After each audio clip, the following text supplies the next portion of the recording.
Fuck it, I'm saying it.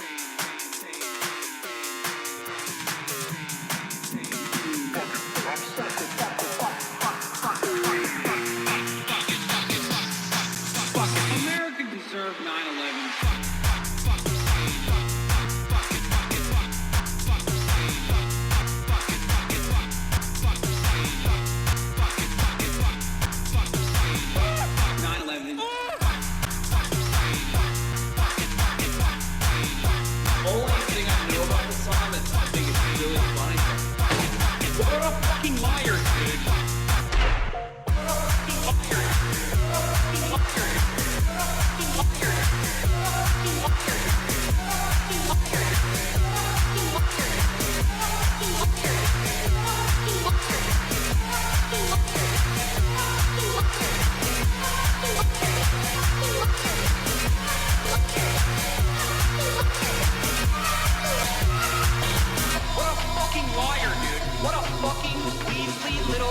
Liar, dude. What a fucking Weasley little liar, dude. Holy shit, dude. Holy fucking shit, dude.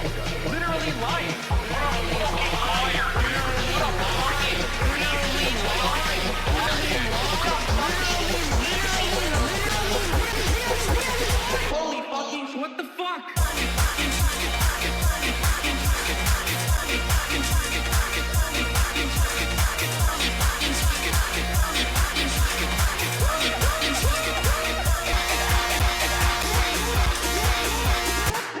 What's going on, everybody? I hope everyone's having a fantastic evening, a fantastic afternoon, fantastic pre-noon, no matter where you are in the world. I'm Hasan Piker in this house, and I broadcast coming to you live from kind of gloomy California, Los Angeles, folks. We're live, and I hope all the boys, girls, and MBs are having a fantastic one, because today's a beautiful day. Today's a wonderful day. Today is fucking Tuesday, lads. That's right. It's Tuesday. Today is Tuesday. And we're live, and we're alive. And I hope everyone's having a fantastic one. It's Tuesday, innit? It's Tuesday, lads. It's Tuesday, May 21st, 2024. I'm live, I'm alive, and I hope everyone's having a wonderful one. I am a little tired already, early in the morning. I've been up doing the damn thing. But anyway, I digress. This is part of the broadcast where I tell you a little bit about my personal news, about what's going on in the world of HasanAbi Piker. And let me tell you, a lot has happened in the world of HasanAbi Piker. Chat is my first day off in 6 days. Hell yeah, congratulations, chatter. How do you reach 230 grams of protein per day? Do you eat like 5 pounds of chicken? No, I eat a pound of chicken, like a pound and a half sometimes. And then I also have a protein shake, I am the prote goat. I just washed my hair, by the way, so it's gonna be fucking gnarly today. Like, I washed it with a shampoo and conditioner. I'm so pumped for Elden Ring after watching that DLC. Oh, the DLC thing came out today, right? The trailer came out today. Hi, Hasan. Greetings from South Africa. Bro, I just got diagnosed at 27 with ADHD. I always thought something was up, but now I know what to do. Now you don't know what to do? What do you mean? You now know what to do. You have ADHD. Do you ever get sick of eating chicken, or do you just have it cooked seasoned differently to switch it up? I have it cooked seasoned differently to switch it up. I never get sick of chicken, luckily. I do get sick of like a certain kind of chicken if I have it too much. If I have it every single day for months on end, there's like one day where I just start getting grossed out by it. That means it's time to switch. I alternate between Mediterranean, Chinese, and curry. And it's like I literally have like a year. Sometimes I'll go on a year-long tear. Chatters will know. Chatters have probably watched me at this point. Like I don't know, I've been on the Mediterranean tip for like quite a while now, like Middle Eastern chicken, and it's been going strong, but it's always chicken and forever. I have not been here since the Valo days, but I'm 3 years cancer free. Let's fucking go. Hell yeah, congratulations, chatter. Big news for all the C words everywhere. What is this? Oh, Chet Hanks has confirmed that there will be a white boy summer. Nice, dude. That's what I'm talking about. I hate Twitch support. Wait, why? White boy summer is for me, so I'm on board, you know. Add jerk to the rotation of chicken. No, because jerk chicken requires too much marination, and like you can't just cheat with the spices. Anyway, folks, Personal news wise, I ended the broadcast last night. What did I do? I actually didn't go to the park this time. I just hung out at home with Kaya, made my breakfast sandwich for dinner, watched Warrior. Very boring stuff overall. Woke up in the morning, linked up with my man Golden, 24K Golden, and we balled the fuck up. It was a lot of fun. No booty call? Oh yeah, you're right. Booty call. Your mom hit me up. What is this? Yeah, that's right. What are those? Wait, are those Nike ticks coming off your shoes? Yes, those are the Ambush Air Force Ones. Good eye, Chatter. Chatter is currently talking about the shoes I'm wearing because I posted it on my IG story. And yes, you are correct. The ticks are actually, these are the Ambush Air Force Ones. I think they're dope. I even got the high top versions as well. Anthony Edwards clears Lazianis. Okay, listen. I have the Ambush Dunks. Fuckers are fire. I think they're sick. Yes. We'll do Red Lobster. Red Lobster, late stage capitalism. We'll do that today. I wish you were my mom's booty call. You're so much cooler than her boyfriend. Yeah. And I could just like buy you stuff. You know what I mean? When I came over. But I'm not. I'm your mom's booty call on the DL. You know what I mean? I found the Ambush ones comfier than normal ones. I think they're chunkier, maybe. Anthony Edwards is great as long as no one talks about the baby mama tags. Anthony Edwards has baby mama tags. Let the man live, dude. Let the man live. Is he an abortion advocate? Bro, come on. His story is like, his story is beautiful. His story is tragic. His story is, don't do that. Send the video. What? He's also LGBTQ foe. He's still a baller. I think we've already established that like being a foe literally helps. Like I thought we had already established that reality. You know what I mean? Like look at Kyrie Irving. Like you guys know what my take is. Every day of the week when TikTok serves me another Kyrie Irving ball handling compilation, okay? Every single day that I watch another Kyrie Irving, god damn it. Any day that I get that is a good day. Is a day where my ball handling becomes better. Personal question. It looks like your father is right-wing in his politics. How has you and your uncle being left progressives impacted your relationship, if at all? Brother, I don't know if you know this, but I'm further to the left of my uncle as well. And I routinely debate my uncle both publicly and in private as well. Murad and I clown on Jank regularly and call him right-wing as fuck. They're old. That's just how old people are, bro. It's weird. Also, it's like, I don't know, strange that people are like, how do you deal with your dad and his right-wing politics? Like, what do you want me to do? Kill him? He gave birth to me, bro. Look at this hezzy.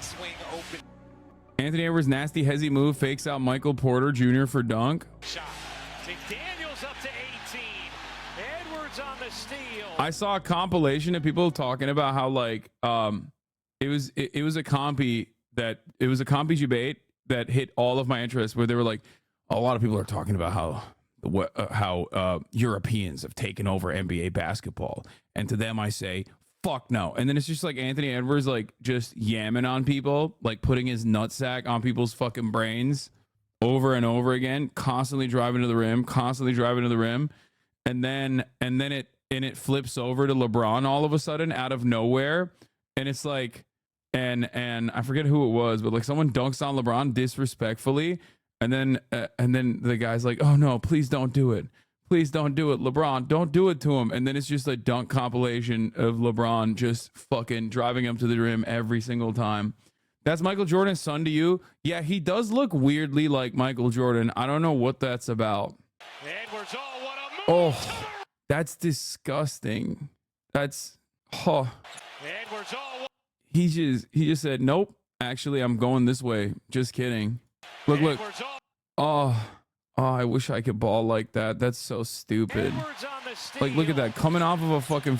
Edwards, oh, what a move. Coming off of a sprint, being able to stop that quickly, hit a hezzy, and then fucking drive all the way to the rim, and the guy in front of you is still a world talent. It's crazy. It's madness. The timeline adds up. I'm not saying it's his son. He does look a lot like Michael Jordan. It's weird. Wemby clears. I don't care. Wemby would tie his legs in a pretzel doing that. Stop moaning. No, I can't. I can't stop moaning. Do you train your tibialis for better cutting / stopping? What? Anyway, Michael Jordan clearly went back in time for Space Jam 3. Even Jokic is like, damn, dude, what are you doing?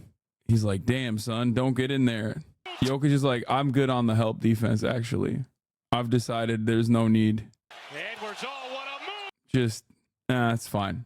Go ahead, man. Have this one. I can't wait to go back home. I can't wait. Oh, I mean, he's like, oh, wow, this is good. This is good. Great dunk. Thank you. This will shorten the amount of time I have to play basketball. I will go back to Serbia and pet horses. The quicker this game ends, the quicker I can go play League of Legends. Anyway. Okay. All right. What am I doing here? This is too much. Too much sports references. Too much sports jokes. Too much. I'm not a sport guy. What am I doing? Did you see the clip where they asked Jokic how we defended Ant? And he basically said, I'm too slow. I can't Lamau. I mean, it's true. Dude, I respect him as a fellow fat white guy with a weird shot. I respect him for openly recognizing his weaknesses. I don't know, but you're making us all the wrong kind of nerd. Law, stop that. Yeah, Jokic is one of the very few people who plays basketball like it's a 9 to 5. That's it. And in a weird way, I respect that. Like, for him, it's just like, yeah, for you, ball is life. For him, it's like, what do you mean? This is job. I go. I run drills. I don't suicide drill. I hate. It's job. Jokic is the reason. I think when you see more people like Jokic or Luka, like, you understand why the Ottomans had to colonize this entire area, right? Like, they're reliable workers. They have to do they love doing their job, and then they love going home and having fun.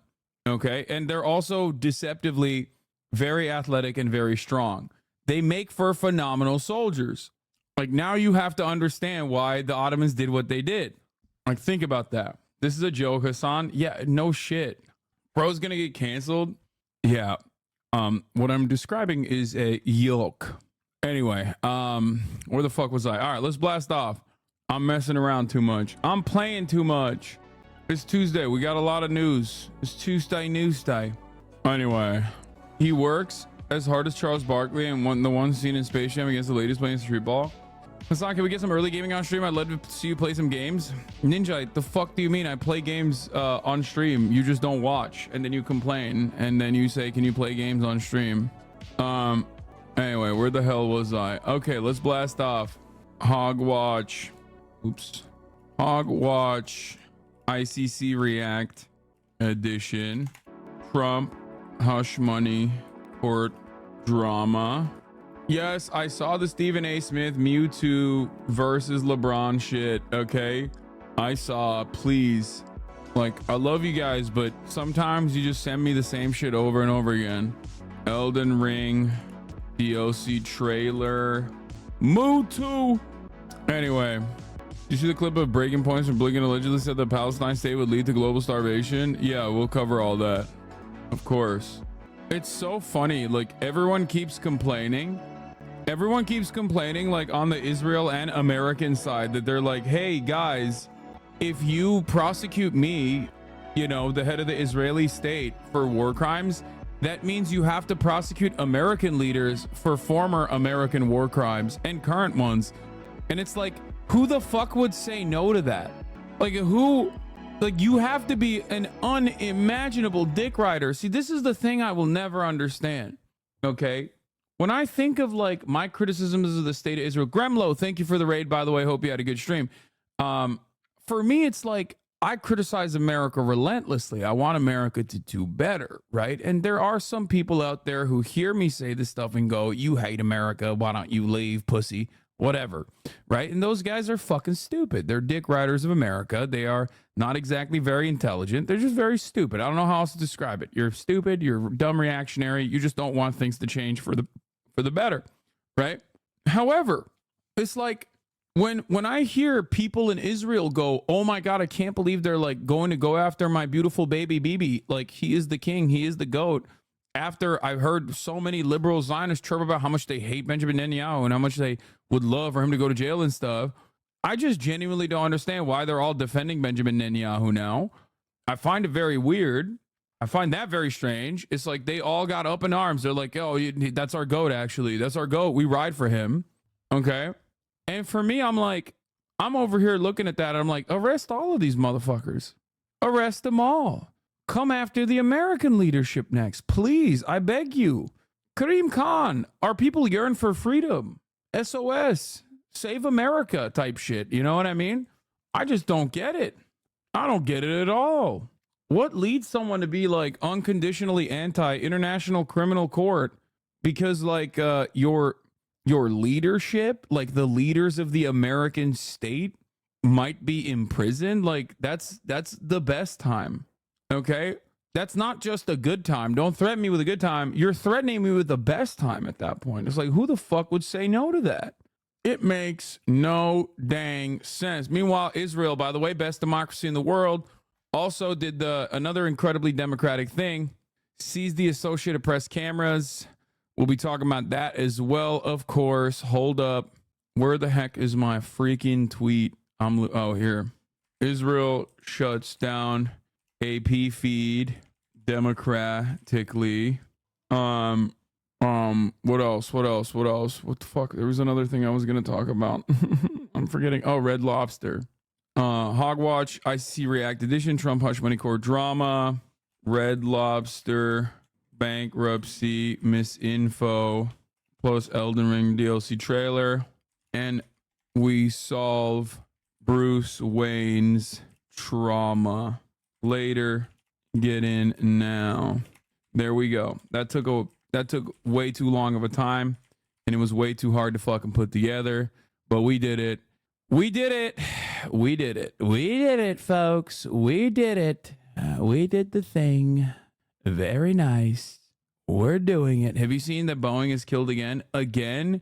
Bro, Boeing killing a whistleblower at this point is literally like Israel killing children. You know what I mean? It's just like every day. I can't keep up with this shit. Boeing is like every day another fucking door or like a tire flies off of like a Boeing plane, and then every other day there's a whistleblower that just like just has a hard time living and being alive. Found a guy. This guy is like a Тома Пуляевская. А как и без твоих трусиков такой же пустой, как и эта банка по-любому. Тома Пуляевская. That is a Batman villain phrenology. Dude, what? How do they make him like that? Hasan setleri normal figürsün debate'ine react eder misin? Hayır. Şu anda değil. How do they look like that, bro? How do people get to that level? Like, it doesn't make sense to me at all how people just kind of look like that. Baron Harkonnen? No, this is like beyond Harkonnen, bro. This dude looks like Kingpin.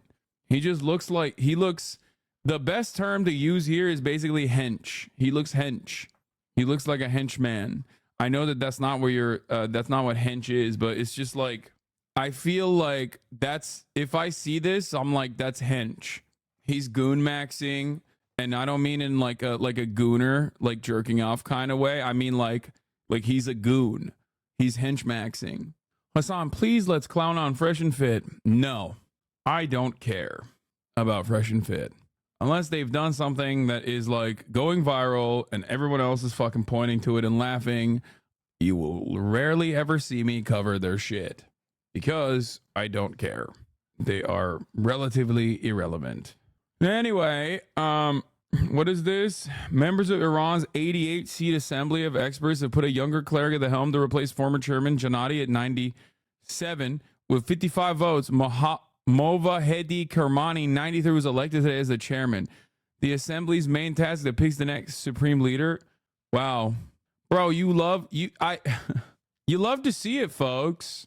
You love to see younger people get into positions of prominence. Finally, I love that Iran and America are competing with one another with like who gets to have the elders in places of power. That's great, man. Like, I want a dude who literally looks like he has roots. Kermani's prime has begun. Dude, I don't understand. Like, is this so that they're like, the older you are, the closer you are to like the Prophet Muhammad and the lineage of like the true lineage of the caliphate? Is that what it is? Like, they want motherfuckers who were around when the Prophet Muhammad, peace be upon him, like he was around. That's what it is. Is that the goal here? What's happening? You ain't got no young blood out here that also loves reciting the Quran. Israel shuts down AP live shot. I know time. I know time without an OVO. I know. It just doesn't make no damn sense. Mullahs are like turtles. He is young for mullah age. I just don't get it. How did these guys just live that old, live to be that old, and are like still active too? I guess maybe Shia Islam is the light when you think about it, because it's like this dude's still kicking. I feel like by the time I'm 93, I'm just perishing. You know what I mean? Have you seen the Walter video, the MAGA rally where thousands leave during Trump's speech? No, I have not. It's the pork you eat. True. Maybe not eating pork and not drinking alcohol and also, being like homophobic and stuff has been truly good overall. Just saying, dude. Stop eating pork. Stop drinking alcohol. Start being real ruthlessly homophobic. And then, maybe you can also be a 93-year-old assembly expert. Donald Trump movie The Apprentice ignites controversy in Cannes over rape scene. Wait, what the fuck? Ali Abbasi's The Apprentice, Trump, played by Sebastian Stan, violently throws his then wife Ivana to the ground and proceeds to have non-consensual sex with her. In the controversial scene, Ivana playfully presents a book to her husband about the merits of a female orgasm. Gross. Did you react to the new anti-China SNL skit? No, I don't have the Rudy Giuliani coffee open anywhere, but you know what? Fuck it. We should do it. Whoa. Kaya, what are you doing? What are you doing? Are you going to talk about the Philippines IPT? I met Brace there. Oh, you're in fucking Brussels? Volcel Maoist? The People's Court or whatever? Isn't it in Brussels? Is it in Brussels? Yeah, it was, right? Are you going to play the new Elden Ring DLC? Yes, I will be. All right, let's get started on this fucking bullshit. Rudy Giuliani is doing coffee, which is almost always the move. These guys have one move, dude. Be racist and then sell coffee. I don't know why. I hope it's the Zapatista coffee again, like Alex Jones. Okay, my Alex Jones, my king, the number one purveyor of EZLN, liberated Chiapas region fair trade coffee, made specifically by farmhands that are also touching the red book and stuff. You know what I mean? Like hands that with one hand read the red book, with the other hand are delivering you the beautiful beans that make it all the way from the liberated Chiapas region, from the hands of the EZLN, the Zapatistas, all the way to Alex Jones. What are you on about?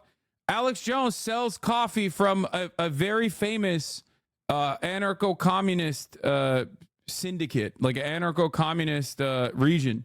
That's not even a joke. Like, literally. Alex Jones sells EZLN coffee. It's not even a joke. He fucking buys the beans from them. I don't know why.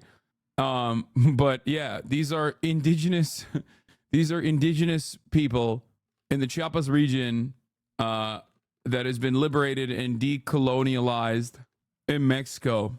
Anyway, but here is Rudy Giuliani in front of a green screen shilling you his coffee. You all know I stand by the truth. And if I put my name on something, I truly believe in it.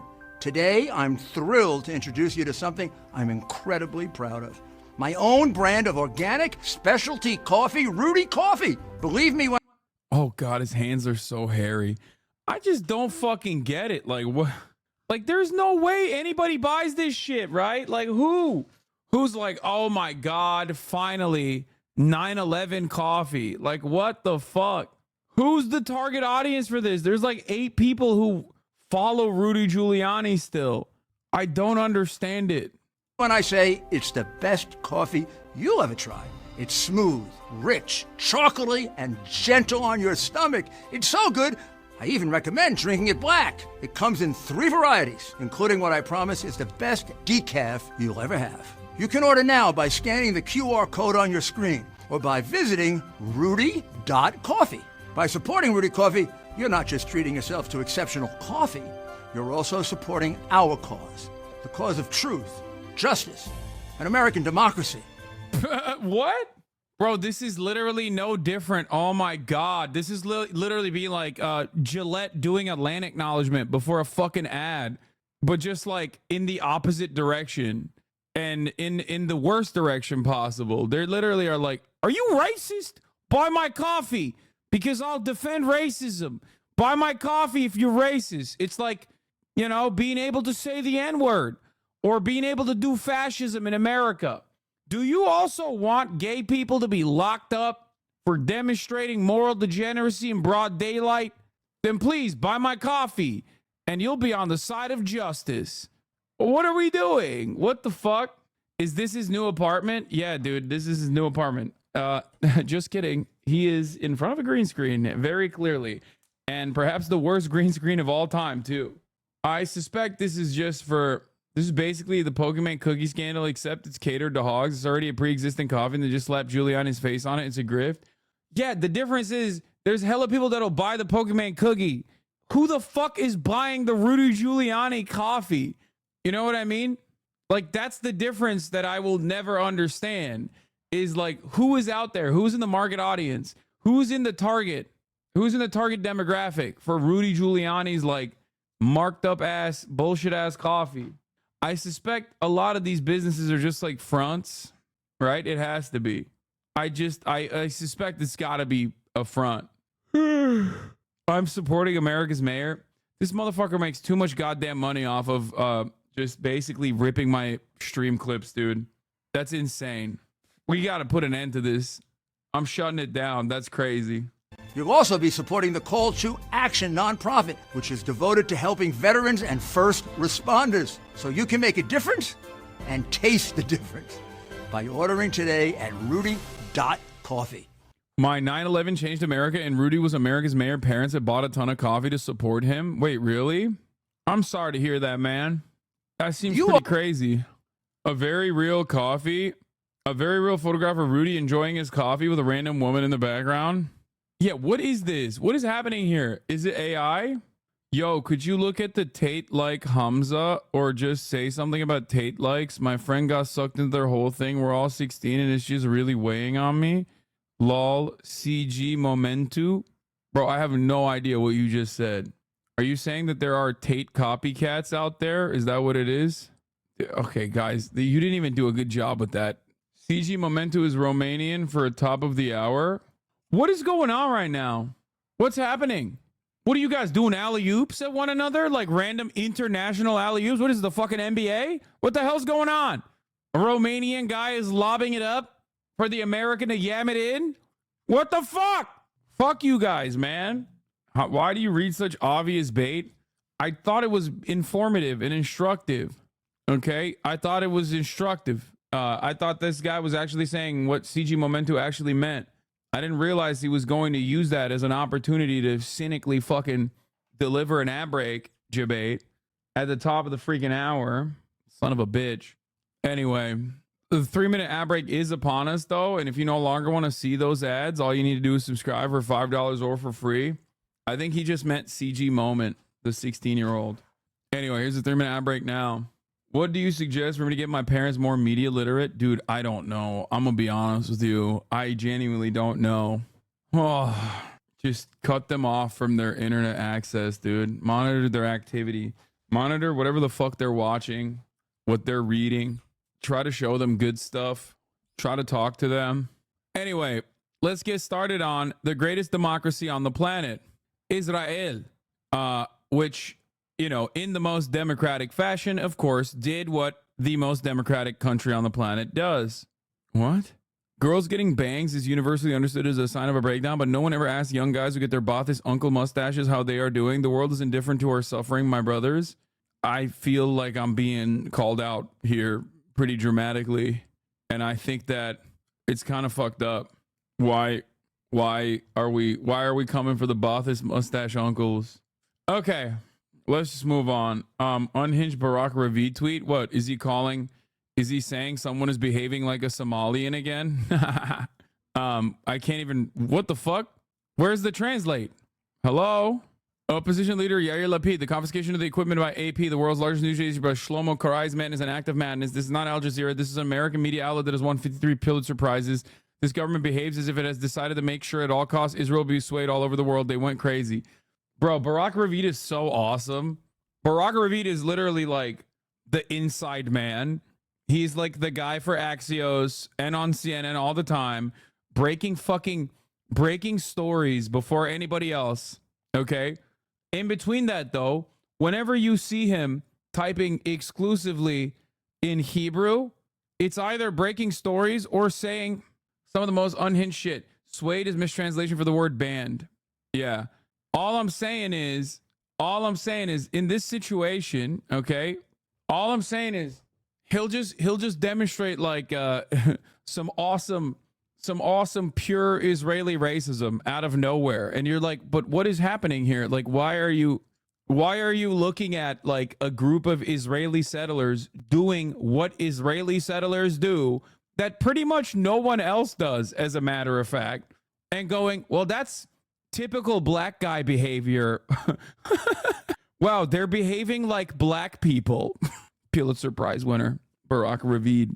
It's awesome. It's pretty sick. It's got the same energy as reputable Israeli historian Benny Morris being like, well, you can't trust a Syrian. The elusive mind of a Syrian is not trustworthy. You know, they're doing their Arab tricks at the UN. It's like, bro, you're literally a scholar. What the fuck are you saying? Insane. Those shifty Arabs and their unique ways of ruining discourse by talking about pesky things like human rights. Anyway, here's his take on the ICC. Bro, I'm sorry. I don't care that much. Like, for me, I just don't care. I don't really care about what Piers is saying. Unless he's got like some banger guests on or whatever, I don't really give a shit. He's not my go-to guy for like Israel-Palestine affairs. What is this? You're the new son of Hamas, apparently? Is it not a declaration of war to violate international law to maintain a brutal fascist military dictatorship in the West Bank? Words of Drake, if Israel's so bad and do these violations, why no international condemnation, Abi? Israel too famous to be pedophile. And that's exactly what they did. They massacred over 200 peaceful demonstrators. Yeah, guess what? You say these are war crimes. I say these are war good. Okay? Those Palestinians, which don't exist, by the way, they deserve to be shot. I mean, he did basically say that. He did. Son of Hamas did say all of those words, pretty much. I was LARPing as Son of Hamas there. That wasn't an Israeli accent. That was me doing Son of Hamas. He does sound like that. Anyway, yes, I know Israel agreed to reverse the decision, okay? I know. But before we get to that, let's talk about what they did earlier and why they did it. Greatest democracy in the world, ladies and gentlemen. The most moral army in the world, the most moral country in the world. Nobody ever does it like Israel. If you ever say that is not correct, I will come to your house and I will arrest you. I will do a citizen's arrest and I will black bag and tag and ship your ass out to a CIA facility and torture you until you decide that you were in the wrong. And Israel is the most moral country on the planet. I hope you understand, nothing personal. It's just business. That's just how it is. Okay. All right, let's see what the most moral country on the planet is doing today, this morning. Wait, what? It says Israeli officials take down AP live shot of Gaza, citing new media law. What? Officials seized a camera and broadcasting equipment belonging to the Associated Press in southern Israel, accusing the news organization of violating a new media law by providing images to Al Jazeera. The AP live feed captured the moment officials disconnected the microphone. You see? Yeah. Israeli government officials presented AP journalists a piece of paper alleging... By the way, the reason why they did this, and it's awesome, is because, first of all, what they took down, as you guys saw, is just a live shot. It's just a live stream shot of Gaza. They took it down Because Al Jazeera was using it. Like they were actually rebroadcasting it on Al Jazeera. That's why they took it down. Alleging that it was violating the country's new foreign broadcaster law, which shut down Al Jazeera's operations in Israel in early May. They then took the equipment away. The Associated Press denounced the move by Israel, calling it an abusive use of the new law. Quote, "The Associated Press decries in the strongest terms the actions of the Israeli government to shut down our long-standing live feed showing a view into Gaza and seize AP equipment. The AP's live shot has generally shown smoke rising over the territory. It complies with Israel's rules prohibiting broadcasts of details like troop movements that could endanger soldiers." Israel's Ministry of Communications also released footage showing an Al Jazeera broadcast of the AP live feed. Al Jazeera is among thousands of clients that receive live video feeds from the AP and other news organizations. Successful prosecutions for war crimes are rare and momentous markers of the past century's darkest times. Okay, before we move on from this, before we move on from the ICC shit, okay, soldiers are too busy getting murked by 10-year-olds. Israel went back on the decision, on their oopsie, okay? Israel went back on their little oopsie-daisy decision and have decided, you know, AP can keep filming the Gaza Strip and show, and I guess, like, Al Jazeera can still use it. Very cool stuff overall, though. Much to consider here. Breaking, Israeli Minister of Communications Shlomo Karvi caves since the Ministry of Defense wishes to examine the matter of the broadcast from these locations in Sderot regarding the risk to our forces. I have now ordered to cancel the operation and return the equipment to the AP until a different decision is made by the Ministry of Defense. They're so moral, bro. They're so moral. They're so good. I love that. I love how moral they are. See, that's democracy, guys. Let me try to word this again, Law. Could you quickly look at the new YouTube dude called Hamza Ahmed? Is fully injected his alpha male grandson mentality into one of my close friends, and I want to help him, but I don't know how to. Sorry if this pulls from important coverage like the Gaza situation. Free Palestine, just really want to help. He respects beefy boys like you. Thanks. Yeah, I don't know who this Hamza Ahmed guy is, but I'm probably not going to be diving into that.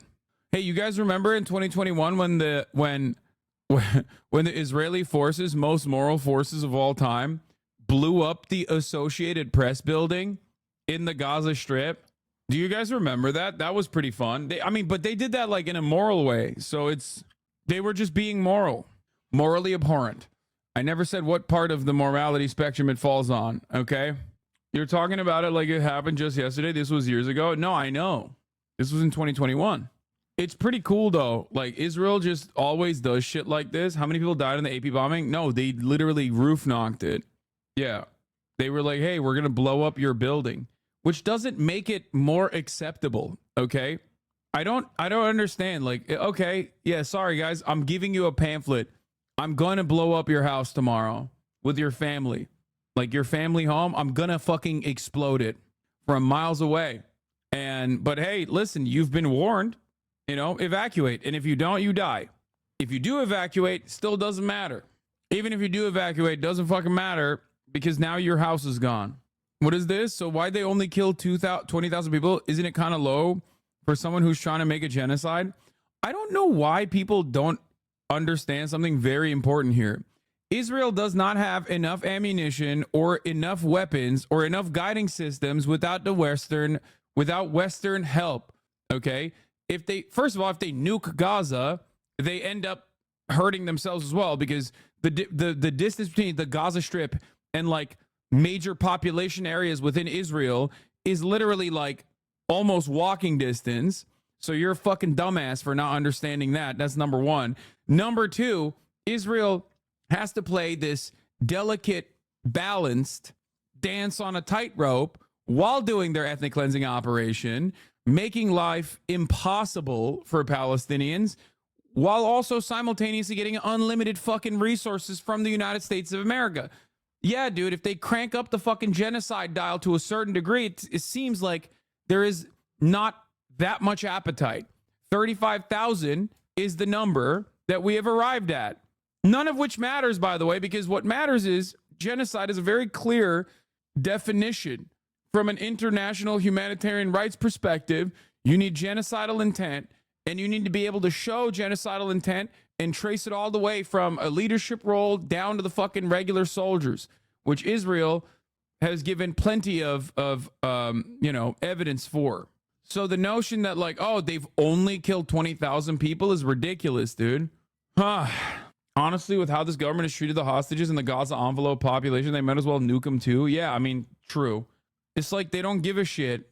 A lot of people have a misunderstanding, a genuine misunderstanding about how this genocide stuff works. They think like genocide is only deliberated after the fact, right? No, man. The reason why we have all of these like definitions for it, the reason why we have all of these terms and conditions for it is so that we can adjudicate while it's happening and stop it. That's the whole goal. Otherwise, why the fuck do you study history? You don't study history so you can learn how to do a genocide better.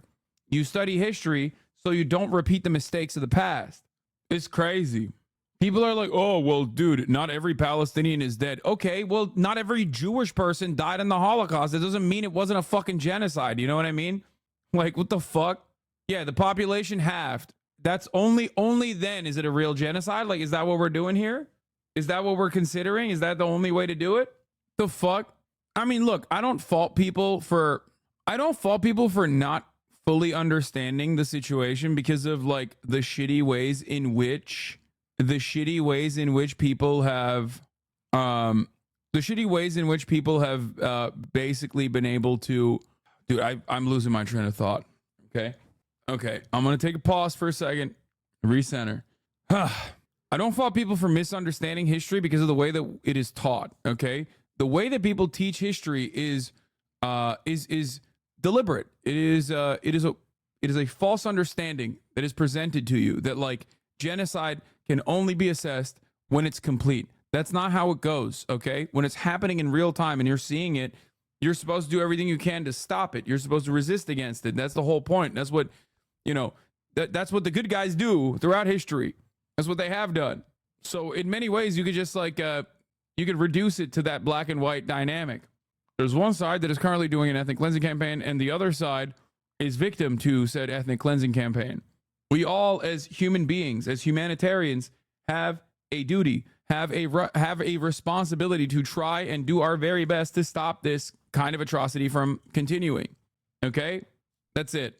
Meanwhile, of course, as you will see from this ABC News in-depth reporting, throughout history, there's also plenty of people who also say, well, the genocide is not happening. What do you mean? Fuck you mean? So today, we're going to look at the ICC decision once again, and also look at the way in which people are reacting to it. Because there are a shit ton. What is this? What the fuck is this? Imagine people flooded the streets in support of Diddy, claiming his attack on Cassie was justified resistance against oppression. Then you'd feel a fraction of the shock, rage, and material Jews are feeling over the suffering of the hostages. Yeah, I fucking went there. What a surprise. You use Hamas for your casualty figures. You know, pretending to care about the Palestinians as an excuse to hate Jews isn't fooling anyone, right? Yeah, I think a lot of people just are delusional at this point. Like they personally are like any and every fucking criticism of Israel, no matter how valid, is actually being motivated by anti-Semitism. And, you know, I don't think that's a healthy way to approach the world. But what the fuck do I know? When you're being gassed at every angle, yes. Hey, you Gopnik, thank you for the raid. Hope you had a good stream, bro. There's a conspiracy theory that Kendrick went after Drake due to his mother being Jewish. QAnon is rampant. Yeah. Oh, you're criticizing the actions of the Nazi Party? Classic lefty hating all Germanic peoples? Yeah. Attention! Tribunal! Successful prosecutions for war crimes are rare and momentous markers of the past century's darkest times. At Nuremberg, the surviving Nazi leaders. The privilege of opening the first trial in history for crimes against the peace of the world. The warmongers of the former Yugoslavia and the perpetrators of the Rwandan genocide. And now, I'm not gonna lie, the real conspiracy theory, and I hate to say this, would be that like Kendrick was tasked by Zionist music producers to take down Drake for being an anti-Zionist Jew, being one of the first major artists to like actually sign the ceasefire in Gaza the Artists for a Ceasefire petition. Like that would literally be the real QAnon conspiracy, except people are too fucking stupid, so they don't actually even have the genuine interest or knowledge to be able to come up with like a better fucking. One of Drake's redeeming qualities is you just give him a month of material. Yeah, the real fucking take would be like, the real take technically would be to say like, see, Kendrick Lamar is defending Pharrell. Pharrell is literally Pharrell's a major Zionist, has like given concerts to the IDF. And also on top of that, like Drake is an anti-Zionist. He's an anti-Zionist Jew. And that's why they wanted to take him down. What the fuck is wrong with r/World News? People are just justifying AP offices being seized because AP went along with Hamas on October 7th. Bro, r/World News is literally the Nazi newspaper, okay? They are all little Adolf Hitlers in there. That's it. They're fucking fascists, brother. That's it. A lot of these guys are just like fascist but gay. So they think mistakenly that like, oh, I'm gay and I love gay people, so I obviously can't be a fucking Nazi. No, you can, dude. You literally are. Those people literally think that because they're liberal and because they think that they're like really progressive, that they themselves are not being fucking fascists while defending the fascist Zionist project. That's it. If International Criminal Court prosecutor Karim Khan's request is granted, the next trials may be of those responsible for the war in Gaza, the leaders of Hamas for its murderous assault last October, and of Israel for what followed. It's so funny to fucking complain about AP being there for October 7 when, like, that's evidence, dipshits. Hey, dumbasses who are mad that journalists are fucking covering actions that are occurring in real time. You should be thanking them instead of fucking complaining, because that is, in many instances, some of the only ways that victims can get some level of closure. That's what news reporters do. And they're very brave for being able to do that. My office submits that there are reasonable grounds to believe that these three Hamas leaders are criminally responsible for the killing of Israeli civilians in attacks perpetrated by Hamas and other armed groups on the 7th of October 2023. I have reasonable grounds to believe, on the basis of evidence collected and examined by my office, that Israeli Prime Minister Benjamin Netanyahu and Minister of Defense Yoav Gallant bear criminal responsibility. The crimes include starvation of civilians as a method of warfare. Internationally, it's a huge blow for the Israelis. It's only going to reinforce the international tsunami of opinion that argues that Israel has been committing war crimes and needs to be taken into account. Aaron David Miller is a former analyst and negotiator with the US State Department. At home in Israel, the impact, it'd be fascinating to see how it plays out. אנחנו בעיצומה של מערכה על קיומנו. Prosecutors won't be looking just at what happened on the ground. They'll take into account what the leaders said. אין חשמל, אין מזון, אין מים, אין דלק. הכל סגור. אנחנו נלחמים בחיות אדם. Israel's rhetoric, I think, has left itself open unnecessarily. When you talk about siege. Yeah, it's just rhetoric, bro. It's just rhetoric. Listen, guys, you know, when one Hamas leader in Lebanon says, literally, like at this point 7 months ago, says Israel's actions against the Palestinian population justify 1,000 October 7s. That's genocide. That's genocide. That's not rhetoric. That's genocide. They're literally doing a genocide. I promise you that's genocide. Let's recycle that over and over again. Every single fucking day for the past 8 months, as Israel's done an ethnic cleansing campaign, they've literally said 1,000,000 times worse shit. That's not genocide. That's just rhetoric. That's just rhetoric. That's rhetoric that they're acting out, by the way. It's not just rhetoric, because they did that shit. When you talk about cutting off all of the water to Gaza because they're murderers, or worse, you know, you feed this sort of legal effort. I think it's the right thing to do. It hasn't been a political decision. It's been one based on the law and the facts as they exist. Retired Sydney magistrate Graham Blewett is a former deputy prosecutor. He fucking blew it, mate. With the International Criminal Tribunal in The Hague, the precursor of the International Criminal Court. He helped prosecute former Serbian leader Slobodan Milosevic.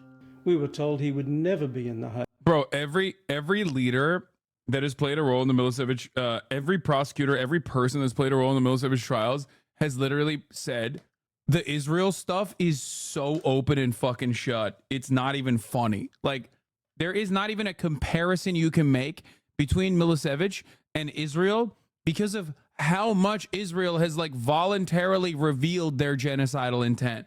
It's crazy. But he ended up in The Hague because he lost the elections in Serbia, and the political opponents were only too eager to get rid of him and send him to The Hague.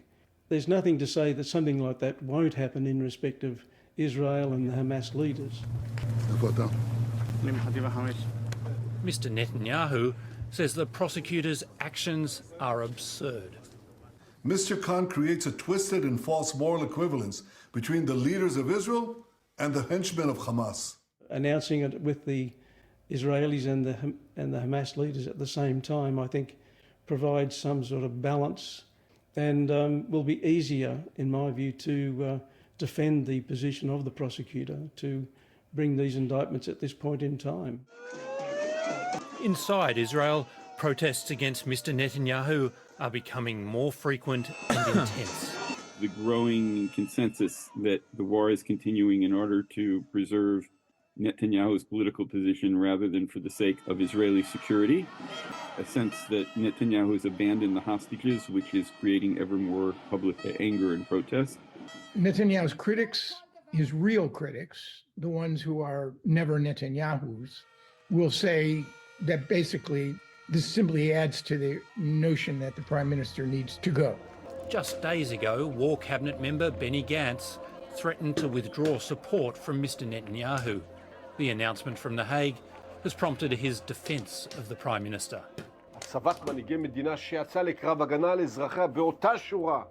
I think a lot of people need to understand something very important here. Like, I am not ever going to take for granted international organs of justice being on my side, okay? And you mustn't either. I am still very skeptical about what will happen. Make no mistake, I'm not saying that like Benjamin Netanyahu is going to get fucking arrested or anything like that. We still don't know what the three judges are going to say for the application of this arrest warrant. Ultimately, this is still a very political court, obviously. And the way that this court has existed in its history has always been in many respects like advocating for the rule of law only against America's enemies, only against those who are outside of America's sphere of influence. I'll give you an example. Saudi Arabia never gets fucking brought up on charges or anything like that. You know what I mean? It's just like it's mostly in the words of Karim Khan, according to a senior U.S. official that's told him, it's for Africa and thugs like Putin, right? Is anyone legally obliged to enforce the arrest? Yes and no. There's a Rome statute. The Rome statute countries, which is, I believe, 124 nations, most countries in Europe that are signed on for it, do have the obligation to arrest. 144 do have the obligation to arrest a leader unless they say they won't do it. But as far as I understand, France and even Germany has defended the ICC recently. America is not a part of it. Israel's not a part of it. Qatar is not a part of it either, obviously, which is the other side of the equation, you know, because the political leadership of Hamas is in Qatar and is playing a formative role in the ceasefire negotiations process. The moral equivalence take is such a desperate take. They're so fucking cooked.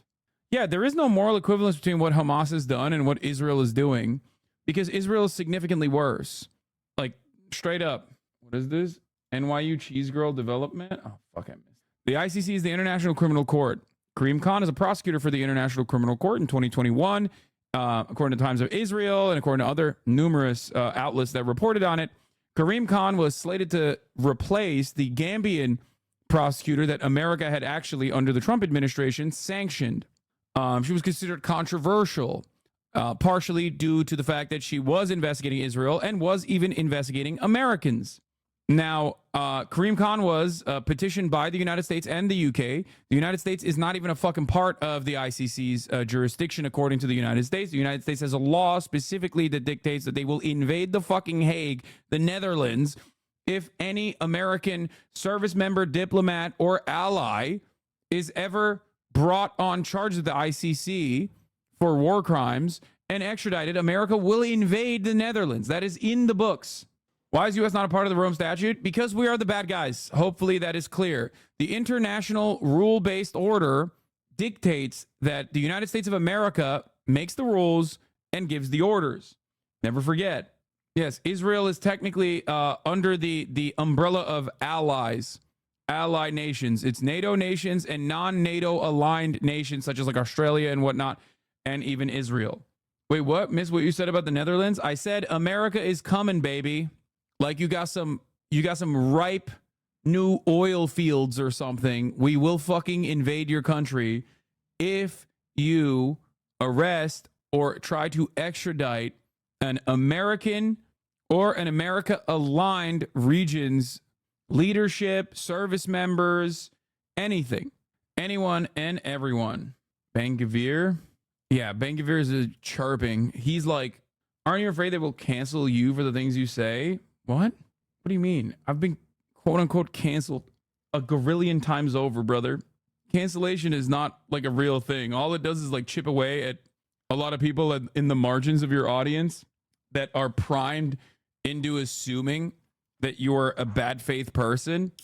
But that's it. There's no like real cancellation. It's not a real thing. I don't know if you guys know, but one of my most famous moments still to this day is when I said America deserved 9/11. So that won't do it. I doubt it. Also, everything I'm saying is nothing different than what I have said for a decade at this point, very publicly. Calling Fox News, yeah. Here is HasanAbi Productions meme account. Got recommended this video on my homepage and thought Hasan uploaded a new video. Turns out it was from 3 years ago. How Palestinians are being oppressed. טרוריסטים צמאי דם היא עיוורון מוסרי ופגיעה בחובתה ויכולתה להגן על אזרחיה. Within Israel, the impact of the ICC's actions on public opinion are unpredictable. Most Israelis do not consider themselves genocide heirs. I mean, they're prosecuting a war against a vicious terror organization. Israeli rules of engagement clearly have been expanded. The original justification for the war is to defend the state of Israel against a hostile military force, a semi-state that invaded it and that continued to fire rockets at it. And I don't think that any elected government in any country in the world could have avoided going to war against such a force. The question is, even after the government made all the mistakes that led to the war, is all the mistakes that it has made in managing that war. A panel of judges in The Hague must now decide whether to issue arrest warrants against the Israeli and Hamas leaders. The mere existence of these arrest warrants, if they're issued, will prevent these leaders, the Hamas and Israeli leaders, from leaving their country. It's going to be even more difficult in the case of the Israelis because Israel is not a party to the ICC. The ICC prosecutor argues that the court has jurisdiction over Palestine. There is a legal obligation to surrender those Hamas leaders if they're arrested. But who will do that? Given the fracture between Hamas and the Palestinian leadership, it's hard to envisage. If arrest warrants are granted, a greater challenge follows. Since the ICC has no police force to enforce them, that individual governments would have to make a decision to arrest a sitting Israeli prime minister. So the whole situation is fraught. And I think it reinforces the fact that we are now in a huge strategic cul-de-sac with no way out. And the longer this continues, the more it's going to drive everyone to their respective corners and create a huge problem about how to even begin to reconstruct a realistic pathway for Israelis and Palestinians moving forward. Tzipi Livni is the former Vice Prime Minister of Israel and a former Justice Minister. Tzipi Livni, welcome to 7:30. Thank you for having me. What is your reaction to the ICC prosecutors' request for warrants against the Prime Minister and Defence Minister for war crimes and crimes against humanity? I think that this is an immoral decision. I hope that it will not be approved. Woke, by the way, she's the wokest of the Israeli politicians. Like literally, this is actually, no, I'm not just saying that because she's a woman. Okay, no, like I need you to understand. Small aside and anecdotal, but interesting to see where American voters' minds are at and how some actually do think critically. I thought you might appreciate. What is this? Had some interesting combos at work. One was a Hispanic father of a patient of mine who died. We talked a long time and he was quite religious and clearly has some conservative views, but he hates Trump and talked to me about a lot of his concerns in prisons and love for natives. Another was a middle-aged mom from Ohio who was pretty Christian and right-wing in ways, but told me all about her gay son and his partner and how much she loved his partner despite not liking he's gay law. She also hates Trump and Biden both. She's very empathetic though. When I think of normal Americans, this is exactly what comes to mind. Both of them agreed with me on a lot of social issues, nearly all actually. They emphasize how much they just want to believe in other Americans and none of our leaders. I think we can all relate to that. I also brought up how some places are trying to allow prisoners to vote. Both told me they'd never consider the prospect, but both said without me even implying it that they're serving their time and should be allowed to vote. I found that really interesting. Yeah, I mean, most people, it is anecdotal. It's intelligent, Andrew. The thing is, this is precisely the reason why, like a lot of those labels, a lot of the labels that people apply to political commentators and whatnot, oftentimes are done to basically damage their reputation. Socialist, communist, comes with a lot of baggage. So much baggage that you attribute to this ideology. For many Americans, it is a way to go, oh, that guy believes in killing 100 gorillion people. Okay, breadlines. Hates America, wants America destroyed, and wants everyone to die. But if you actually talk to people on issues specifically, not on the boundaries that you like watching a fucking Twitch streamer with a Porsche and a house who claims to be a socialist but is actually a champagne socialist grifter, but instead on the issues themselves, you will most likely come to a lot of conclusions. You will most likely come to a lot of agreement. Okay? Because when you tell any American, should we give billions of dollars to a foreign nation rather than spend those billions on building new housing so we don't have homeless people fucking dying in the streets, I doubt, unless they are completely fucking brain poisoned, that they're going to say, yeah, no, actually, we have to unconditionally offer support to Israel. Okay? And that's it. That's what it comes down to in many instances. You know that I am a long-time Netanyahu's political opponent, and I disagree with his policy. But any equivalence between this jihadist group that massacred, burned children, raped women, deliberately. What? He asked you a good question. I'm just wondering, don't you ever concern about something beyond of you because there is ranks masonry in the beginning? Check the chat or me if you can. I'm good, man, I think. I don't know what the fuck you're talking about. Yeah, Tzipi Livni is a liberal that was a part of the Annapolis negotiations. The fact that she hates Bibi but hates the ICC more shows why there has never been an agreement between the two sides. Even the most liberal Israelis cannot imagine Israel can do wrong against Palestinians. Exactly. Zionism is the boundary. Okay? Liberal Zionists, no matter how liberal they are, still cannot view a world where Palestinian humanity exists. That's very important. Stop manipulating your people. You obviously know what the fuck I talk. Stop manipulating your people. Because this people is here to be enlightened. Brother, take your medication, please. Okay? Take your meds. Talking about fucking masonry or whatever the fuck you're talking about. Promise to do it again. And a democracy like Israel is immoral and outrageous. The ICC's argument is that there is no moral equivalency between making these separate cases. But let me understand exactly what you're saying there.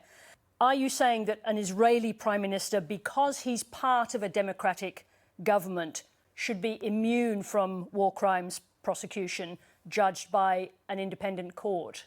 Joel Seaver, thank you for the 10 It's gifted. not only what I am saying. This is a basic role, which is called complementary. And this is the base for the... Yeah. You can still, as Israel has shown us, democratically facilitate an ethnic cleansing campaign And when your supposedly separate court system doesn't actually kick in, as you are also, your very existence and your advocacy for Israel right now and Israel's interest in Gaza personally shows the rest of the world where you guys stand on this issue, then yes, someone else has to step in. This argument would not stand for Adolf Hitler. It would not stand for any number of different countries that have democratically decided, okay, through the process of voting, decided to kill a shit ton of people and engage in a multitude of different ethnic cleansing campaigns. It's insane. The idea that Israel is a democracy is a ridiculous one to begin with, but this is why that propaganda sticks. This is why, for years and years, the notion that Israel is the most moral nation, the only democracy in the Middle East, which was never real, right? Because you cannot have a democratic process while simultaneously maintaining an apartheid, because you can only have a democracy if all of the citizens have rights. Okay? You cannot, the idea that like Israel was the only democracy in the Middle East was always a silly one for this reason. Okay? America deserved 9/11. I hope I see you. I will make choke on pork. Those were innocent people that were murdered. I bet you live in America. Palestine is not a country, you fool. Are Arabs native to Palestine? Mooter TTV. First of all, I love pork. So I don't know why you immediately were like, oh, Muslim guy, his name is Hassan. I bet he's going to be really scared. Like, probably consume more pork than you do, dumb fuck. So that's number one. Number two, don't threaten me with a good time. Okay, what are you going to do? You're going to serve me a little bit of bacon? Is that what you're going to do? He's like, bro, if I see you, I'm giving you pork sausages and I'm cooking up a nice little fucking meal with some bacon on the side. Okay? Some prosciutto. Ay, ay, ay. Are Arabs native to Palestine? Yes. Yes. Yes, they are. But anyway, once again, it makes no fucking sense until you realize that it is very nefarious programming when you start considering that the reason for why for years and years everyone kept saying Israel's the most moral nation, Israel's the most moral army, Israel's the only democracy in the Middle East. Why? So that they can fucking gear up for numerous different sieges that they've conducted throughout time to be like, no. This is a democracy. This is a democracy. We're democratically doing this. We're democratically dishing out this violence. We're democratically ethnically cleansing people. Okay? We have a court. We have a process. And it's like, okay, well, your process is failing. Just because you have some systems in place does not change the reality that you are still doing an ethnic cleansing campaign. Just because a lot of people inside of the boundaries of Israel also agree with that process doesn't change that reality. Okay? That's it. Relationship between the ICC and national courts. As long as we are dealing with a democracy like Israel, but not only, with independent courts that can put charges and willing to do so against somebody within their country, including prime minister, that is acting against the international law, this is a place where the ICC would not intervene. Now, I would like to remind you that in Israel, I was part of those that took the streets and demonstrated in order to keep Israeli courts independent. And we succeeded. And you know, one of those that wanted to promote these judicial reforms are telling us, okay, you told us that if the Israeli courts are independent, it can help Israel's security. And look what happens. So it's not, I'm not saying that what happened to Israelis on October 7th is the excuse or a reason to do something like this to others. No way.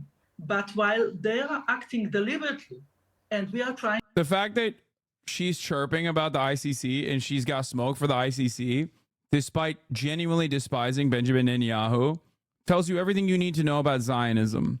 Zionism is a fascist ideology. That's it. It's ethno-supremacist. It's religious. Like Zionism is both ethno-supremacist, but also, I guess, religiously supremacist as well. Given the reality that Judaism is an ethno-religion, and the Zionist project ultimately is a fascist one. So no matter how liberal you are, no matter how many like legitimate grievances you might have with someone like Benjamin Netanyahu, it still doesn't change the reality that like when an outside institution says you can't do that, you will run defense for Benjamin Netanyahu. Okay? That's it. This is why liberal Zionism, in many respects, is, depending on what your understanding of liberalism is either oxymoronic or directly what liberalism is. It's kind of weird comparing liberals to Nazis when it was leftists who worked with the fascists, but okay. Wait, what? You have to be doing a top of the hour ad break debate, right? At literally 12:50. No, it wasn't leftists who work with the fascists. It was actually liberals who work with the fascists in Nazi Germany. Learn your history. You're wrong. What is happening here? Holy fuck, you guys are unhinged. Even if you are on Palestinian side, you have to admit October 7th was a terrorist attack. I didn't say the IDF was doing terrorist attacks, but I'm saying that there are people in the chat saying October 7th wasn't a terrorist attack. Wait, what did I say? That would imply I'm racist, dude. So you're saying Hassan is racist too because he admits that October 7th was a terrorist attack? Damn, you guys really hate liberals. Already does that mean start hating New Age liberals? Wait, what really? What is that really? What liberal Zionism is? Hassan just says things. It's so funny when he talks to me about confirmation bias. Holy shit. This guy is just like chirping in the chat. Bro, what the fuck are you talking about? You treat your business like a capitalist too? Oh my God. Okay. Your understanding of liberal history or leftist history is wrong. Okay. That's number one. Liberal Zionism is still, if you are truly a liberal, okay, personally, and you look at liberalism, you look at liberal Zionism, and you think like it is, it's the confines in which it exists, which is having disagreements with Benjamin Netanyahu while simultaneously defending Benjamin Netanyahu when like an outside court interferes with the affairs of the Israeli state doing an ethnic cleansing campaign. You demonstrate this inherent contradiction within your value system. Liberals ideologically are supposed to be aligned with liberating people in the simplest terms, right? Making sure that all people have access to civil liberties. All people have the very same civil liberties, a right to due process, being able to go through the civic court system and be able to, purchase property wherever the fuck they want. I don't know, a whole litany of different things. Liberal Zionism does not allow Palestinians any of those rights. So therefore, it doesn't matter. He's not a grifter, I don't think. I feel like Hassan is a leftist. If he wasn't, he wouldn't put his career on the line by supporting Palestine. I just have a question. How do we change the opinions of these people? Isn't Zionism a thing that Nazis used to try and push propaganda, though? Cringe. What happened to this guy? He seems like he had relatively normal takes and then just like kind of fell apart. Stroke gun? No.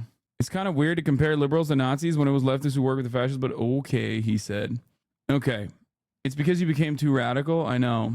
My guess, friend groups and family pressure? No, I think it's more so just like people personally feeling as though I am, people personally feeling as though I have some like inconsistencies or something, not fully understanding the scope of the argument that I'm presenting, and then seeking out like someone who is against me, finding a fucking community that has a shit ton of anti-Hassan takes and just like going through it and mainlining all of that and then completely rewiring his brain. But no, that's not it. I hate D-Man too. Okay, so then I don't understand what your confusion is. Zionism is an ethno-state project. That's it. That's what it is.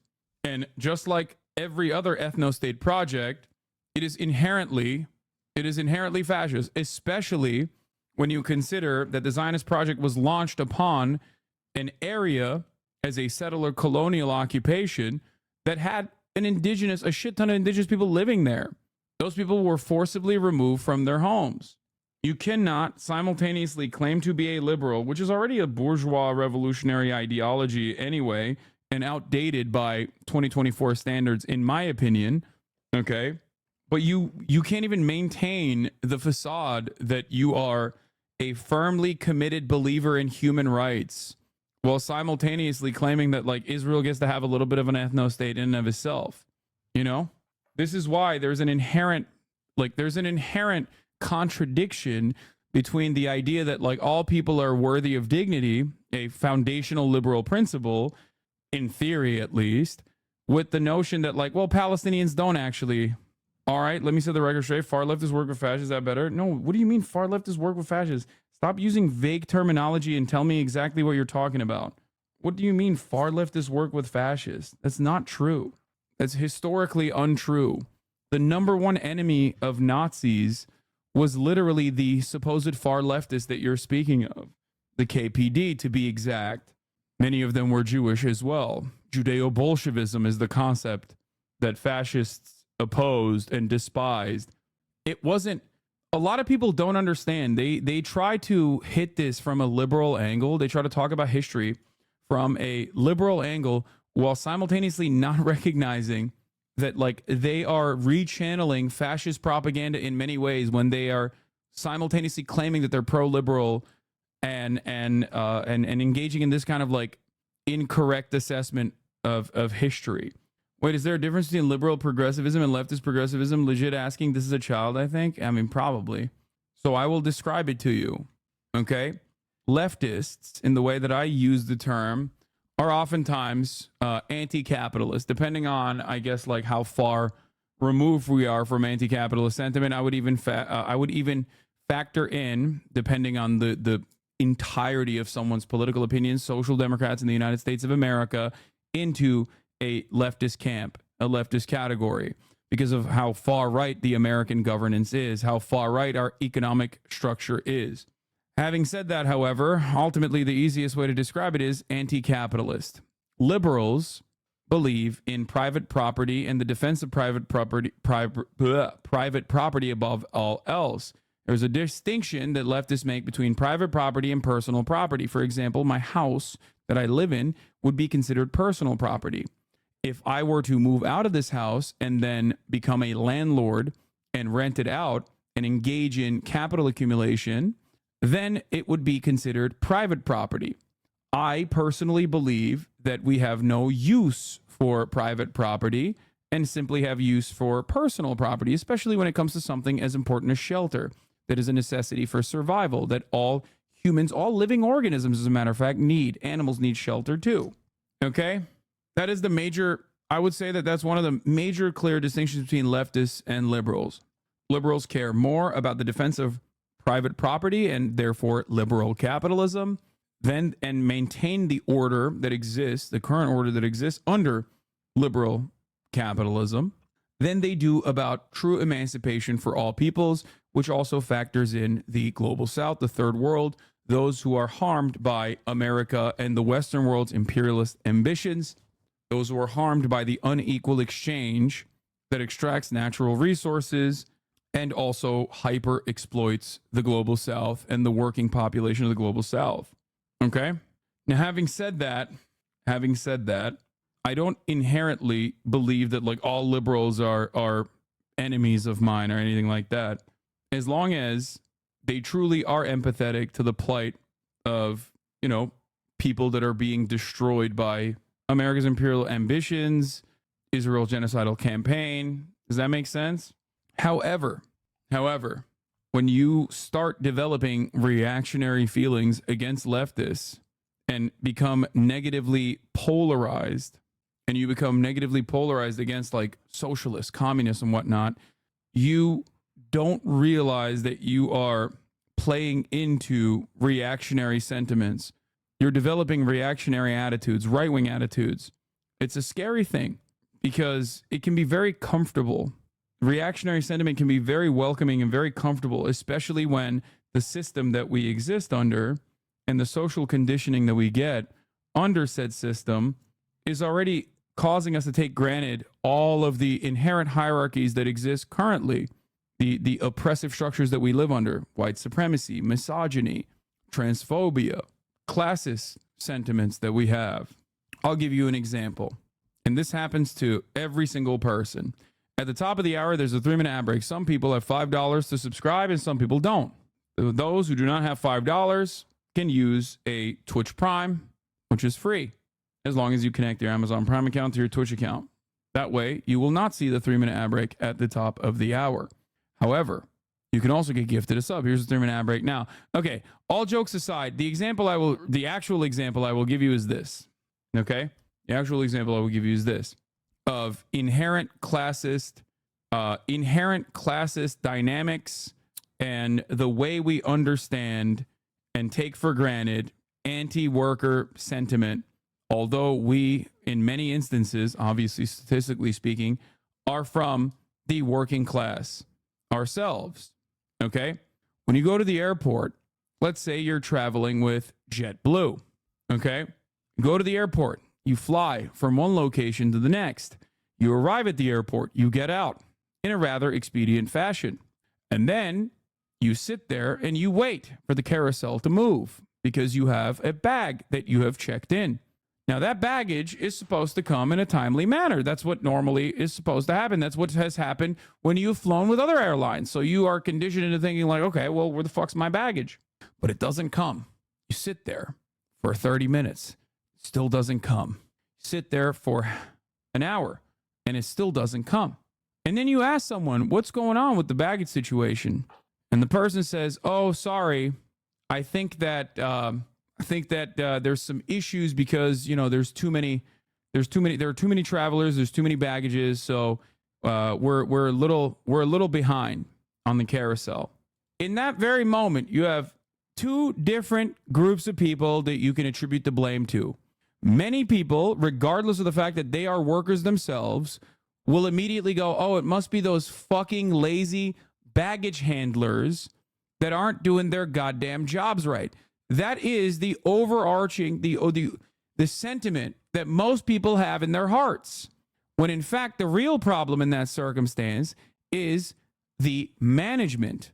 Those who are working at the behest of capital that have not hired enough baggage handlers, knowing full well that there was going to be a shit ton of flights coming in.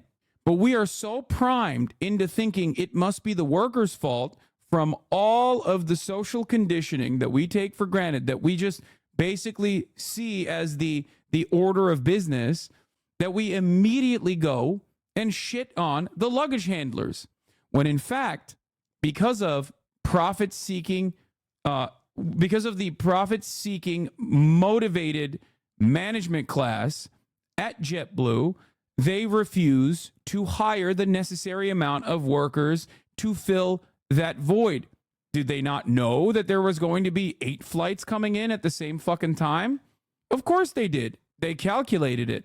And another calculation is, we don't really need to fucking hire that many baggage handlers because guess what? People can just like sit there. Many people are not checking in their luggage anyway. And the ones that do check in their luggage, well, fuck them. They can sit there and wait for an hour. Okay? And what are they going to do? It's an oligopoly anyway. Are they going to fly with another airline? Sure, but okay, doesn't matter. We're still going to be able to fill our flights to the brim. We're still going to be able to max out. The reason why I mention this is because when a situation like that occurs, your immediate reaction in most circumstances is to obviously blame the workers, when in fact, you should be blaming the bosses that are doing that specifically for profit maxing, to ensure that the profit margins remain high for the shareholders. That's it. That's why they made that decision not to hire enough workers in that time frame, knowing full well that people were going to sit there and wait. That's a calculation that they made. They know that people still do not have the capacity to change airlines. People don't, they're just going to sit there and take it. Consumers suffer for this reason under oligopolies. The gradual decline of customer service can be attributed to that reality. There it is. That is an example of classist sentiment that we inadvertently hold on to and believe we're firmly committed to that. It is a byproduct of existing in a capitalist structure. Anyway, it is additionally ironic that, like I said, most people are workers, right? The overwhelming majority. The 99%. And it's pretty fucking funny that those very same workers who are getting fucked over and possibly getting yelled at if they are on a customer facing side of their jobs by others that do recognize that it is most likely a consequence of like your boss is not hiring the necessary amount of labor in that situation for profit seeking measures. Forget that in that very moment when they become the customers. But let's get back to this demon right here and liberal Zionism.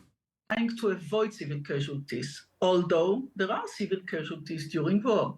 But there is no moral equivalence, like there is no legal or moral equivalence between somebody who killed somebody by mistake and somebody that, a killer, a murderer that did it deliberately and tortured his victims before. Well, let me say this. 4 judges will now decide whether these warrants should go forward. Do you have any reason to doubt the independence of the judges and the process? So the ICC, this is not a secret. The ICC is not just a court based that is dealing with international law. There are also some political reasons or I don't know, atmosphere that is unfortunately cover sometimes or shadow sometimes the decisions. But I do hope it's premature. So I do hope that this will be the time in which they will look at the evidence. And I want to say also to add something to this.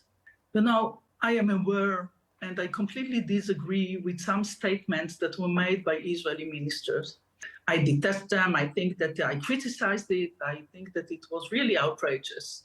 But I think that the role or the legal perspective should define or make the differentiation between some statements by politicians and the real policy or how the army is acting. Well, let me, if I may, let me just ask you a question about that, because it's clear from the information that's already been provided by the ICC. They've given some detail about what they're talking about about murder and extermination of the civilian population, depriving the civilian population of the things they need to live.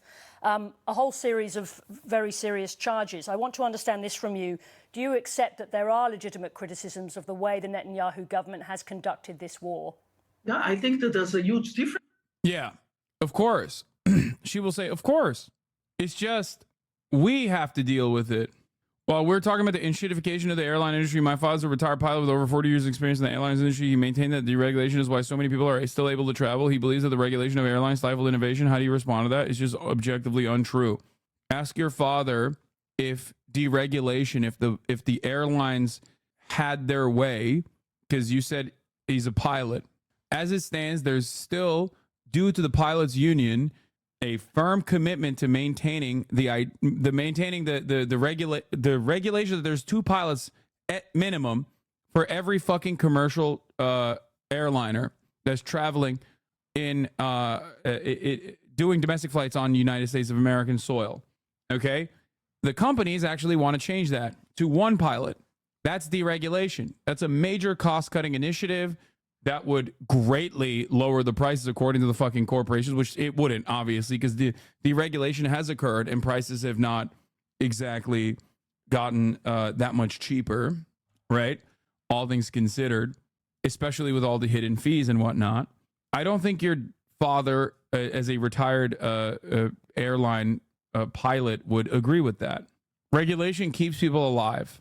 Labor unions uphold that regulation and both keep people alive, and in at least like in the other circumstances of like the baggage handlers also had a union in the similar vein to like the stewardess union, the steward union, or the pilot union, they would be able to ensure that there's enough people being hired and enough people at every given the time frame that are working so that you could get your luggage in time.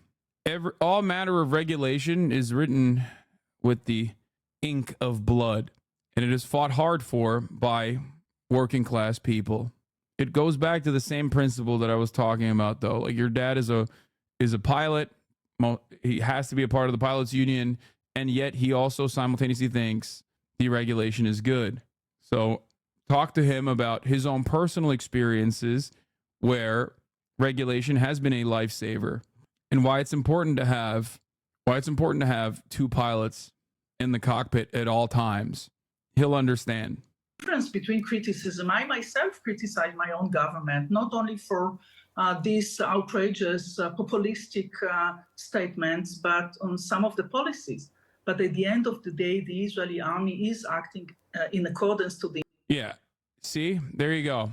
The extent of the The extent of the political discourse that is permissible within the framework of Zionism is that the army is incredibly important. The army can do no wrong, or even if they do wrong, we can handle it internally in our own court structure. And in instances where clearly we are not doing that, it still doesn't matter. Tzipi Livni played a central role in sabotaging maybe the only serious talks in the Oslo process. She wasted half the Annapolis talks with Abu Allah through her absurd positions on Jerusalem and refugees, and by demanding Palestine recognize Israel as a Jewish state. She played key positions in bloody assaults on Gaza and Lebanon that killed thousands of innocents. This liberal worked with Bibi and led his negotiations with John Kerry's mission, playing a big role in sabotaging those talks. But she is a liberal. Am I wrong? She presents herself as a liberal Zionist. As a matter of fact, this is one of the more woke liberal Zionists, because under Zionism, the more you hate Benjamin Netanyahu, the more liberal you are. Same with fucking Yair Lapid. Ultimately, my point is to say that if you are a Zionist and simultaneously a liberal, you are still a fascist liberal.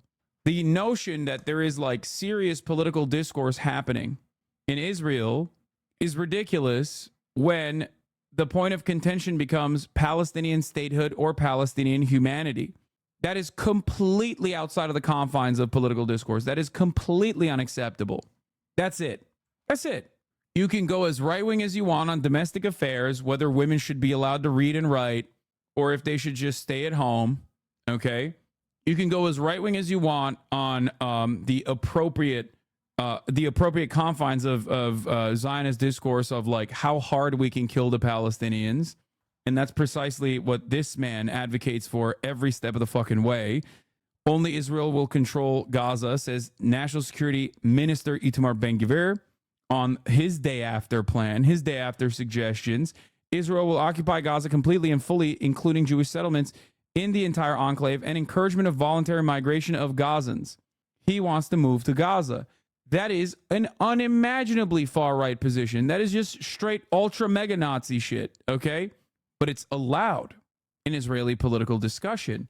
You can go as far right as you want on the Palestinian issue, but there is a stopgap measure for how far left you can go, and that far left you can go is recognizing the humanity of Palestinians. The moment that you say, well, these are human beings, we should maybe stop killing them, all of a sudden you're completely outside of what is appropriate political conversations.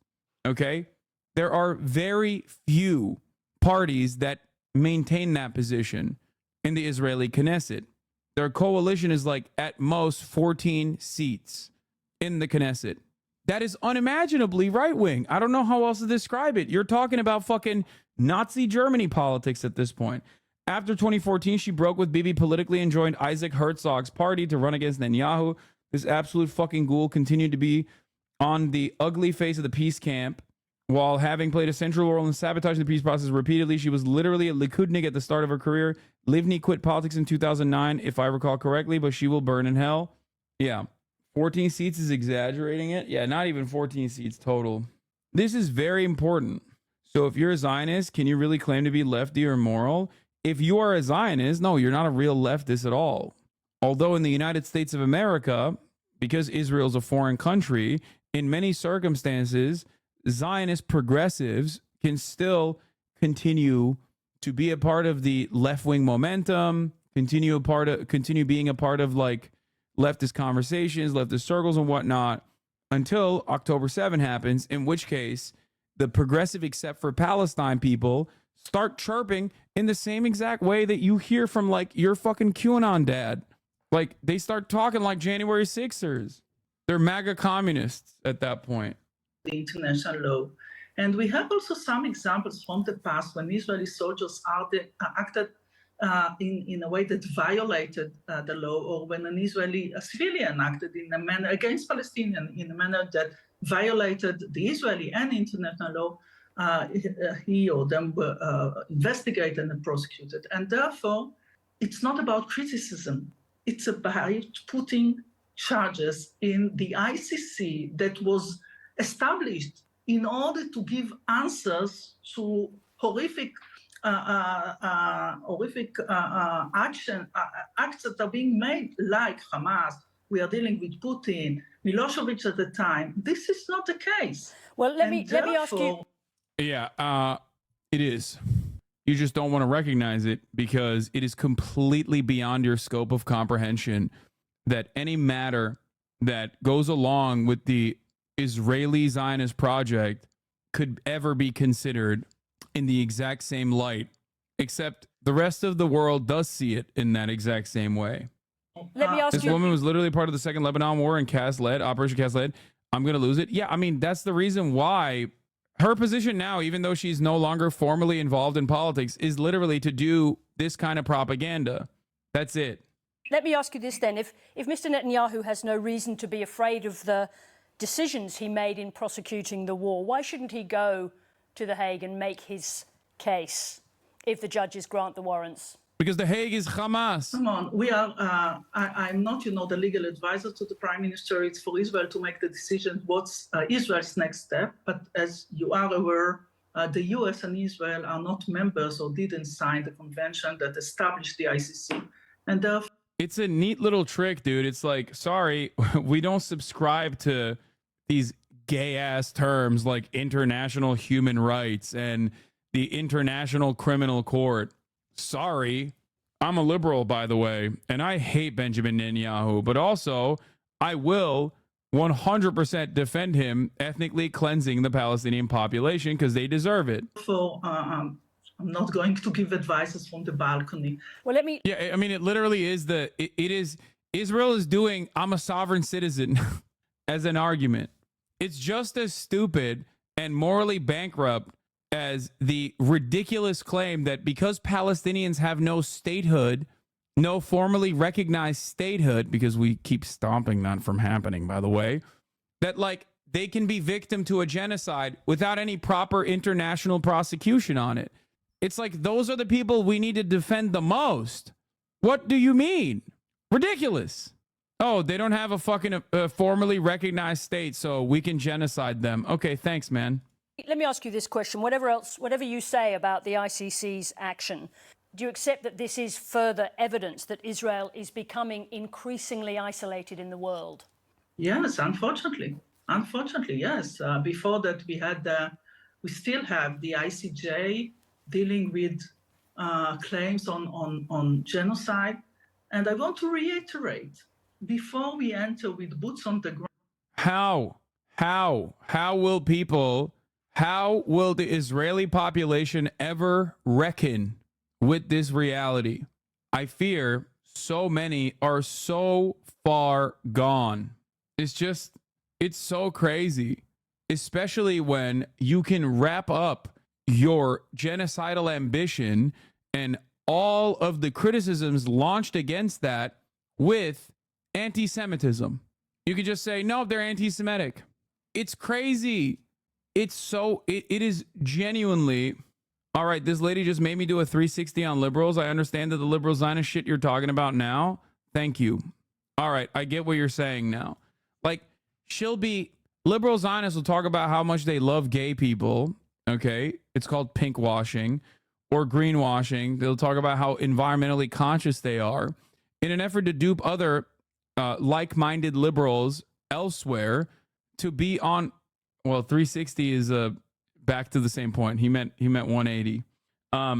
Anyway, while simultaneously, obviously killing a shit ton of gay Palestinians too. It's not like the bombs are avoiding fucking killing gay Palestinians. Israel itself is also Israel also has a tendency to blackmail gay Palestinians into becoming informants for themselves too. So it's just like all of it is ridiculous. Ground to Gaza, we asked the population to leave places knowing that we are going to act there, and we wanted to minimize the collateral or the damage for civilians. And it's not only that. I see young people chanting from the river to the sea, and they don't understand. It's like, dude, you're literally defending killing 35,000 plus Palestinians over the course of the past 8 months and saying that's not genocidal, while simultaneously decrying that saying from the river to the sea, Palestinians will be free or Palestine will be free is actually the real genocide that's occurring. Words are violence. Words are violence, I say, as I'm doing real violence and defending said real violence. It doesn't make any sense. And I think the key factor here is the recognition that Palestinians are human beings worthy of dignity, worthy of emancipation. They have the same exact fucking dreams when they put their head on the pillow at night that you do. Okay? They want shelter. They want a meaningful life. They want to be able to work. They want to have a sense of purpose in life. When you come to that recognition, all of a sudden, it becomes pretty clear. It is unimaginably cruel to kill 35,000 of them. It is unimaginably cruel to trap them in an apartheid structure for 75 fucking years, not allowing them to return to their homes, killing them when they try to do so in the early stages, slowly but surely taking away more and more of their lands. Every step of the way saying, well, you deserve this, you deserve this. And if anyone, God forbid, resists, you deliver to them a retaliation that is 10 times, 20 times, 30 times more violent. Is it not possible to denounce Israel's genocide of Gaza while also recognizing from the river to the sea is a problematic anti-Jew statement? I mean, you can do that if you want to, but it's not correct at all. I don't know why you personally consider it to be problematic, because it's not. The example I used with Ethan is the one that I think is most appropriate in this situation. When Black Lives Matter first started as a movement on the ground, as something that some of the people that were crying out about police brutality and the disproportionate targeting of black communities, there were plenty of people who set up counter propaganda against that. They said, all lives matter. Why are you saying only Black Lives Matter? Black Lives Matter means you want to kill cops. Black Lives Matter means you want to kill white people.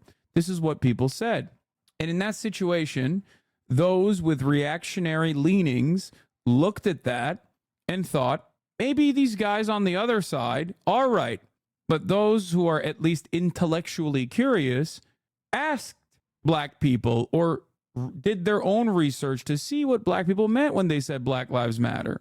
Why is it that in this circumstance, we look at the oppressors and what their understanding of the term is? And when I say oppressors, I don't mean Jewish people. I mean Zionists. A very important distinction to make here, because there are plenty of Jews on the right side of history on the matter. There are plenty of Jews who are saying from the river to the sea, Palestine will be free at those pro-Palestinian demonstrations. But we do not listen to them. We do not listen to the pro-Palestinian camp on the matter. We take for granted the framing that Zionists cynically deploy against emancipatory slogans like this. Okay? If you do not listen to what a white reactionary conservative has to say about Black Lives Matter, then why would you listen to what a Zionist has to say about from the river to the sea, Palestine will be free? That's it. The Darshan says, in South Africa, the anti-apartheid slogans were kill de Boer, white people, specifically Afrikaners, and one settler, one bullet. I don't think tone policing these slogans matter. When South Africa was freed, they didn't go on to mass murder whites. Exactly. I think the idea that like a country deserves to exist, has a right to exist, is a ridiculous notion, ultimately.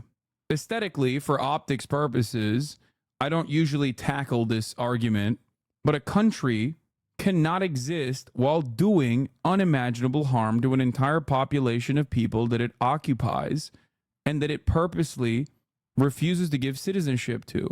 You can't do that. Sorry, Rhodesia has to exist. Rhodesia has a right to exist. That's what you sound like when you say Israel has a right to exist in this way. Israelis have a right to exist. Okay? They do. What is Rhodesia? Great question. It no longer exists. So there you go. Israelis have a right to exist. Israel as a apartheid regime does not. Rhodesian camo is so good you can't even see it on the map anymore. Yep. What is an Ottoman? That's so funny. Comparing one of the most dominant forces that terrified European colonialists for literally centuries to a failed ethno-state, white supremacist ethno-state project It's like the Confederacy, defending the Confederacy. Understand that Hamas does not represent any legitimate cause of the Palestinians. I negotiated twice peace treaty with the Palestinians. I think I just have to jump in there, because I think we need to make a clear distinction in our conversation between the reason I think that explanation doesn't work well is that Jewish Zionists might not actually be cynically viewing it as so to neutralize it. Some are misunderstanding it and genuinely upset by it. I'm not agreeing people should stop saying it. I'm just saying that explanation isn't convincing the Jews that are actually frightened by it, warranted or not. Oh, for sure. Oh, absolutely. This is where the complicated nature of anti-Semitism comes into play. Because in the Western world, anti-Semitism is a real bigotry. It happens all the fucking time. Oftentimes dished out by those in positions of power too. And the history, the multiple centuries of violence that Jewish people were subjected to makes it even harder, especially when all of that plight is cynically tied back to, by Zionists, to the existence of the Israeli state as a Jewish one. Okay? I'm not saying that, anti-Semitism is fake or whatever. Of course not.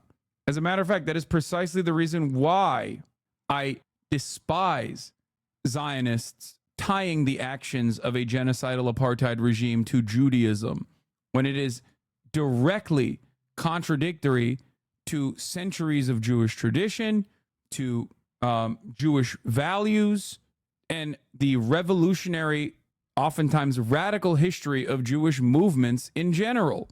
In the 3,000 years or however many years that Jews have existed, Zionism is a relatively new project, a dominant fascist ideology. It's ridiculous. Yes, a lot of Zionists live in a paranoid fantasy propped up by real trauma of the Holocaust and many and centuries of pogroms.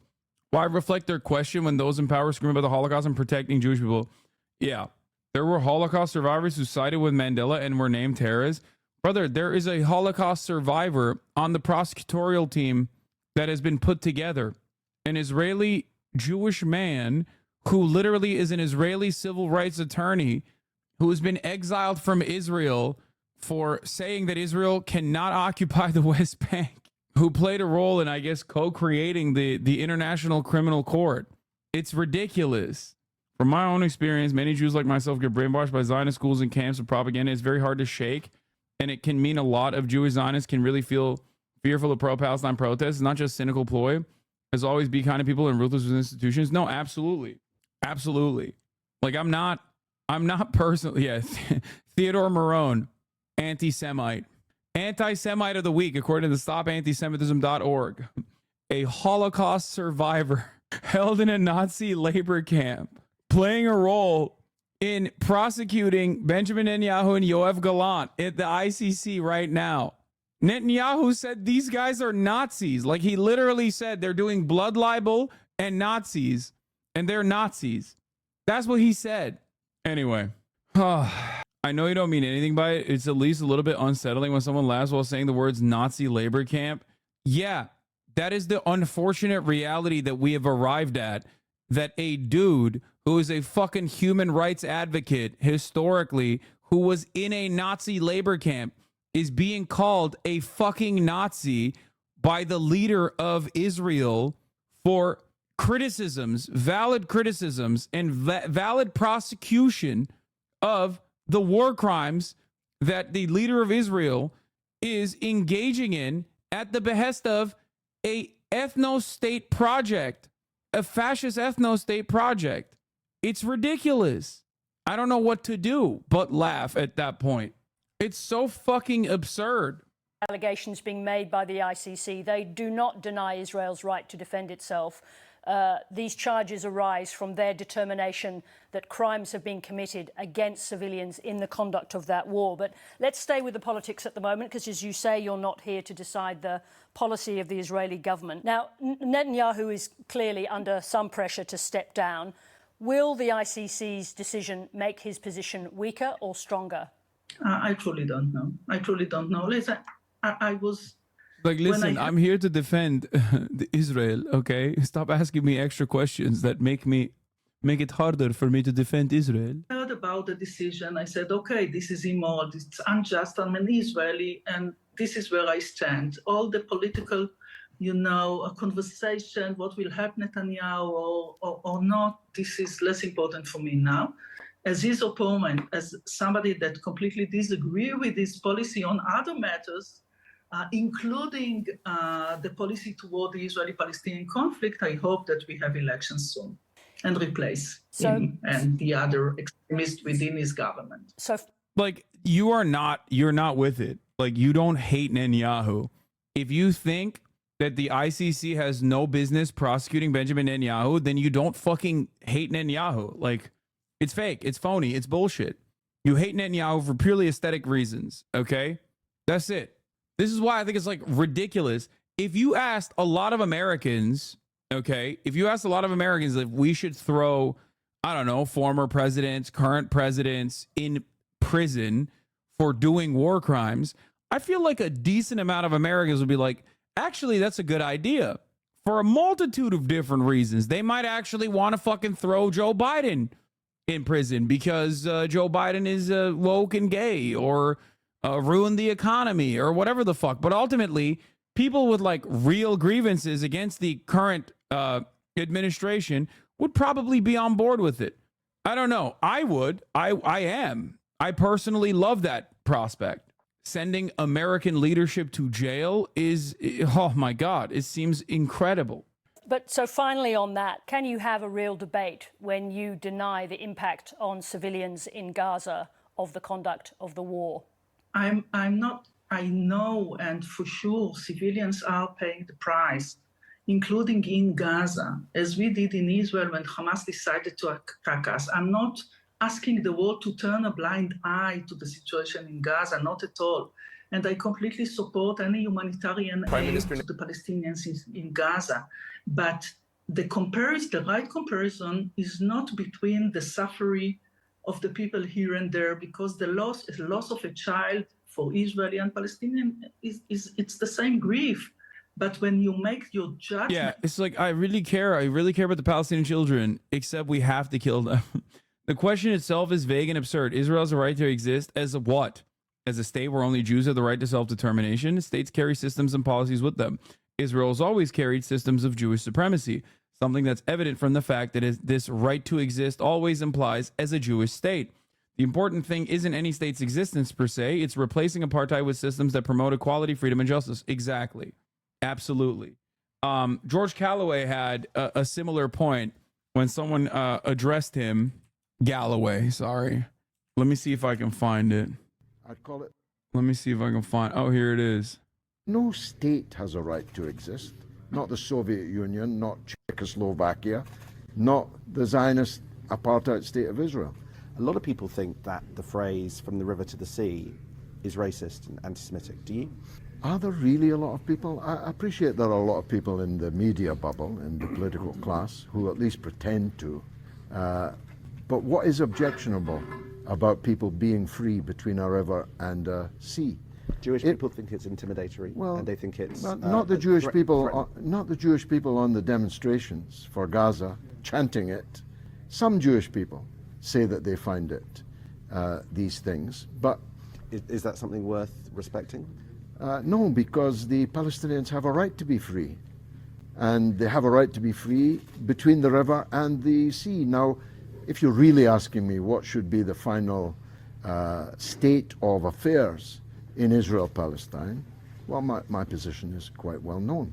I think there should be one democratic and secular state between the river and the sea. And if I was doing their marketing, I'd call it the Holy Land. So you don't want Israel to exist? No state has a right to exist. Not the Soviet Union, not Czechoslovakia, not the Zionist apartheid state of Israel. I believe that the best solution for everybody is, as it was in South Africa, freed from apartheid, a democratic state where white people and black people, Jews, Christians, Muslims, live as equal citizens under the law. That's what I believe. I appreciate you don't believe it, and that there are others who don't believe it, but it's a legitimate view. It's one that has already been adjudged in law in Britain to be a legitimate one, and I hold it, and I got a mandate for it tonight.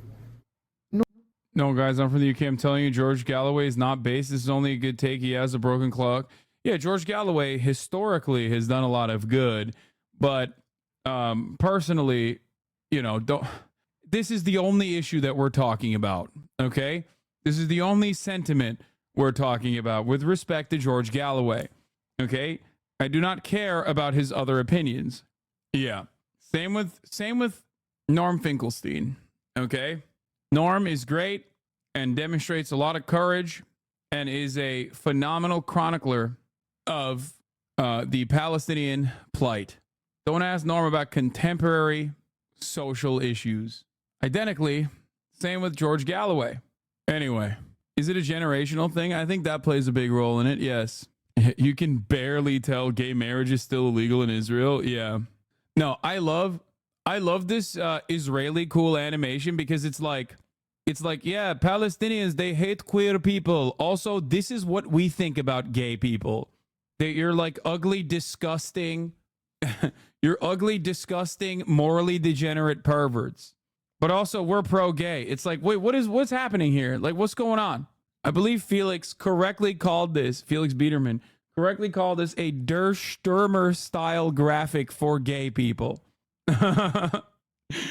He's like that literally, that right there, that clip right there would pop off on fucking 4chan poll, okay?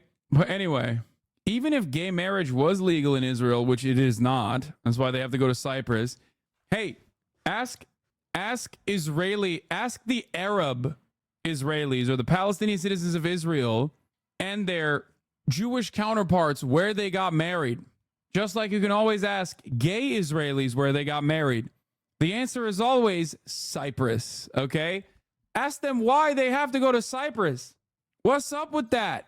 You can also ask Israelis whether or not a Jewish Israeli person can even get married and offer citizenship to a Palestinian.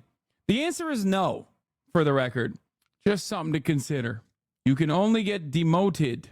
Lechava, Prevention of Assimilation in the Holy Land, is a far-right and Jewish supremacist organization based in Israel that strictly opposes Jewish assimilation.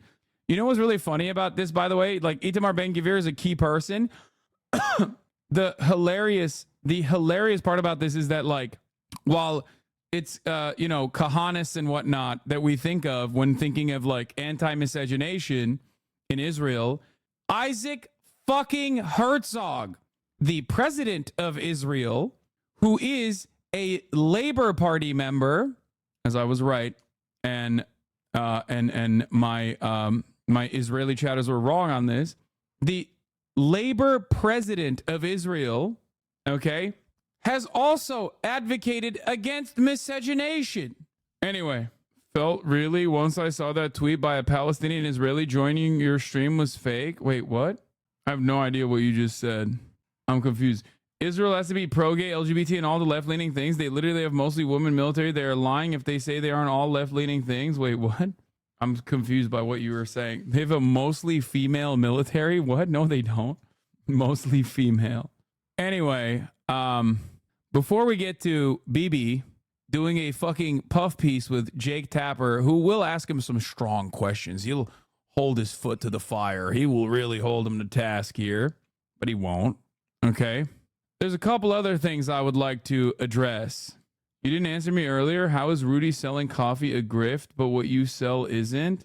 Bro, the only grift I engage in is the top of the hour ad break, where I tell you that there's a 3-minute ad break at the top of the hour. And if you no longer want to see those ads, all you need to do is subscribe. Yeah, exactly. You think you're clever, huh? You think you're clever, huh? Yeah, bitch. You ain't clever. At the top of the hour, the 3-minute ad break comes for you. Clever ones have already subscribed, knowing full well that if they do subscribe for $5 or for free with a Twitch Prime, they won't see the top of the hour ad break. I'm not slipping. Yesterday's excitement, where I got caught slipping at the top of the hour numerous times, is gone. Long gone. That was yesterday. We're in today. It's repost time. Maybe they can also get gifted if they're lucky. Here's a 3-minute ad break now. Aisha Esquire, thank you for the 10 community gift the subs.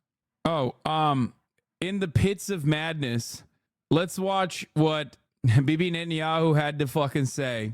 He's creating a false symmetry between the democratically elected leaders of Israel and the terrorist chieftains. That's like saying after 9/11, well, I'm issuing arrest warrants for George Bush, but also for bin Laden. Or after in World War II, well, I'm issuing arrest warrants for FDR, but also for Hitler.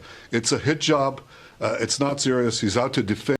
I think that analogy doesn't work in the way that he thinks it works.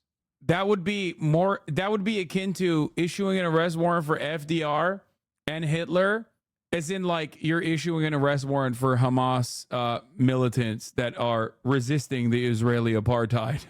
Having said that, however, I am personally a fan of issuing arrest warrants and investigating everyone.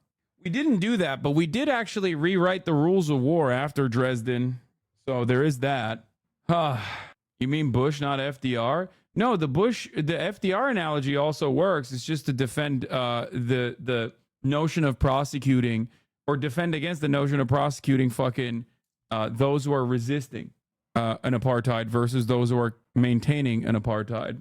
So Israel, and he's also pouring gasoline on the fires of anti-Semitism that are spreading around the world, because he is attacking the one and only Jewish state and trying to handcuff us, preventing us from exercising responsibly through the laws of war as we obey them and we are subordinate to them. He's saying we're not. He's creating false symmetry, false facts, and he's doing a grave injustice to the international. Yeah, false facts, false symmetry. It'd be so sick, dude. Arrest George W. Bush for 9/11, for doing 9/11, that is. Would you say that anti-Semitism has any institutional power in the U.S. today? That's a tricky one. That's a tricky question. I think it does, yes. It's just that there are other groups that they hate way more. Like, dude, you have like Jewish anti-Semites like Stephen Miller in positions of power. Look at the Republican Party. Like, what are we talking about? The damn near entirety of the far right mobilization is fucking anti-Semitic. We are not that far removed.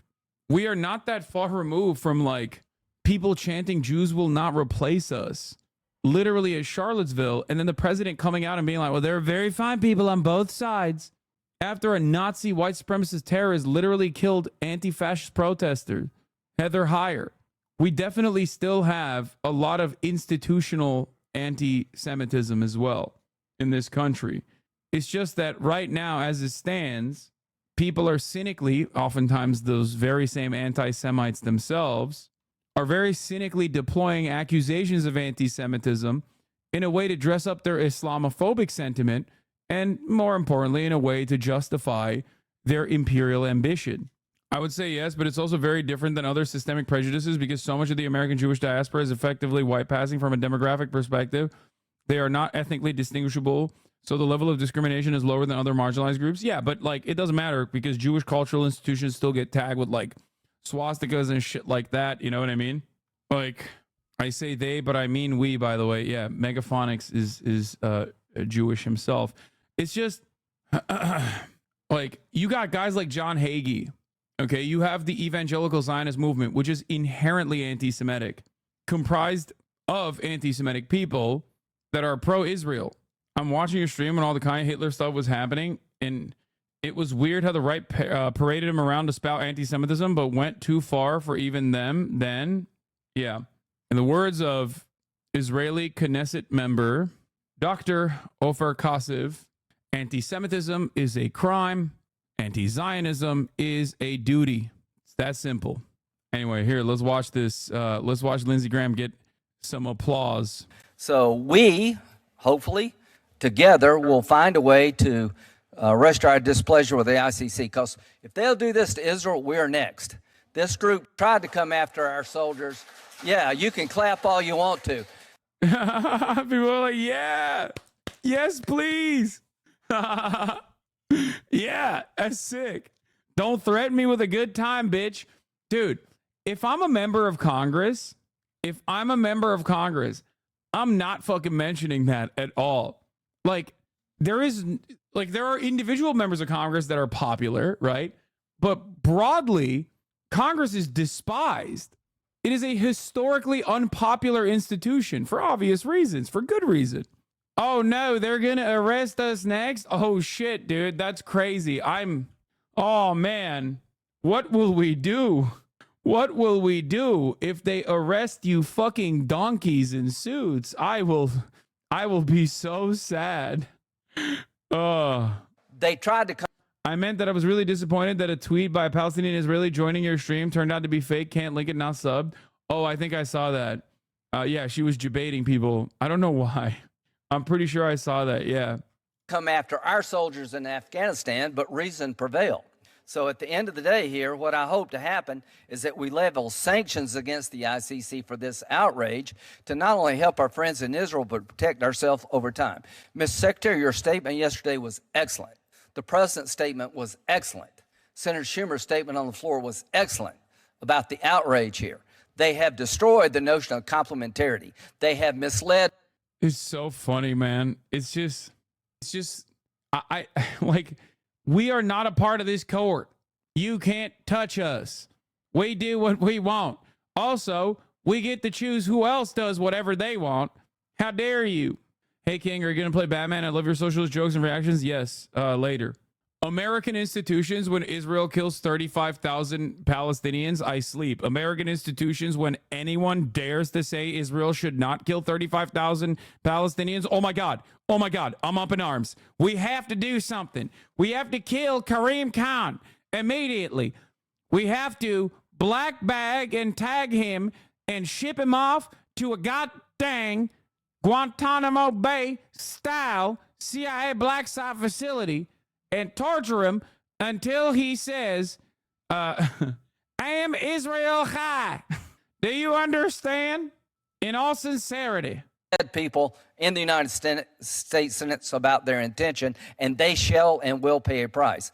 Ms. Secretary, I appreciate what you've said. It is now time for us to act. Thank you. So we, hopefully, together will find... We're going to make you say, I am Israel Chai. Do you understand me? You will say it, and you will like it. Find a way. All right. Let's get to Bibi. Netanyahu, thank you so much for joining us. A central part of the ICC's charges against you and Gallant is, quote, I dream of a world where we will look back at this moment in history and go, isn't that crazy that we literally had mainstream media outlets interview Adolf fucking Hitler? You know, the same way that we look at like Time magazine covered, like Man of the Year, 1933, Adolf Hitler, like that shit. I dream of that future because it means that, like, you know, justice has prevailed. Quote, starvation of civilians as a method of warfare. Now, I know that Israel repeatedly claims that enough aid is getting in and there is. Did that happen? Yes, of course that happened. I forget who tweeted that once that said, like, Americans only know about World War II history and they still don't know World War II history, but it's so true. Yeah, I mean, I get what you mean, but the 1933 thing was sarcastic and was actually a form of protest against appeasement. Yeah, it's just the most like visible aspect of Western media coverage. But make no mistake, plenty of American outlets literally defended Hitler as like a person who was very dynamic, very charismatic, and also on top of that, claimed that he was revitalizing the German economy, which at the time he was. So the idea that like we did not have a shit ton of phenomenal positive coverage for Adolf motherfucking Hitler is silly. We did. It's not purposeful starvation, and those claiming otherwise are misinformed, are lying. Is Israel going to send a delegation? Is it real that a Zionist group made a secret deal with the Nazis? Yeah, but it doesn't really mean anything. You're talking about the Havara agreement. There are two separate instances, but ultimately it doesn't matter. I find it ridiculous to bring that up as like a real point of contention, just like I find it ridiculous to bring up the fucking Palestinian Grand Mufti as like being formative in Adolf Hitler's understanding of the mind of the Jew and what to do with it. Okay? The Jewish question. Like, Adolf Hitler was incredibly anti-Semitic, very publicly so, far before he ever met with the fucking Palestinian Grand Mufti. And the Palestinian Grand Mufti himself was a colonial a part of the colonial apparatus to begin with anyway. Allegation to The Hague to present any evidence to defend itself. I think these charges are exactly as President Biden called them. They're outrageous. They're beyond outrageous. This is a rogue prosecutor that has put false charges and created false symmetries. Rogue prosecutor that we fucking petitioned to put into that position, by the way. I really hope that this dude, Kareem Khan, in all of my endless support for the Balds, doesn't turn out to be some fucking freak who ends up using this as an opportunity to defend Israel by being like, oh, sorry, we put forward a shitty ass prosecution. So I guess like we can't get arrest warrants out for the Israeli leadership, but we certainly can for the Hamas leadership. You know what I mean? That's my biggest fear out of this, especially considering that Kareem Khan has historically been pro-Israel, which is precisely the reason why Times of Israel in 2021 said that he was Israel's guy. Ironic because it's not a part of the courts, but why the fuck is Israel having a say in who gets to be a prosecutor for the ICC? Same with the United States of America. The United States of America petitioned him. I hope that it's more of like a Jose Andres type situation where someone who is a Zionist themselves are just like, no, this is fucking ridiculous. Like we have to do something about it, and not like a bait and switch type situation. Do you understand what I mean by this? I hope I'm making it very clear, because I still hold out a little bit of skepticism in this moment. Or the Goldstone report. Well, the Goldstone report was, at the time when it was written, was solid. And the only person that went against it after it was released, after getting a shit ton of pressure from Israel too. Every single person that was involved in the Goldstone report literally stands by it. That are both dangerous and false. And the first false symmetry is he equates the democratically elected leaders of Israel with the terrorist tyrants of Hamas. That's like saying that, well, I'm issuing, arrest warrants for FDR and Churchill, but also for Hitler. Or I'm issuing arrest warrants for... wow, this is a really good line, man. Keep repeating it. George Bush, George W. Bush, but also for bin Laden. That's absurd. Secondly, the charges are completely false. Let's take this charge of starvation. We've put in 500,000 tons of trucks of food and medicine for this population. We've taken... In northern Gaza, the average population daily caloric intake is 245 calories. 245 calories.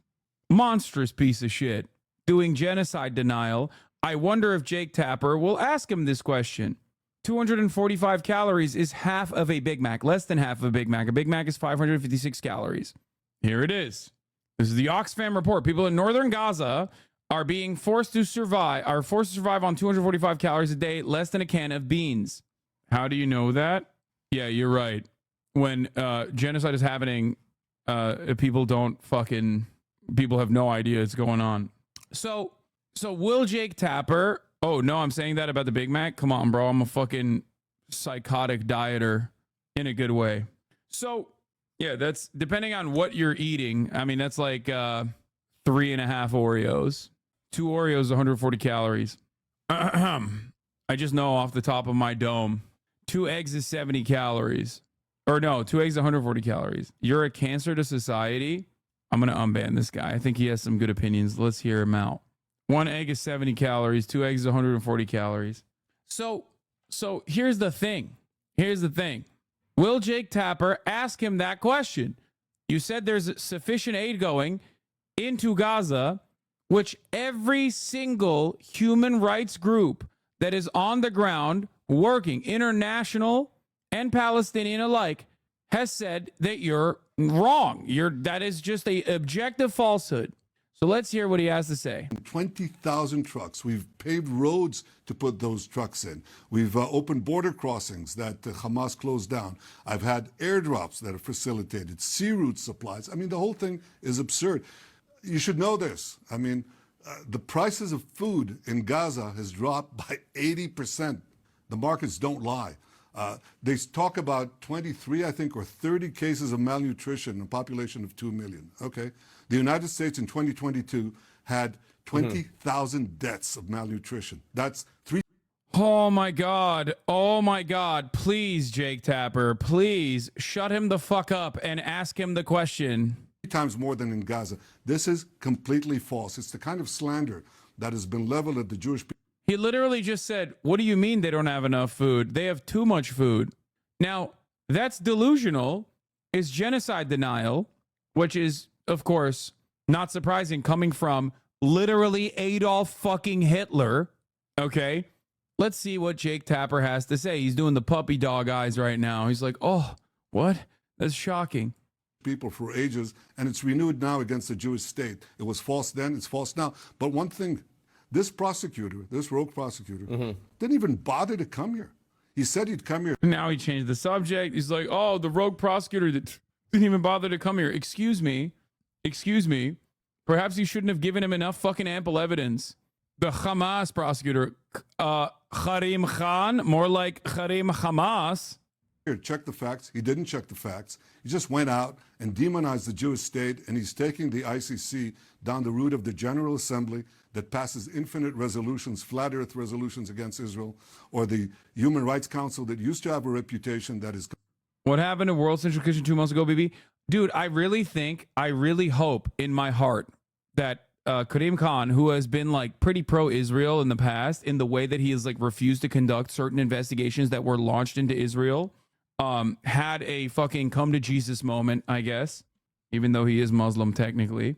He had a come to Muhammad moment and has changed course dramatically due to the actions of Israel.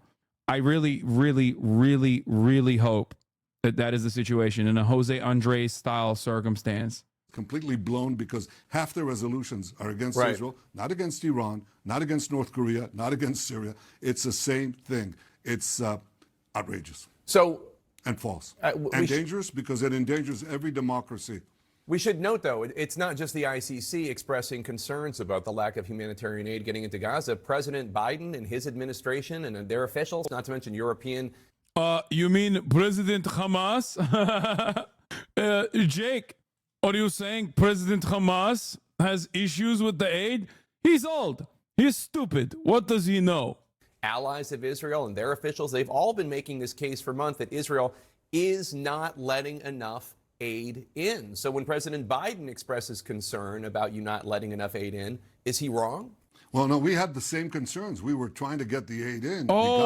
Dude, shit. Actually, not enough aid was getting in, and we were concerned by it. How much you want to bet he's going to say Hamas is actually the only force disrupting aid delivery? This is, of course, a classic lie. All of the crossings were closed and maintained by Israel. Israel is the only group that is stopping aid from going into Gaza, including but not limited to stopping the Rafah crossing from being operational and going so far as to tell Egypt not to let aid in as well, or completely control what kind of aid goes in to Gaza. That's number one. Number two, there have been numerous crossings they've closed unjustifiably, while simultaneously claiming that it's Hamas that's attacking the crossings. They are not. Okay. There have been instances where they did the flower massacre, as you guys know. They opened fire on fucking humanitarian aid convoys, okay, killing a shit ton of people. Settlers are literally disrupting humanitarian aid on the Israeli side of the fucking border, which the police refuse to fucking prosecute, okay? They have now seized control over the Rafah border from Egypt and are directly controlling it. They are also, once again, refusing to let aid in. It's just sitting on the fucking border in trucks. Okay? Not only that, but also these people are starving, right? So sometimes there is chaos in the delivery of the aid. So the civil organs of Palestinian society, the police force, okay? The civil organs of society, the Palestinian police force, which is civil, it's not, they are armed, of course, they are cops, noticed the chaos that was occurring at humanitarian aid delivery drops, so they maintained order. So what did Israel do? Remember, this was a couple months ago, okay? What did Israel do? They assassinated the chief of police and then said he was Hamas. And to this day, they still will target even UN trucks and then claim with drone footage, which they did literally last week, show drone footage of armed people around the UN trucks, cops in full fucking police fatigues, by the way. And they'll show that drone footage to be like, see, UN is Hamas, UN, UNRWA, and UN is working with Hamas. These Palestinians, they have guns. They are Hamas. No, they're not. They're fucking police. They are there to do their very best to maintain order during a fucking genocide. Also, yeah, not only are they refusing to prosecute the aid, the settlers that are stopping the aid delivery, Israeli soldiers and police are tipping off the groups that attack the Gaza aid trucks. This is an article from today, a Guardian exclusive. What has America done so far? All right, remember the pier that we built? That was purely symbolic. It was purely to say, like, see, we're doing our best. We're doing our best. We're trying our best to give Palestinians the aid. We're dropping it through airplanes. We're paradropping the aid. It's killing people. Oopsie. The aid is dropping. When the parachutes don't deploy, the aid is dropping and killing Palestinians. Oops. It happens. Okay? Also, the fucking Pentagon today says none of the aid unloaded from a U.S. pier off the coast of Gaza has been delivered to the broader Palestinian population. It is utterly ridiculous. Needs to be verified, but claims the U.S. is using the pier for weapon shipments to Israel. I don't really understand why they would use this aid for weapon shipments to Israel when they could just like directly deliver weapons to Israel through other means, as America has been doing since the beginning of Israel's latest version of the genocidal incursion. I don't personally understand why they would need to do this. I don't know why. Like, I think that seems a little silly. This actually, unironically, is much more dangerous to deliver weapons through, because you can infiltrate the weapon shipments. Like, Hamas could easily infiltrate the weapon shipments and use it to their advantage. Anyway, wonderful stuff, though, overall. So Jake didn't ask the direct question that I wanted him to ask, but at least he's saying, what do you have to say to Joe Biden? He says you're not delivering enough aid. And Hamas was looting the aid. That's what was happening. They were taking it for themselves or extorting the population. We were letting the aid in from the start. And look, this was my directive from day one. The day one thing was we have to we comport with international law. We comport with the rules of war. We have to get those trucks in. We're getting hundreds of trucks every day in. And that's been an aspect of our conduct of war, because we try to get civilians out of harm's way. We've done things that no country, no army has done in history. It's not me saying that. It's General Petraeus saying that. The head of the urban warfare at West Point, Colonel John Spencer, says it. Israel's gone out of its way both in humanitarian aid and getting civilians out of harm's way with millions of text messages, millions of phone calls, and leaflets that we've been dropping, giving up the element of surprise. Israel is given here a bum rap. I think it's dangerous, because basically it's the first... Dude, what if I were to fucking drop a leaflet before I drop bombs on your house? Like, you probably wouldn't appreciate that. This is a ridiculous argument. It'd always be ridiculous. If Al-Qaeda said that they were going to fucking blow up the World Trade Center before they actually did it, would that be appropriate? No. Shut the fuck up. I hate this. I hate this argument. Oh, shit, dude. Russia is actually fucking doing roof knocking in Ukraine, so I guess it's fine now. First democracy that is being taken to the dock when it is doing exactly what democracy should be doing in an exemplary way. I think. Yeah, technically they did a roof knocking on one of the buildings before hitting the second one, so I guess it was fine.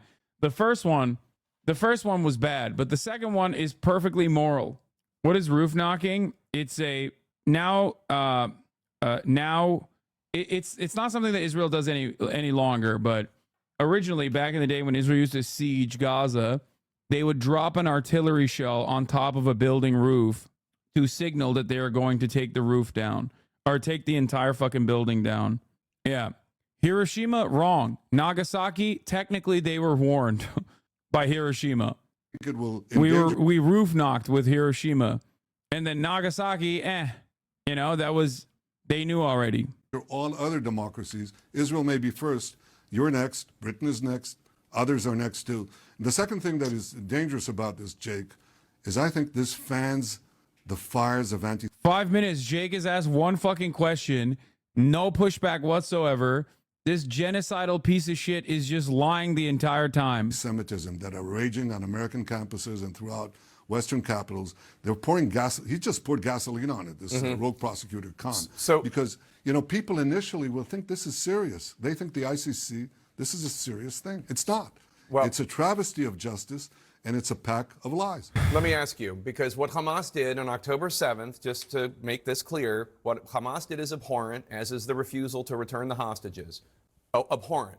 But whether or not it was Israel's... It's false, by the way. The refusal to return hostages is a bullshit narrative that the Western media has like run with. That's not true at all. So the framing of this question is already fucking false. Israel is the one who refuses to take the fucking deals that Hamas has presented, I believe, 30 times, 30 plus times in the past 8 months. Tens of thousands of innocent Palestinians, including countless children, have been killed and maimed by the IDF in your war against Hamas. Is there anything you and the IDF could have done any differently to avoid all the loss of innocent lives in Gaza? First of all, every civilian casualty is a tragedy. Every child lost, or every woman lost, or every innocent person lost is a tragedy. But for Hamas, it's a strategy. So while we go out of our way to get them out of harm's way, Hamas goes out of its way to keep them in harm's way, shooting at them if they try to leave the battle zones. But many have left, thankfully I can say that. Now, the ratio, because of our actions, the ratio of civilians to combatants killed is the lowest in the history of urban warfare, and certainly dense urban warfare like this. It's about 1 to 1. There are about 14,000 casualties, 14 to 15,000 terrorists killed, and an equal amount of civilians that were unfortunately killed, because that's what happens. But in other arenas, in Fallujah, with a handful of terrorists, 3,000, 4,000 compared to 35,000 in Gaza, the ratio was much bigger than that. The same thing in Mosul. So we've gone out of our way to stop it. And let me tell you, I think that the numbers are also inflated. You know, the UN... Oh, it's so gross. Dude, anything and everything they will use to their advantage to continue defending genocide. 1 to 1 is 50% is terrible. It's also not correct. No, they're just... Benjamin Netanyahu is saying that every single adult male that is over the age of 18, or over the age of 15, I think, and under the age of like 65 is considered a Hamas militant. That's all he's saying here. That's it. And even then, the fucking ratio is still awful. Yeah, he's gonna bring up the UN saying we have identified 24,000 of the victims, and we cannot identify the rest of the victims because Israel won't let us. That was the point that the UN was making. Of course, because he's a disingenuous, genocidal piece of shit, literally the reincarnation of Adolf fucking Hitler, he's like using that as an example, using that as an opportunity to do more fucking genocidal propaganda. The UN organizations that are dominated by Hamas in Gaza is giving false information, as is Hamas itself. And people believe these numbers. The other day they came and said, well, you know, it's about 35,000 who are killed, but 10,000 of those we said are women and children. Now we can't say that. We don't know who they are. Whatever the number. That's not what they said. Jake Tapper, do a fucking job. Do your goddamn job. You fucking muppet. You stupid fuck. Do your goddamn job. If you don't do your fucking job, I'm going to lose my goddamn mind. Oh my God. Oh my God. It's too many. In the meantime, the lie circles. Well, look, yes, 1 is too many, but... What do you mean? What do you mean? Oh, any life is too many. Shut the fuck up. That's not the only point that you should be making. If you do truly believe that it's unconscionable that even 1 life is too many, then you should be fucking frothing with the mouth right now when talking about 35,000 dead. He's literally denying the fucking figures, Jake. God damn, dude. The reason they're there, the reason we have civilian casualties at all, is because Hamas is... He literally said UN is dominated by Hamas, bro. What the fuck are we doing here? God, I hate this piece of shit so much. Preventing them from leaving. I'm happy to say that in the Rafah operation that we've conducted, 1 million people actually left. People said, well, there are 1 million people, 1.2 million, in Gaza. Where are they going to go? They're going to be trapped. Well, 1,950,000 have already... He's like, dude, we did the Trail of Tears, Hamas version, and it was so good. What are you saying, Jake Tapper? We did it. We moved them. We keep moving them over and over again. Left, and there are very few civilian casualties because we're doing everything to get them out. This is our policy. It's humanitarian. It's responsible. We comport with the laws of war, and we're the ones taken to the dock. And it doesn't give any solace that they're also taking these killers of Hamas, these murderers, and putting them in the dock. As I said, yeah, Hitler's in the dock, but so is FDR, and so is Eisenhower. Absurd. After 7 months of unity for your wartime government, there seems a lot of disagreement now about your plans for Gaza, or lack thereof, after a major military operations in Gaza is over. Benny Gantz wants a plan, or he says he's going to leave your government. Your defense minister, Yoav Gallant, says you don't have a plan. He's basically accusing you of trying to lay the groundwork for an occupation, either civilian or military, in Gaza in the future. Are you denying that the plan is for an occupation of Gaza, or are you taking it off the table? No, I have a very clear plan. I think the first thing, the day after Hamas, Jake, is the day after Hamas. We have to get rid of Hamas, otherwise there's no... Calling this an interview is actually a gross misuse of the word. This is a dick-sucking session masquerading as an interview, not even a contentious one, really. You're letting a dude who is at the precipice of being formally charged and criminally prosecuted by the ICC for crimes against humanity on your airwaves basically fucking rewrite the narrative in real time without doing any pushback whatsoever. This is, in many respects, thank you for bringing this up, actually, no different than Tucker Carlson interviewing Vladimir Putin. Like, it's the same exact thing. Tucker Carlson going to fucking Russia and just eating Vladimir Putin's ass in broad daylight is identical to this. He did some pushback, too, remember? He was like, oh, well, what about the journalist? You have to release him, sir. You have to release the one journalist, sir. Yeah, he did a lot of pushback, too, remember? Future for Gaza, no future for peace, and it'll be a tremendous victory for not only for Hamas, but for the Iran terror axis that backs it and organizes Hezbollah, the Houthis, and all these other sundry terrorist organizations. So I think we have to defeat Hamas, and we will defeat Hamas. This is why I need people to understand something very important here. This is why a lot of people yell at me and say, Hasan, you're fucking biased, blah, blah, blah, blah, blah, when I interview people. Of course I'm biased. Everyone is fucking biased. The difference is I admit and acknowledge and tell you what my biases are.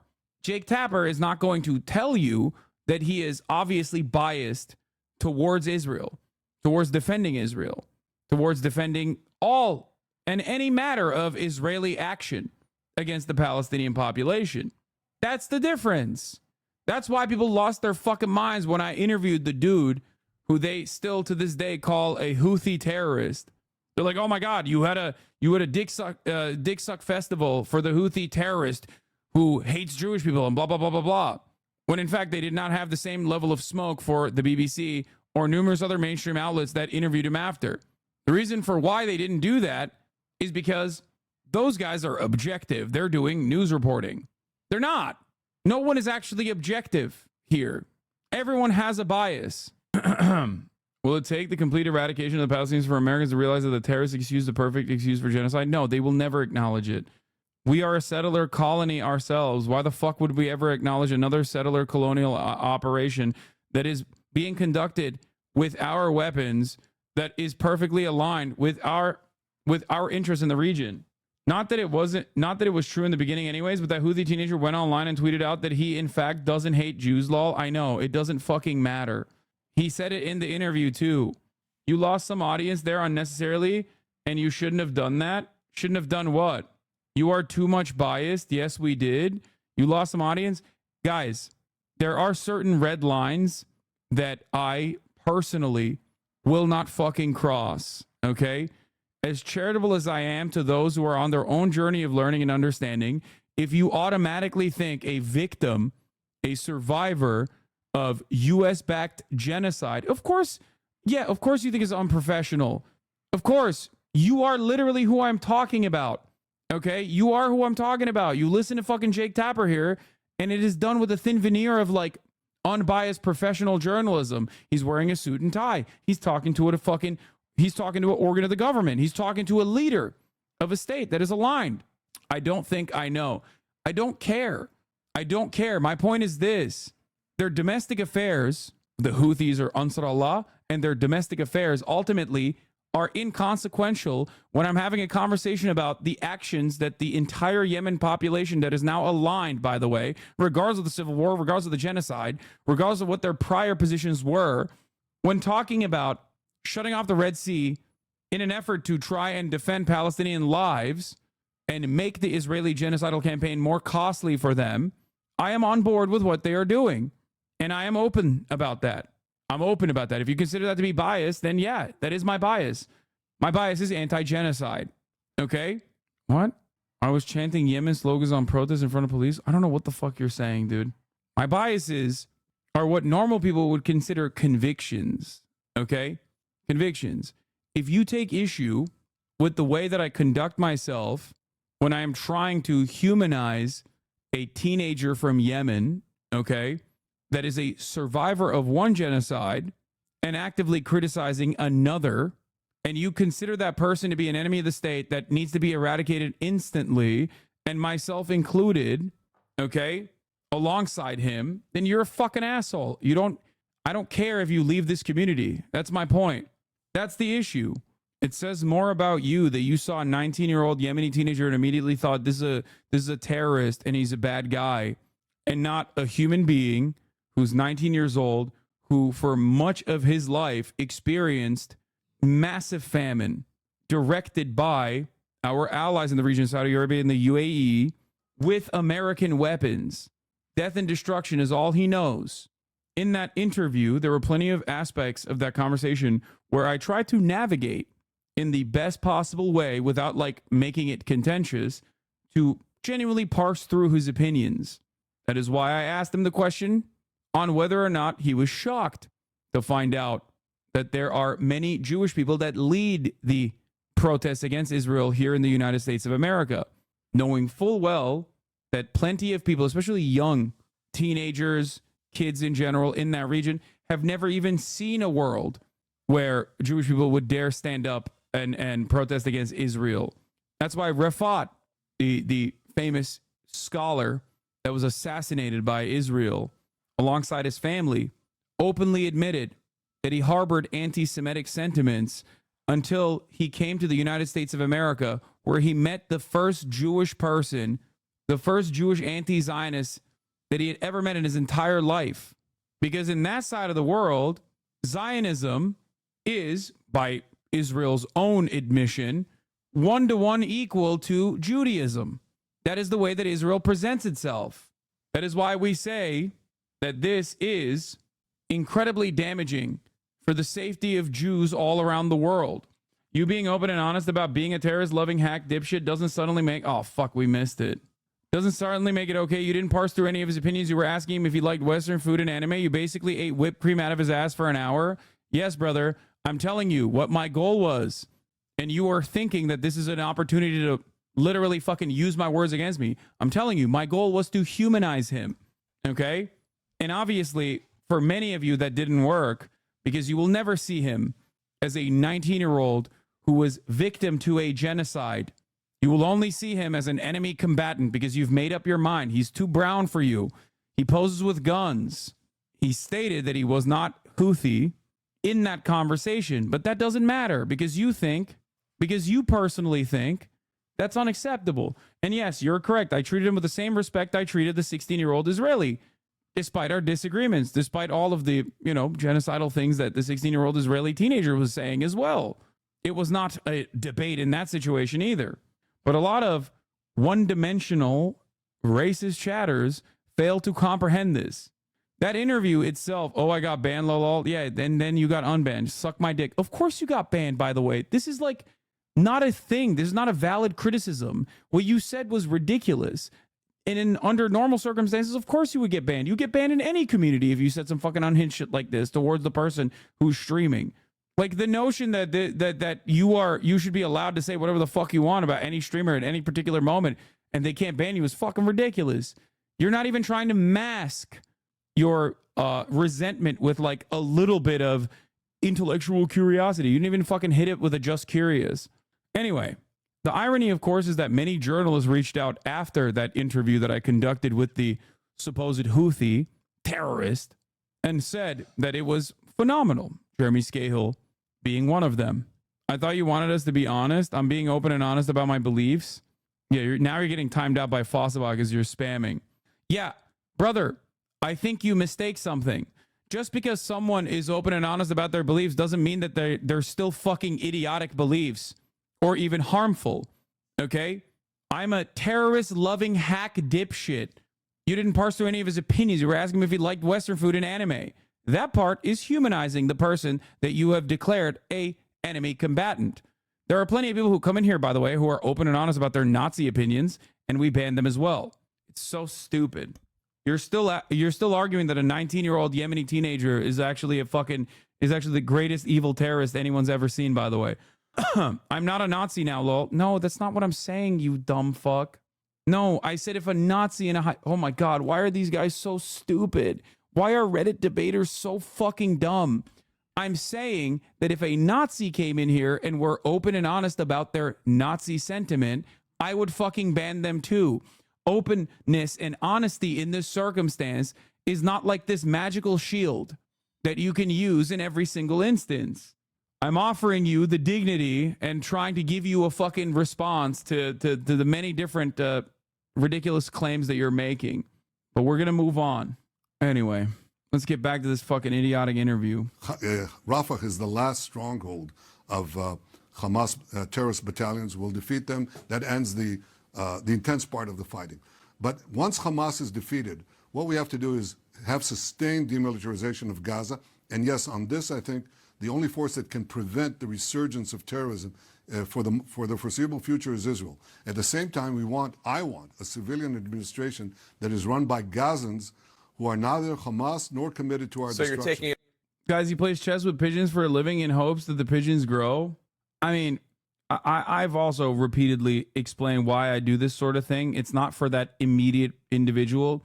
It's more so for others who may also harbor similar resentment that come in here or may be confused by it, that come in here to hear what I have to say.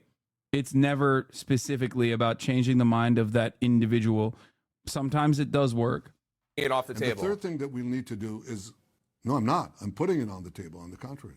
No, that's not true. I'm saying you're taking off an Israeli occupation of Gaza. You're taking off the table. If you mean resettling Gaza, yeah, it was never in the cards, and I said so openly, and some of my constituents are not happy about it, but that's my position. The third thing that I would do is have a reconstruction of Gaza, if possible, done by the moderate Arab states and the international community. That's demilitarization, civilian administration by local Gazans who are not committed to Israel's destruction, and responsible reconstruction. That, I think, is a realistic plan, and I've said so. Look, if some people are not happy with it, maybe they want to put in the Palestinian Authority that still teaches its children to, seek the destruction of Israel, pays... Can you cover the left-wing parts of the Palestinian resistance? I feel like too many leftists are supporting Hamas out of a campus need to find a group to get behind. It doesn't matter that the DFLP and the PFLP exist, okay? Most of the secular leadership within the Palestinian resistance have been assassinated by Israel throughout the past 75 fucking years. The reason why people defend Palestinian emancipation is on the boundaries of humanity, not because they have to agree or because they have a campused opinion or they are operating on America bad perspectives. I think this is false, okay? We have personally talked about a lot of the secular parts of the Palestinian resistance, or even the outright Maoist, outright objectively socialist aspects of Palestinian resistance. It doesn't matter, especially when the PFLP and DFLP currently are operating alongside Hamas. They are. Every part of the Palestinian resistance is operating alongside Hamas. Why? Because Israel is currently engaging in an offensive campaign in Gaza.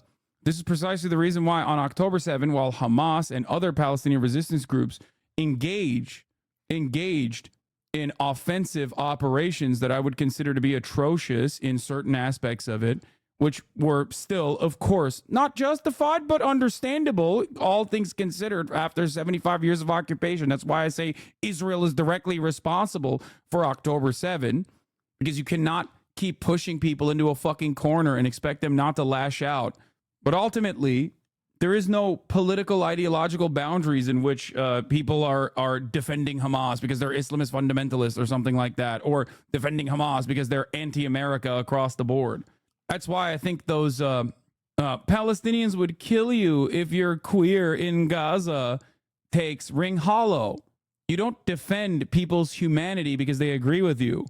When I say Medicare for all, I mean for all. That means Medicare for people who disagree with me, Medicare for people who want to kill me, Medicare for Nazis even. Okay? This is not a conditional allegiance that I have. There's no transactional nature of like offering human rights to all people unconditionally. It just means unconditionally. The goal overall for systems is to make it virtually impossible to have reactionary sentiment, to harbor reactionary sentiment, to become a Nazi. Terrorists, the more Jews they kill, the more they pay. Supports terrorism. That's not my position. I want a different future for Israelis and Palestinians alike. I think it'll affect the future of peace in the Middle East, too. Two more questions for you, sir, because I know your time is limited. 3 people familiar with the ceasefire discussions that fell through earlier this month tell our reporter, Alex Marquardt, that Egyptian intelligence quietly changed the terms that Israel had already agreed to in order to get Hamas on board. Does this raise concerns for you about Egypt being involved moving forward? Look, I think we have a goal, which is not only to defeat Hamas, but also to release the hostages. My government... Bullshit, bro. You don't even wear the fucking release the hostages pin anymore because you don't give a fuck. The hostage families and friends of the hostages and people that want the hostages released in Israel are his #1 enemies right now. Okay? They are the ones who are literally protesting in the streets every fucking day for the past 8 months at this point. He does not give a fuck about the hostages. The fact that Jake Tapper is like talking about the hostages or letting him talk about the hostages as though he cares as anything but a fucking talking point is so ridiculous. Ridiculous. Oh, he cares about them so much. That's why he's fucking lasering them with American rockets, mind you. The government has been able to secure the release of 124 hostages so far. FTP. And we're committed to get the rest. Hamas, unfortunately, has been hunkering down on a demand that is simple. They say, well, we can release the rest of the hostages, maybe. But in order to do that, you have to get out of Gaza, end the war, and allow us basically to regroup and reconquer Gaza. And they vowed to commit the October 7th massacre, this horror of beheadings and raping of women, beheading women after they rape them, the burning of babies, the slaughter of the innocent, the taking of hostages. We'll do that again and again and again. So that's something I won't agree to. And I hope Egypt understands that we can't agree to something like that. That's not something that we can countenance, and neither can the people of Israel. By the way, the overwhelming majority of Israelis support this policy. And I can tell you that the other day, by the way, yesterday, we had a resolution in the Knesset where 106 out of 120 Knesset members supported a resolution that says you cannot accept the ICC statement. You cannot accept it. We'll reject it.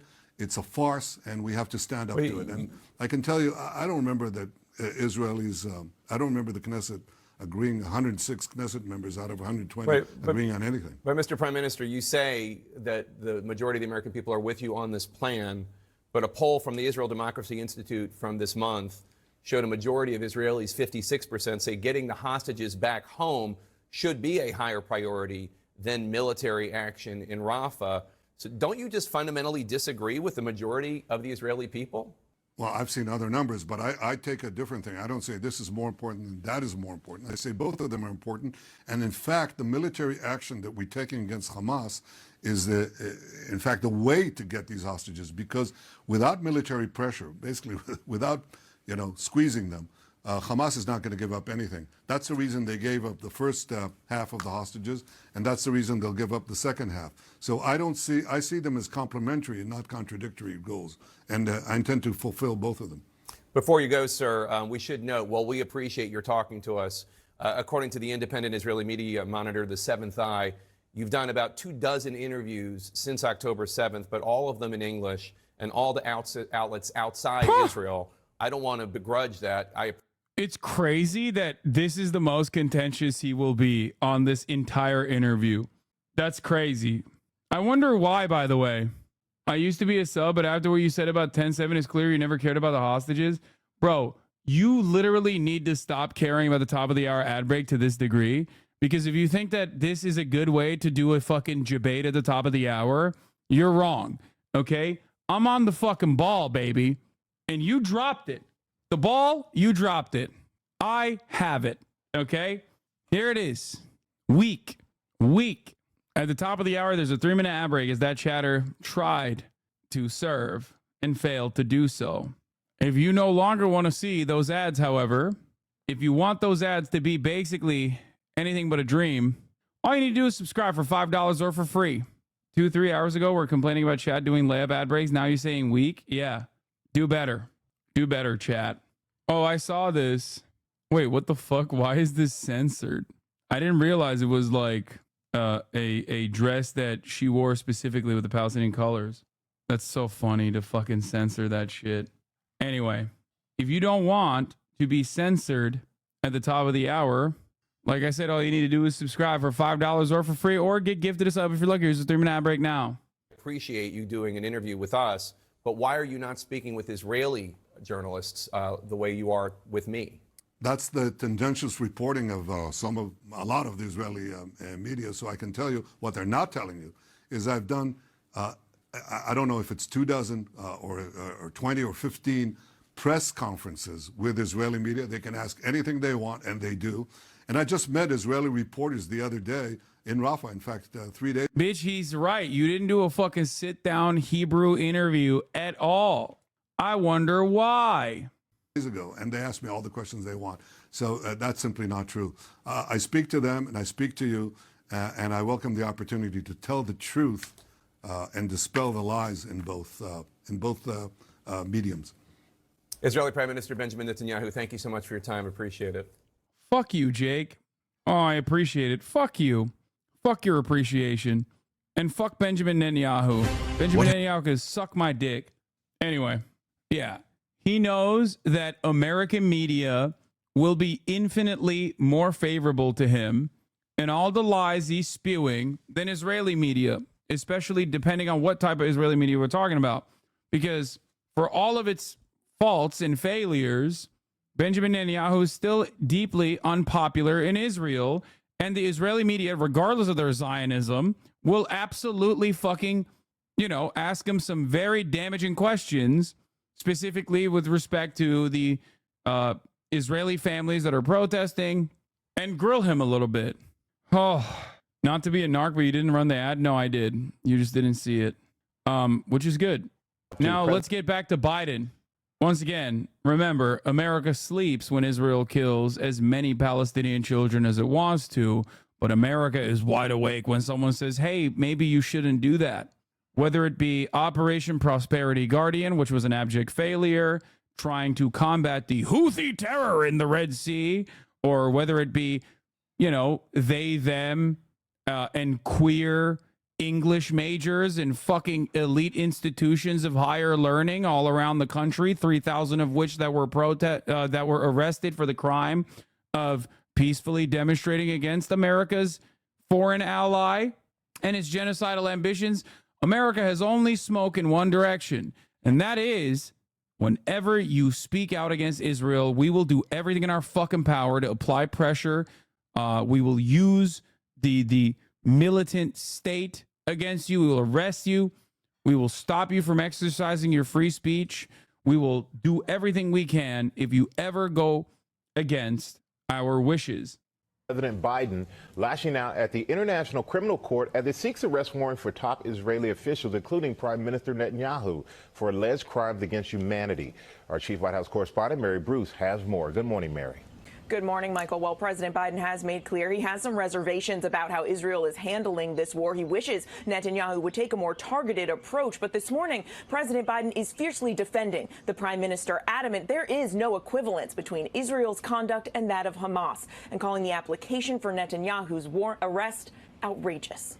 This morning, President Biden rallying to Israel's defense in blunt terms. What's happening is not genocide.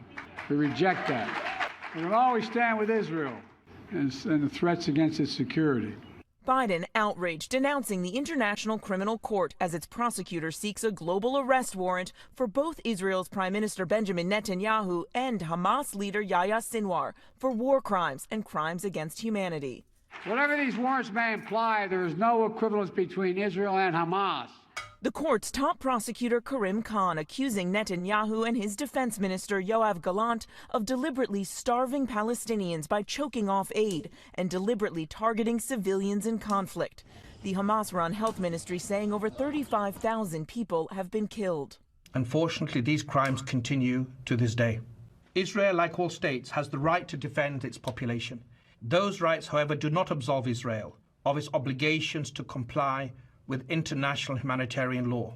The ICC, which investigates and tries individuals accused of the gravest crimes, also charging 3 senior leaders of Hamas for the October 7th attack that killed roughly 1,200 people and launched the war, accusing them of murder, torture, rape, and hostage-taking.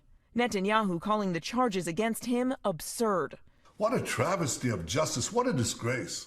And blasting the comparison to Hamas. The ICC has no jurisdiction over Israel, and Mr. Khan's actions will not stop us from waging our just war against Hamas.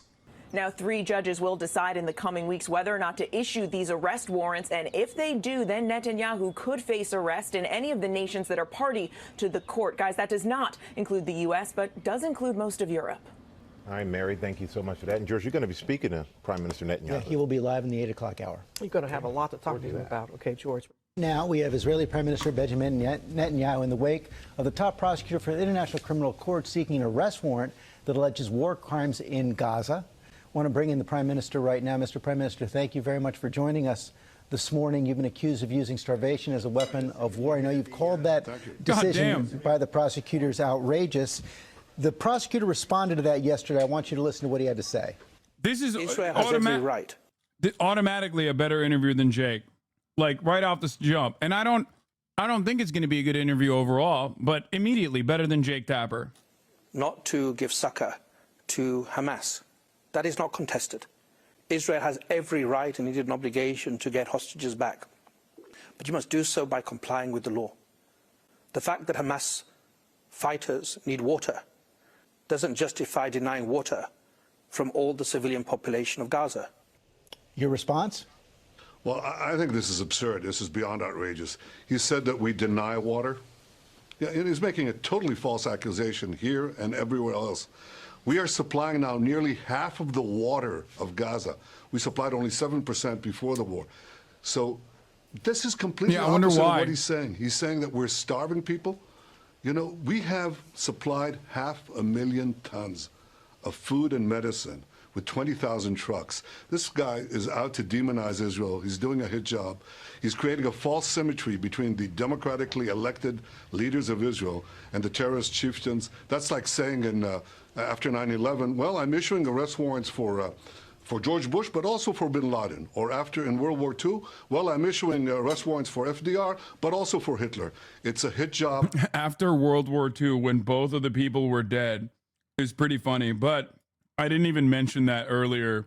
But of course, Benjamin Netanyahu loves talking about World War II only to defend Israel's like genocidal actions, but also routinely minimizes the Holocaust, bastardizes its memory, and loves doing Holocaust revisionism. If you guys recall, famously, he was broadly criticized for doing Holocaust revisionism, attributing Hitler's anti-Semitism to his meeting with the Mufti. It's not serious. He's out to defame Israel, and he's also pouring gasoline on the fires of anti-Semitism that are spreading around the world, because he is attacking the one and only Jewish state and trying to handcuff us, preventing us from exercising responsibly through the laws of war as we obey them and we are subordinate to them. He's saying we're not. He's creating false symmetry, false facts, and he's doing a grave injustice to the international court. As you know, there is a serious food crisis in Gaza right now. Cindy McCain, head of the UN World Food Program, said parts of Gaza are undergoing full-blown famine. Do you acknowledge that under international law, Israel has a legal obligation to prevent people in Gaza from starving? Well, we certainly have an obligation to enable trucks to go in, and as I said, we've enabled 20,000 trucks to go in. We just fixed the roadbeds to enable those trucks to go in, and 500,000 tons of food and drugs. So who's stopping this? In fact, Hamas is the one that is looting these trucks while we're enabling them to go in. We don't have a deliberate starvation diet. We don't policy. In fact, we have the opposite policy to allow. Wait, why did he say diet? Oops. They do have that policy, by the way. They do cynically, in a monstrous piece of shit way, call it putting the Palestinians on a diet. Oopsie. Maximum humanitarian aid to get people out of harm's way while Hamas is doing everything to keep them in harm's way at gunpoint. And in fact, we've sent millions of text messages, phone calls, leaflets to people, doing something that no army and no government has done in modern urban warfare. Giving up the element of surprise, telling people get out of harm's way and let us finish the war against the terrorists. We're not targeting the population, we're targeting the terrorists. These are fallacious charges. I think that they cast a terrible stain on the ICC, but I think serious countries are not taking. It's a terrible stain on the ICC, which we're not a part of. And they have no jurisdiction. But also, we really deeply care about the ICC, which we're not a part of. And how dare they? Taking them seriously. And I was very glad to see that President Biden called them outrageous, as did many leaders, bipartisan support across the United States. And people are now putting a bill in Congress, a bipartisan bill, to put sanctions on the ICC prosecutor for doing such a terrible singling out of Israel. Really, really a distortion and a travesty of justice. Are you concerned about traveling in the wake of this arrest warrant? No, I'm not concerned about traveling. I'm not concerned at all about our status. I think that the prosecutor should be concerned about his status because he's really turning the ICC into a pariah institution. People are just not going to take it seriously. I think that people would never take the ICC seriously if they didn't prosecute Israel. And I like that he's threatening the fucking dude. That's awesome. He's literally like, he should be the one worried about his status. It's like, they see it as a politicized thing. I hope that the judges don't confirm what he says, because that will make them into a kangaroo court. Israel is fighting a just war, not only ours, not only our war. We're fighting the war of all democracies, because if democracies are now faced with a situation that after taking incredible efforts to get peoples out of harm's way, to supply humanitarian aid on a vast scale, if they're told then they're hauled into the dock because the terrorists who are fighting them are using civilians as human shields, then others will do it again. Every democracy will be pulled into the dock. We're first, you're next. The big question, and many people understand that. So that has to be stopped and that has to be resisted. And I can assure you the vast majority of Israelis and all responsible leaders in the world understand that this should be resisted. The big question is what happens the day after the fighting stops. Do you have a plan for the day after the war? Absolutely. I think the day after the war is, first of all, the day after Hamas. You have to destroy Hamas. Otherwise, Gazans don't have a future. Peace doesn't have a future. The expansion of peace doesn't have a future. So get rid of Hamas. That's our goal, number one. Number two, demilitarize Gaza. And the one sustained demilitarization, I think, requires that Israel have the overall responsibility to fight resurgent terrorists. Three, ensure that Gaza or seek a civilian administration by Gazans who are not affiliated with. Yes, chat. You might have noticed that the questions are the same and the answers are the same. Your eyes are not deceiving you. This is the job of mainstream media. It's not to be contentious. It's to do the exact opposite. With Hamas, and also don't seek the destruction of Israel. And the last thing is rebuild Gaza in a peaceful way using the support of moderate Arab states and the international community.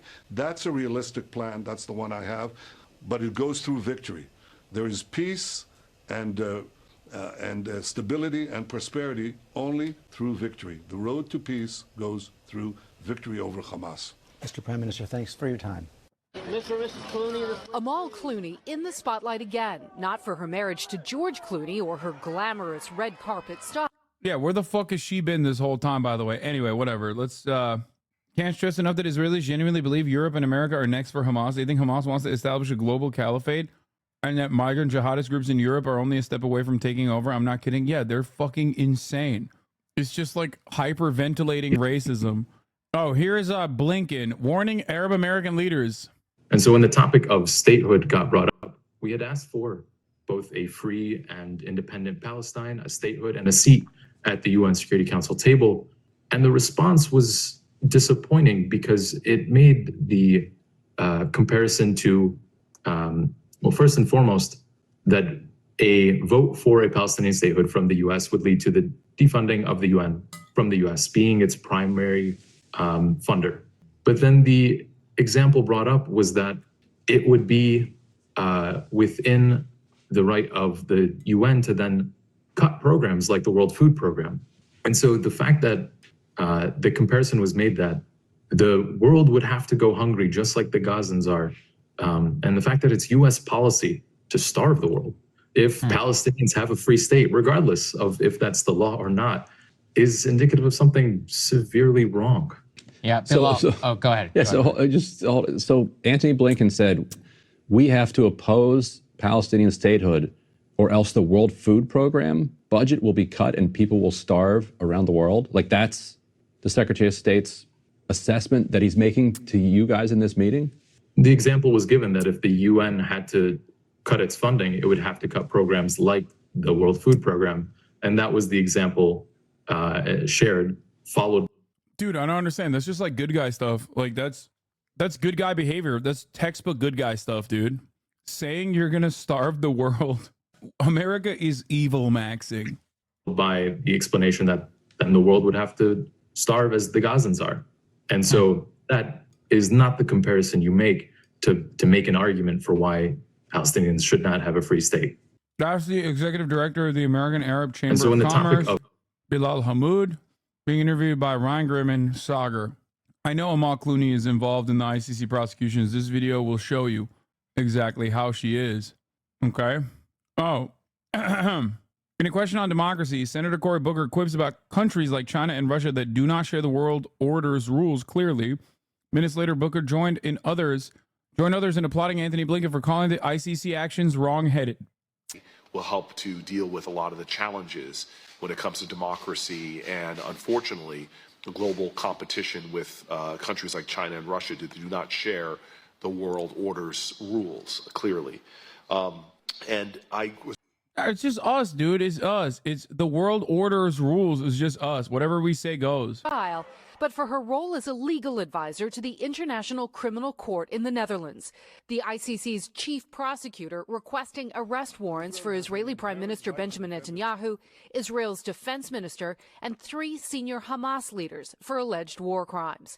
Amal Clooney writing, the law that protects civilians in war was developed more than 100 years ago, and it I'm not American. Isn't this guy supposed to be a lefty? My friend, this is why I sympathize with anti-Zionist Jews in Israel so much, okay? Because just like your version of liberal Zionists who are like, oh, I hate Benjamin Netanyahu, we have our own version of that. You know how we talk about, like, in Israel, there's political discourse as long as it's within the confines of Zionism. You can go as far right as you want, but you can't go beyond Zionism to anti-Zionism. In America, instead of Zionism, just think American foreign policy. As long as you are not against American foreign policy of endless conquest and bloodshed, you can have minor disagreements. Cory Booker himself is supposed to be a woke guy. I mean, he ran for president. Ironic because American foreign policy also is Zionist, so Zionism in that same exact vein also exists here as well within the neat little confines of political discourse that is permissible and allowed. As long as you don't say anything bad about Israel, you can be a part of the conversation. applies in every country in the world, regardless of the reason for a conflict, adding, I will never accept that one child's life has less value than another's. This is just the latest high-profile legal case for Clooney, who is a barrister and member of a well-respected British law firm. She once represented WikiLeaks founder Julian Assange in his fight to avoid extradition to Sweden on sex crime charges. More recently, she called on the UN and US to do more to stop reported war crimes in Ukraine. Ukraine is today a slaughterhouse, right in the heart of Europe. She has also investigated atrocities in Syria, Darfur, and Iraq, sitting down with NBC in 2016 to explain what drives her. I believe in international justice. I believe it's important that you don't just turn the page without people being held to account. The gravity of her day job in Amal Clooney is such a stud. Amal equals Amalek. Yeah. Do I even need to try here? Her name is Amalek, and we will treat her like the Hamas lover terrorist that she is. Amalek. contrast to her leading man husband, prompting a memorable moment at the 2015 Golden Globes. Amal is a human rights lawyer who worked on the Enron case, was an advisor to Kofi Annan regarding Syria, and was selected for a 3-person UN commission investigating rules of war violations in the Gaza Strip. So tonight, her husband is getting a Lifetime Achievement Award. The 46-year-old mother of 6-year-old twins rarely gives interviews, preferring to focus on her work and her young children. She made an exception in 2018 when George was honored by the American Film Institute. What I have found with you is the great love that I always hoped existed. One of the world's most glamorous women, now taking a strong stance on the conflict in the Middle East. So as this goes forward, Kelly, what role might Amal play? Well, she said in her statement that she wasn't going to give a running commentary on her work. The U.S. and Israel, neither of them recognize the jurisdiction of the ICC. So in some ways, this is a symbolic move to a point. But look, Amal Clooney has been under incredible pressure, online anyway, to take a stand in this conflict, given her background, her Middle Eastern background. Lots of folks on the pro-Palestinian side urging her to take sides. This gives her a chance to speak publicly about the conflict without necessarily taking sides, letting her work do the talking for her. She said in that statement, I do not accept that any... That's so funny. It's like, I love that, like, we have to cover this, even though she's literally a fucking like human rights barrister or whatever. Like, we are covering the conflict from the perspective of like Hollywood celebrity. Bro, this is her job.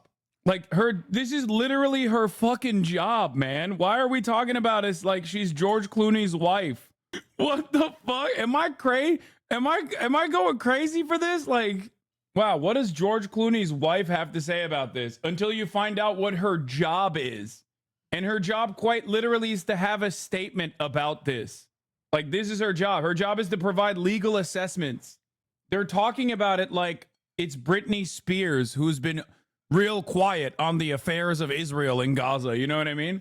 This was her in April, so I was surprised. After 6 months of genocide, neither Amal Clooney nor the Clooney Foundation for Justice have mentioned Gaza, Israel, or Palestine once. This is despite Clooney being Palestinian Lebanese. Read my report on her silence here.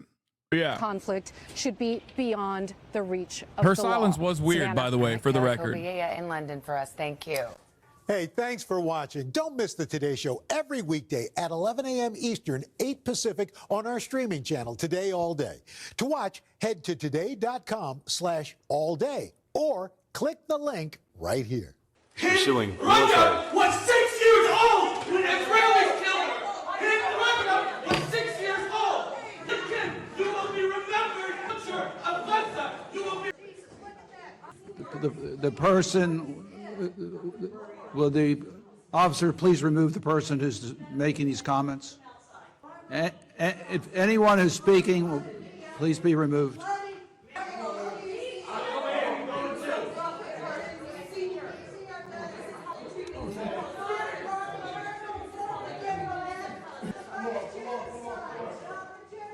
Mr. Secretary, you may proceed. Thank you, Mr. Chairman. As I was saying, the People's Republic of China. He is a war criminal. The blood of 40,000 people. Yeah. The blood of 40,000 Palestinians is on his hands. He is a war criminal. He is a war criminal. Lincoln is a war criminal. Mr. Secretary, you may continue.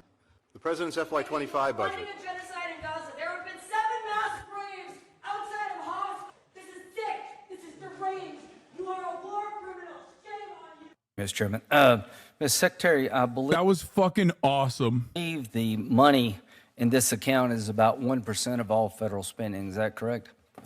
That's correct, yes. And out of that pot of money, we provide security for personnel, State Department officials all over the world, right? That's right. Have you ever seen more threats to us than you do today? We are, Senator, we're operating in an incredibly dangerous Okay, world. so- We want to be out there. Right. So it's hard to get out there if you can't get off the compound. That's correct. So this is 1% of the federal budget. If you eliminated the entire account, you're not doing anything to balance the budget. We need OCO, in my view, for the Navy, and we need OCO for this account to deal with the threats we face, because the top line numbers, hats off to Senator Murray and Collins, is just insufficient to the threats we face. Do you generally agree with that the amount of money we're dealing with is insufficient to the threats we face? Yes, I do. Let's talk about money. In the supplemental, which I supported, there was a provision that allowed, it's called repo, allowing us to go after Russian sovereign wealth funds. Is that correct? Yes. Are you having good luck in doing that? We're starting to, and first of all, I want to thank you for that. I think that was a very important initiative. Just today, the European Union came to an agreement to use the interest from these sovereign assets and to just be able to use it for Ukraine. What about the principle? So the principle is the next challenge, and we're working hard on that. I think here's where we are. My hope is that we can come to agreement at the very least on an arrangement by which the principal would in effect serve as collateral against a significant loan or bond that would free up a lot of money for the Ukrainians. Count me in, and I think all of us pushing our European allies to go after Russian assets, to open up another front, to hit Putin and his cronies in the pocketbook. So I want to help you there. Do you support Russia being designated a state sponsor of terror? So this is, I know, an ongoing conversation we've had, and Just in my fantasy, I close my eyes and imagine they're talking about Israel instead of Russia, which isn't to say that like it's not valid for Russia. It is. It's just that I want to imagine a world in which like we have this level of we have these kinds of high level conversations on Israel and even ourselves. Yeah, I see the hands, the bloody hands. It's awesome. one that well, I just got a few minutes, so yeah, so very quickly, look, I think my perspective is this: we have and we're using many other authorities that I think are more clearly applicable. We'll talk offline. I would urge you to do this. How is it valid for Russia? I don't know. Have you been paying attention to the news for the past couple of years now? Russia invaded a sovereign nation. That was pretty fucked up. Obviously, America is the last country to be criticizing others for doing such things, but I wasn't talking about stealing Russian people's money or whatever. I was talking about a designation for state sponsor of terror, or talking about launching criticisms and putting international support or international pressure upon Russia. We need to send a signal to Russia. We're serious at every level, and they deserve to be a state sponsor of terrorism. I got a list of people that died that's too long for me to run off, and I can't say half their names, so it's time for Putin to be labeled a state sponsor of terrorism. They've just wreaked havoc. Now let's get to the ICC. Did you reach out to the prosecutor? Tom, why'd you delete your Snapchat? I don't think I've used my Snapchat for like 8 years, I would say. Who the fuck uses Snap? I mean, I'm sure people still use Snapchat actually, but I'm 32 years old. I can't be on every goddamn social media profile. I used to have the logo because I thought I would, I thought it's not bad to have like followers on every social media platform, but I haven't used it for years. Influencers do get paid heaps to post. Yeah. Use it at shit camp in 2021 according to Miz? No, I think it's probably Raya. Then you're mistaking it for Snapchat. Prosecutor's office about your concerns of bringing a case against Israel. Yes. Did you talk about the concept of complementarity? That's exactly what I talked about, because it's exactly as you said. My understanding of the court's intent. So I want to, we have a lot of different. I want to thank you. I want to thank President Biden for issuing a strong statement. Your statement was terrific, Ms. Secretary. Senator Schumer was very, very good. I, along with many others, engaged the ICC to engage Israel before you made a final decision. At least listen to them and see if you could find common ground. Again, I want to repeat, they were supposed to be on the ground yesterday. Is that correct? The ICC? That's my understanding, yes. And they informed the Israelis basically after the flight left, they were not coming. I can't believe they lied. Is that correct? That's my understanding. What is the ICC response to the complementarity argument? It's a ridiculous argument. They conducted an investigation and found sufficient evidence to be able to fucking launch this application. I find it really ridiculous to be like, oh yeah, no, we have to wait for Israel to decide personally whether or not they're doing war crimes, to open a fucking war crime investigation. That's not how this works. I find it really ridiculous that they're fucking pushing this. Israel can make a case for complementarity still, by the way. Yeah, that would require them to also participate in the process, though, which I assume they will try to block. But I don't know. Maybe they will. Can you or anyone else unpause the invite to the server? I was kicked for being called IOF. No, I don't care. I don't care that you want to get back into the Discord server. You've been spamming this over and over again in here. You are now officially banned from the chat as well. Shut the fuck up. Who gives a fuck that you were kicked out of the goddamn Discord server? Why do you think you need to bring it up to me when I'm in the middle of this fucking conversation? Jesus Christ. Now I understand why they fucking nuked you from the Hoscord. That's too harsh. I mean, Jesus Christ, dude. Invites are paused because people are fucking raiding nonstop. Invites were paused, rather. You responded, so it worked. No, I responded in a way that he doesn't want me to respond, though, by fucking further banning him here as well, because he's obviously not able to conduct himself in a normal way.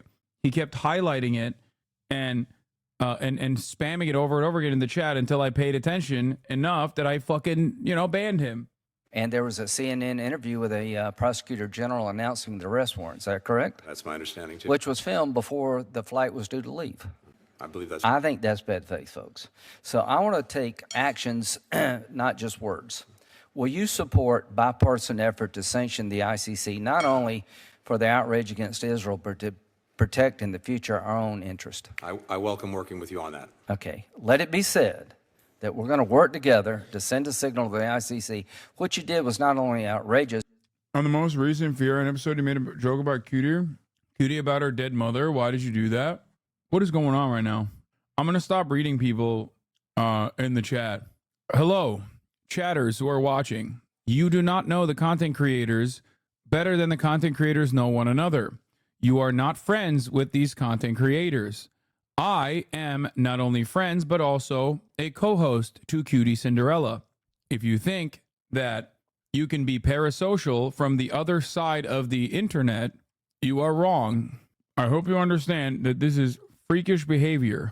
Do not let your freak flag fly. You destroyed the rule of law as we know it, and you've given, like, Venezuela 9 months. And I've never been more disappointed. We work together to help the ICC against Russia. Ungoverned spaces and rogue nations are the point of ICC, not Israel. So let's talk about the deal.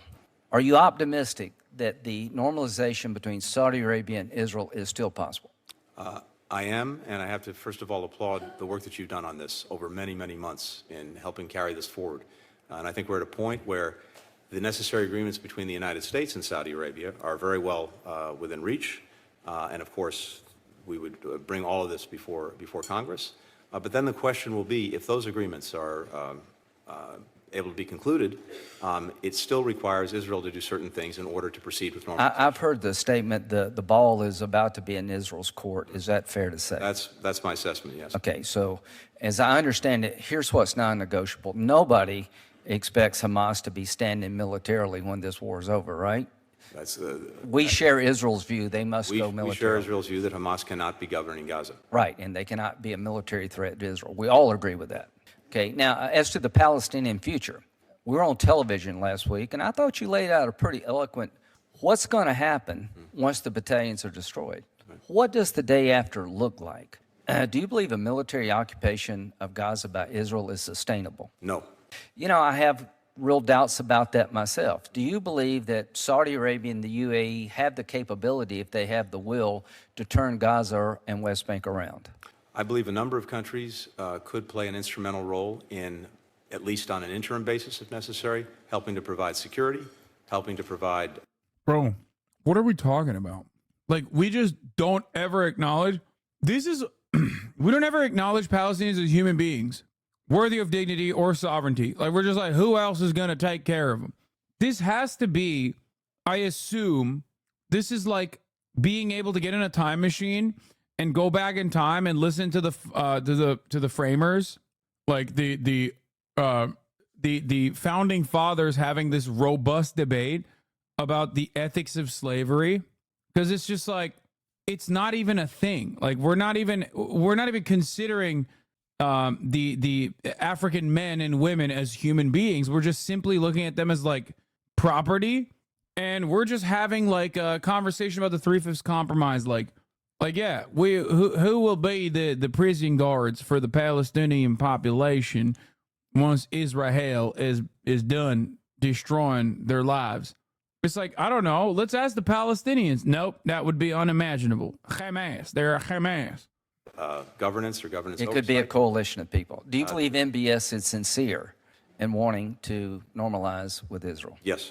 Do you believe that the Palestinian component is not the establishment of a Palestinian state on day one, but a process that may get to there? There has to be a clear, credible pathway to a state. But not the establishment of state on day one. Well, day one is virtually impossible, but getting to a state in a that's one of the time-bound things way he wants. That's one of the things he wants to recognize. It has to be credible, it has to be clear. In my judgment, we need to have something that's time-bound, and of course, it has to have the necessary security guarantees for Israel. So you're not advocating any agreement between normalization that would compromise Israel's security regarding the Palestinian file? No, and the whole point of normalization, but also the whole point of the establishment of a Palestinian state, is to make sure that Israel's security is better ensured. I've been over there several times. Senator Collins went. A lot of people here went. I know my time's up. I cannot see a better time than now. The need to come up with a plan for Gaza and the West Bank after Hamas falls, and it will, is real. It's just delusional. The PA won't and can't have civil control. Multiple Arab states have already laughed at the idea. Don't get me started on Bibi's idea for local muhtars and clans. What the fuck kind of pipe dream hallucination is this? It doesn't matter, because these are colonial subjects that we are speaking of. In many respects, this is no different than literally a British monarch court proceeding talking about what to do with the fucking Caribbean or whatever, parsing through other people's lands and their natural resources to exploit. It is no different in the energy. It's just the terminology that we're using and the outfits that we're wearing are different, but the attitude is still the same.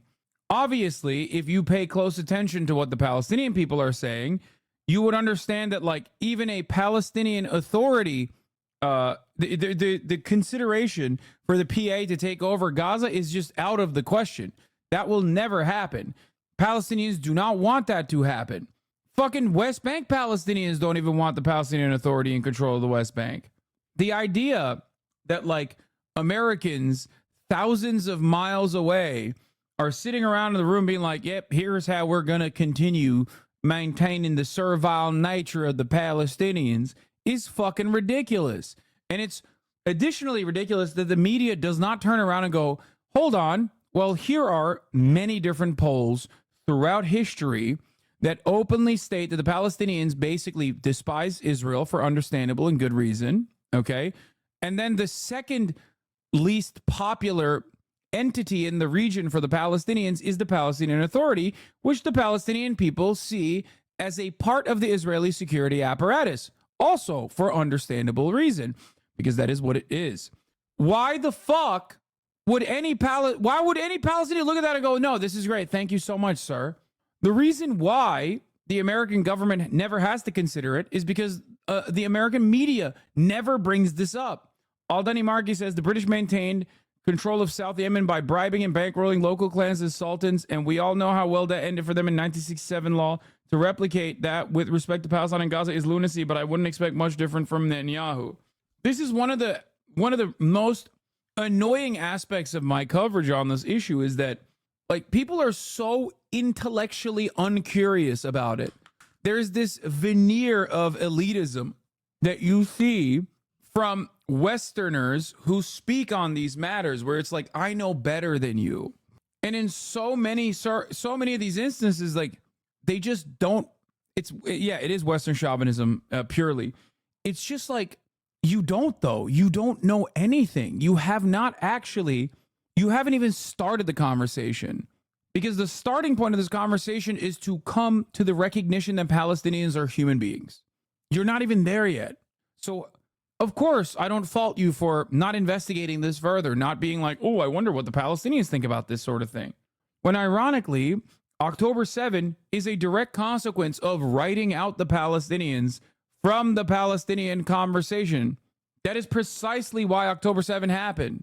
And it's crazy that we just keep repeating this over and over again and demonstrating that exact same arrogance that Israel has demonstrated time and time again, which ironically is the reason why October 7 happened. Once again, I don't even think people have had a Palestinian articulate any of this. Yeah. Like even Abu Mazen said in November that they'd only do it if and only if it'll be a part of a deal for a Palestinian state on 67 borders, which Israel never agreed to. Yeah. It is crazy. But I do ultimately think that it stems from might is right politics. Like Americans are just like operating under the boundaries of the fuck are they going to do? Fight back? Well, sometimes they do fight back. And when they do fight back, sometimes October 7 happens when they do fight back.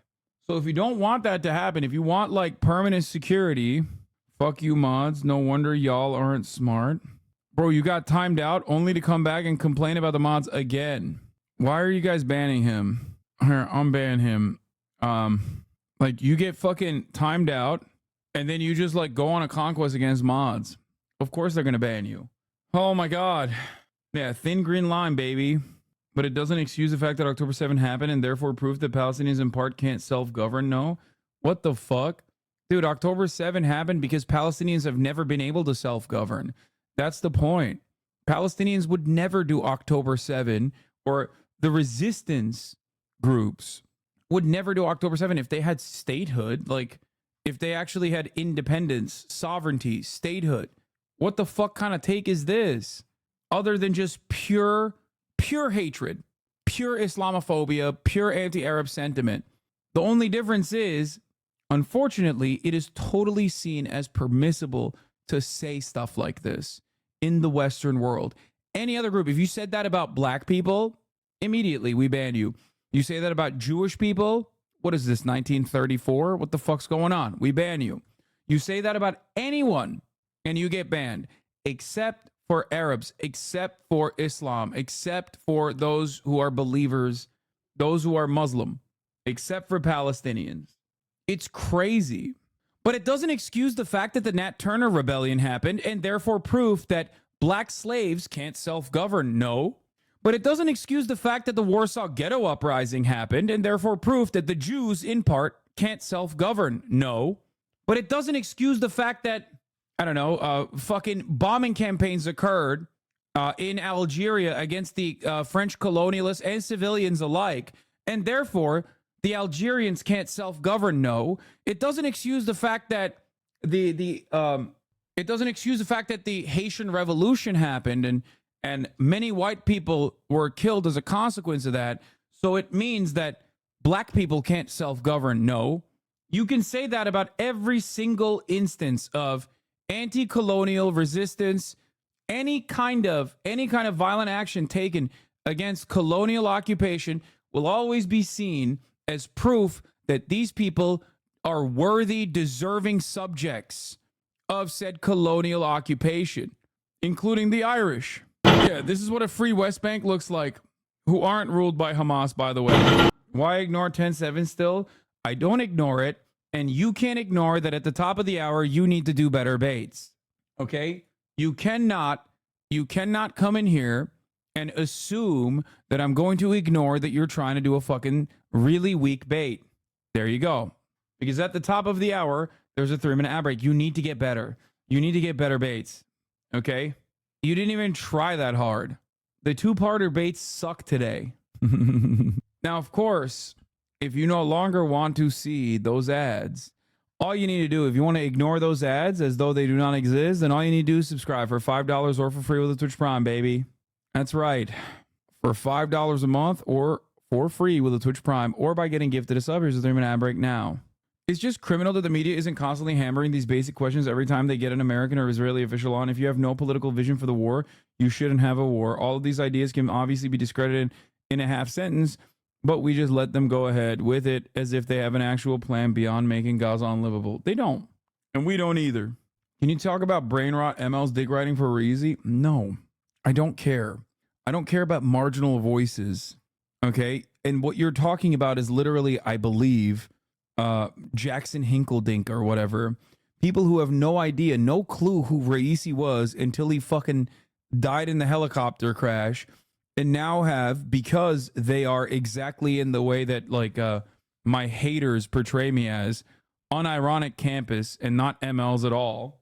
It's mostly just people that go, oh, this person resists against American imperialism. I like this guy.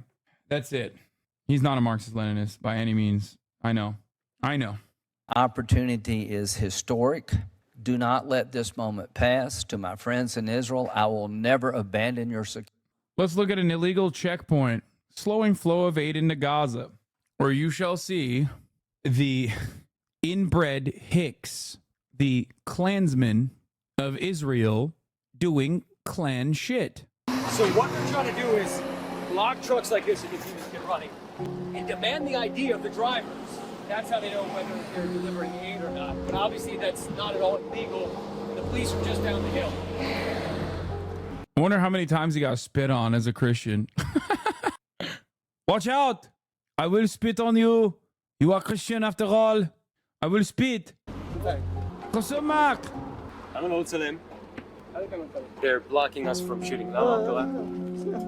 Saying a minute. So basically one of the ways that they get intelligence is by asking soldiers like the one in the car behind us to give them information. And so that's how they know where the convoys are going, when they're going, whether they'll be at junctions like this one. This is the fucking dork I screamed at while he made propaganda. USC interviewed an iOS soldier when Palestinians countered his genocidal rhetoric. He cut the camera and walked off. Yeah, he's a giant piece of shit. And I do hope he gets spit on. He is sexy, though. He's a sexy little giant piece of shit. Oh! Easy. What's with... Well, you did not take a picture of you. You're coming in with a masked face. That's very scary. No, I did not see you. But you came and you... No. Face, no? No face. No face. What is this? This is the camera. No, he's asking literally. He has no idea. He's like, what is this? I do not know. It's very scary. Is this gun? It's just he doesn't know. He's too stupid. You don't understand. He's mentally stunted. He's never seen a camera before. What is this? No, actually. Is that magic? Is this Christian magic? What is this? This reporter guy is bad. Dude, come on. Every fucking foreign policy reporter is basically the CIA, okay? And he is no different. even if they every now and then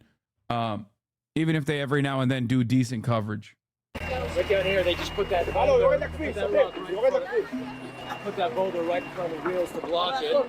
Do you have a right to ask them for documents? We just ask them from where you go, and then give. Okay. How many trucks have you stopped today? Today, because the police will stop 01.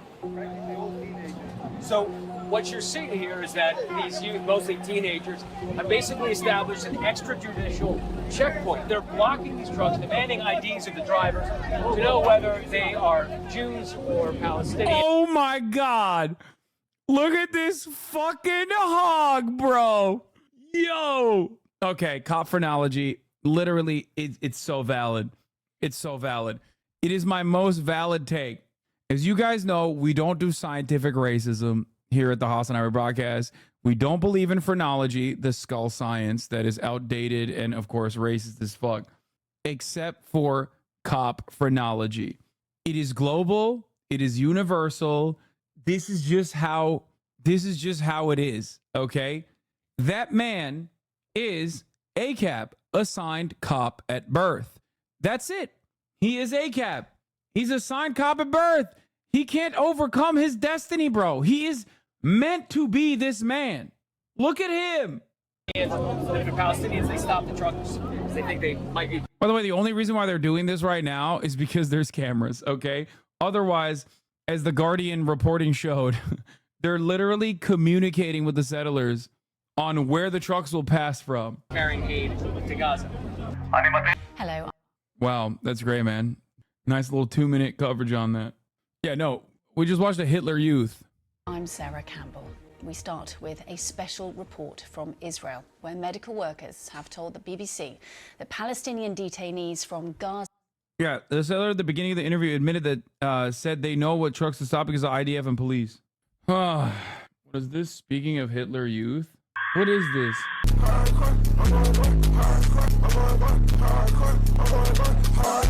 What is this? I don't know what this is. Buddy, that is the painter. No, I get that that's Hitler in the middle. I just don't understand what the fuck is happening in this trend. Are people just like outing their grandparents as Nazis? Is that what it is? The trend in general is pics with celebs. Oh, here's another one of the trend. What the fuck? Bro met the New York financier. Bro is rocking with Jeffrey Epstein. Did you make the team? Wow, Anthony Bourdain. Bro is a survivor. Bro got drafted. My grandfather was a military police in World War II and guarded Japanese soldiers. He was stabbed and earned a Purple Heart. He was so ashamed of his involvement in the war that he never told us about this. We learned after he died. That's crazy. TikTok comments are so funny. Bro was trying to recruit you, and it looks like you're on an island. Bro on the island. Fire. Bro didn't meet him. He felt him. Can we bring back the weird flex but okay thing everyone used to say? Oh my God, Zoomers. Weird flex but okay is a thing in the past now. Okay. This is the last thing we're going to do. Let's do Bizon. And then afterwards, we're going to get to Donald Trump's campaign ad that literally featured the creation of a unified Reich in a mock newspaper ad. Have you ever seen destruction like this, even in the end of the world movies? No, we have never seen anything like this. And I mean, who's gonna repair this? Who's gonna rebuild this, huh? Israeli army dropped leaflets since the 2nd of May until now to the people living in Rafah, telling people that Khan Yunis is a safe area. People are returning and building tents, as you see here, and they're returning after the withdrawal of the Israeli forces.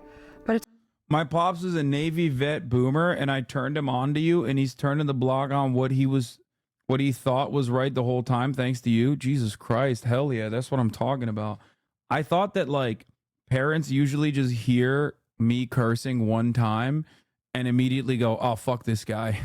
I don't want to hear what he has to say, because they're not used to someone just like saying curses while also doing serious news coverage. Most of your parents have probably said this. If you've ever been like, hey, you want to check out this guy that I listen to every day? I suspect your parents have all said this. Ultra PG, my dad thinks you're brainwashing me. It's true. it's not safe. Look there. Do you see these women carrying bags with their children? People are trying to find anything from their homes. Look there, reading the paper. Don't you love seeing American tax dollars in action, folks?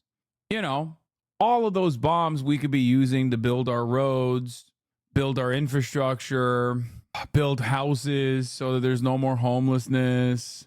But of course, this is why you don't have health care. This is why you don't have free college. This is why you're saddled with college debt, so that other countries can do this with our weapons. Isn't that great? So people returned to their homes to clean, removing the rubble and cleaning some rooms so they have somewhere to sleep in. They're grateful that they have ceilings, but look at that. It is destroyed. The home is without colors. I mean, look, this is the kitchen. I did not realize that this is the kitchen. This is the living room, and it's now opened to the whole city. But سلامات. شو اسمك انت؟ حمدان. تعالي حمدان. ورجيني ايديك. رجليك. اوعيك. ليش هيك مبهدل؟ بنشتغل. تشتغلوا بتنظفوا؟ بننظف عشان نقعد فيه. شو رايك في الدار؟ شو صاير فيه؟ السقف عشان نشوف القرف السمك. فاتحين لكم في السقف فتحة؟ هي كفر استشهد واستشهد؟ استشهد معاه 16 نفر استشهد في الصيف. I'm going with Ismail and Hamdan to the roof of their home, and they're going to show me a lot of things as they said. يلا على البحر. Before the genocide, they were not able to see the sea. Now everything is destroyed so they can see it. هاي خرطت تعني فيها قرص نفرح هاي القناص كان قاعد ايش صار؟ القناص قاعد طلعي القناص كان قاعد هان؟ كان بطق الناس ايش لاقى القناص؟ ايش لقيت وراه؟ هاي رصاص هاي شوف. That was a bank there. These all were shops. All of these places were shops. That was the market. Look at this. Look what is written here. U.S. Huh, DOD. What is that? USA.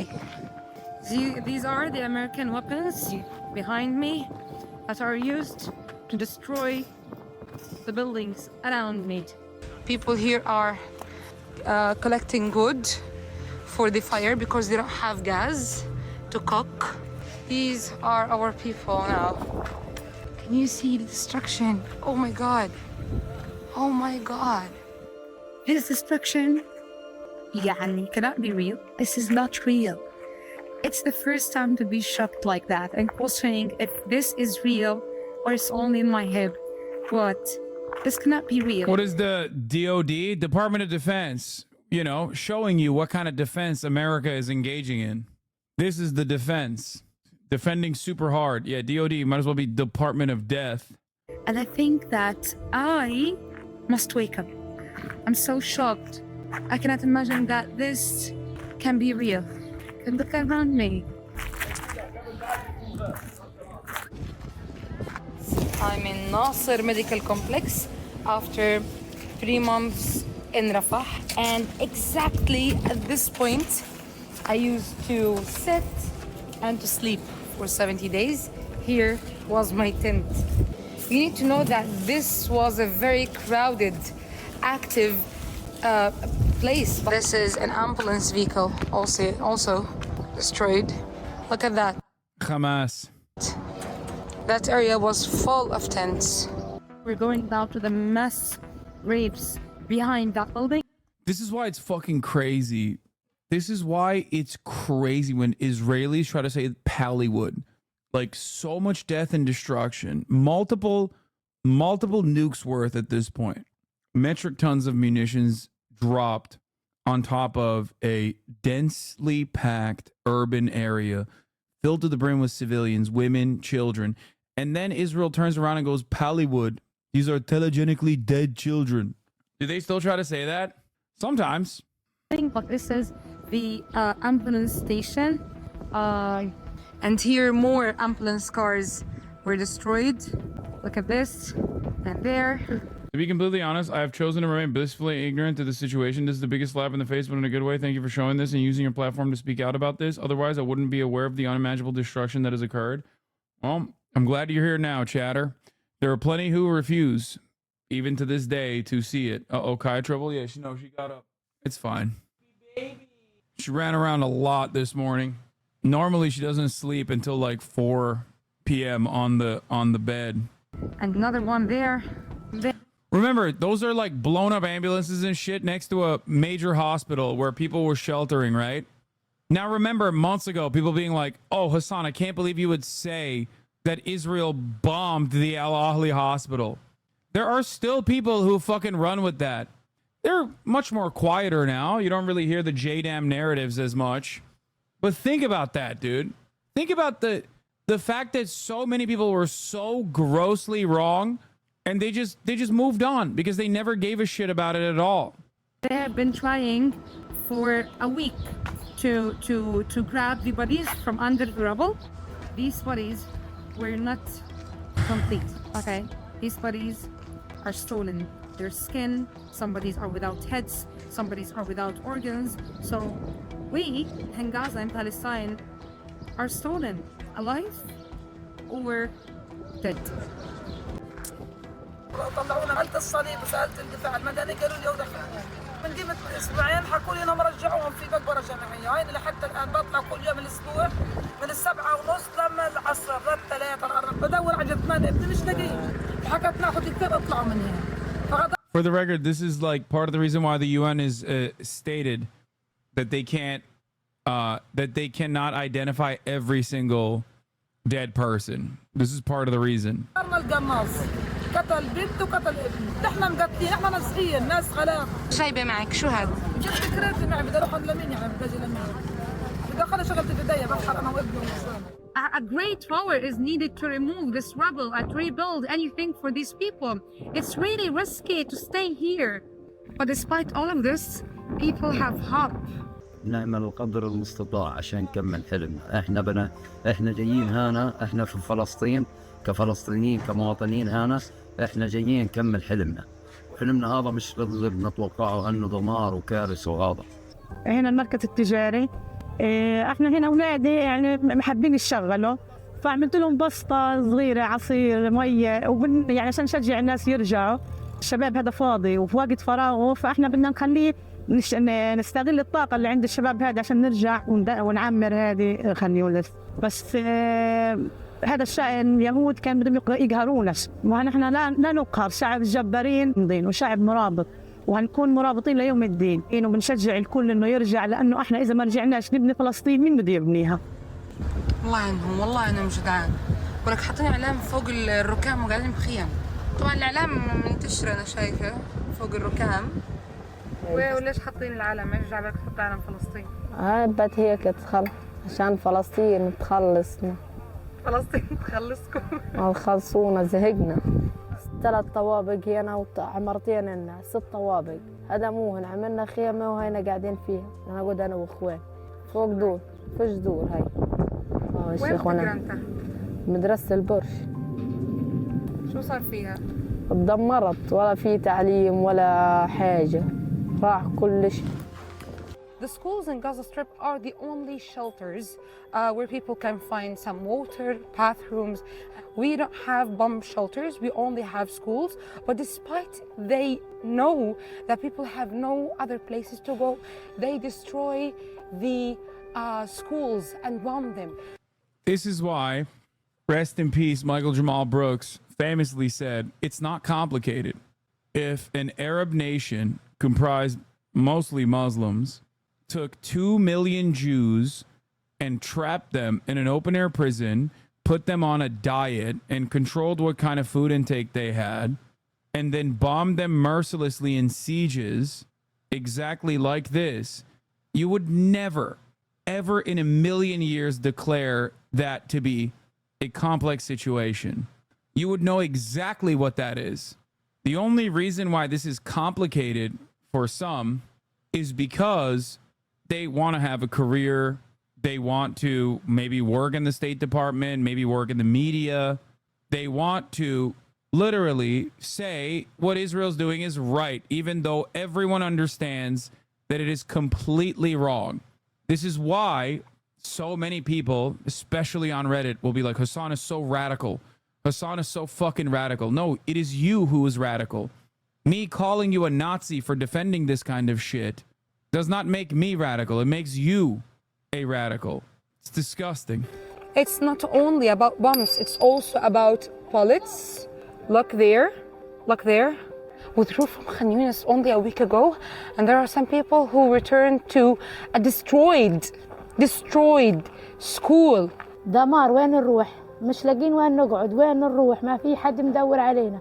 بقولك لما تيجي الجرافة، لما يجيبوا خيام، فأنا وأنا ضاني قاعدة أنا وأولادي، وصرنا جايين من رفح وما فيش لنا دار نقعد فيها، فالأولاد قالوا تعالوا نطفي لنا الصف ونقعد فيه هنا. بس اليومين هذولا في طيران وفي خبط، وهي كلها الحمد لله موتة واحدة. وين وكنتوا؟ Oh, look at this. It's in 2010. These pictures for teachers and students playing. That was the school before the destruction. Oh my God, this is so precious.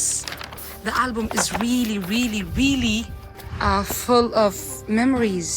Who survived from those students and teachers inside this album? I really hope this album getting back to the hands of people who were in this school before its destruction. Something to also remember is that, again, the Palestinian population is very young. This is according to Al Jazeera, but from the Al Shifa hospital. These videos are believed to show Israeli soldiers removing dead Palestinians from a tent where bodies were placed in a makeshift morgue at Al Shifa hospital. Soldiers can be seen transporting wrapped bodies on stretchers. Black body bags are then seen piled up in the back of this Israeli army truck. The footage dates to the time of Israel's initial raid on the facility in November 23rd, or 2023. Gaza officials said Israel has loaded more than 100 bodies onto an army truck. In February, Israel said it brought more than 350 bodies to Israel. The broadcast and analysis have made me more intellectually curious since I began watching. I started to see how everything in Western media had conditioned me to look at Muslim countries as full of extremism and terror babies, and I had simply internalized those views through osmosis. Thank you for your coverage and humanizing them as they rightly deserve. Thank you for changing your mind. It says it takes bodies to examine them in the search for Israeli captives is the Israeli government's argument for it, and returns any not identified as captives to Gaza for mass burial. Following concerns from Palestinian doctors, the Euromed Rights Monitor has called for an independent investigation into possible organ theft. Yeah. The suspicion is that Israel is harvesting their organs, like the Israeli government is harvesting the organs of dead Palestinians. Israel has admitted pathologists have harvested organs from dead Palestinians and others without the consent of their families, a practice it said it ended in the 1990s. It emerged at the weekend.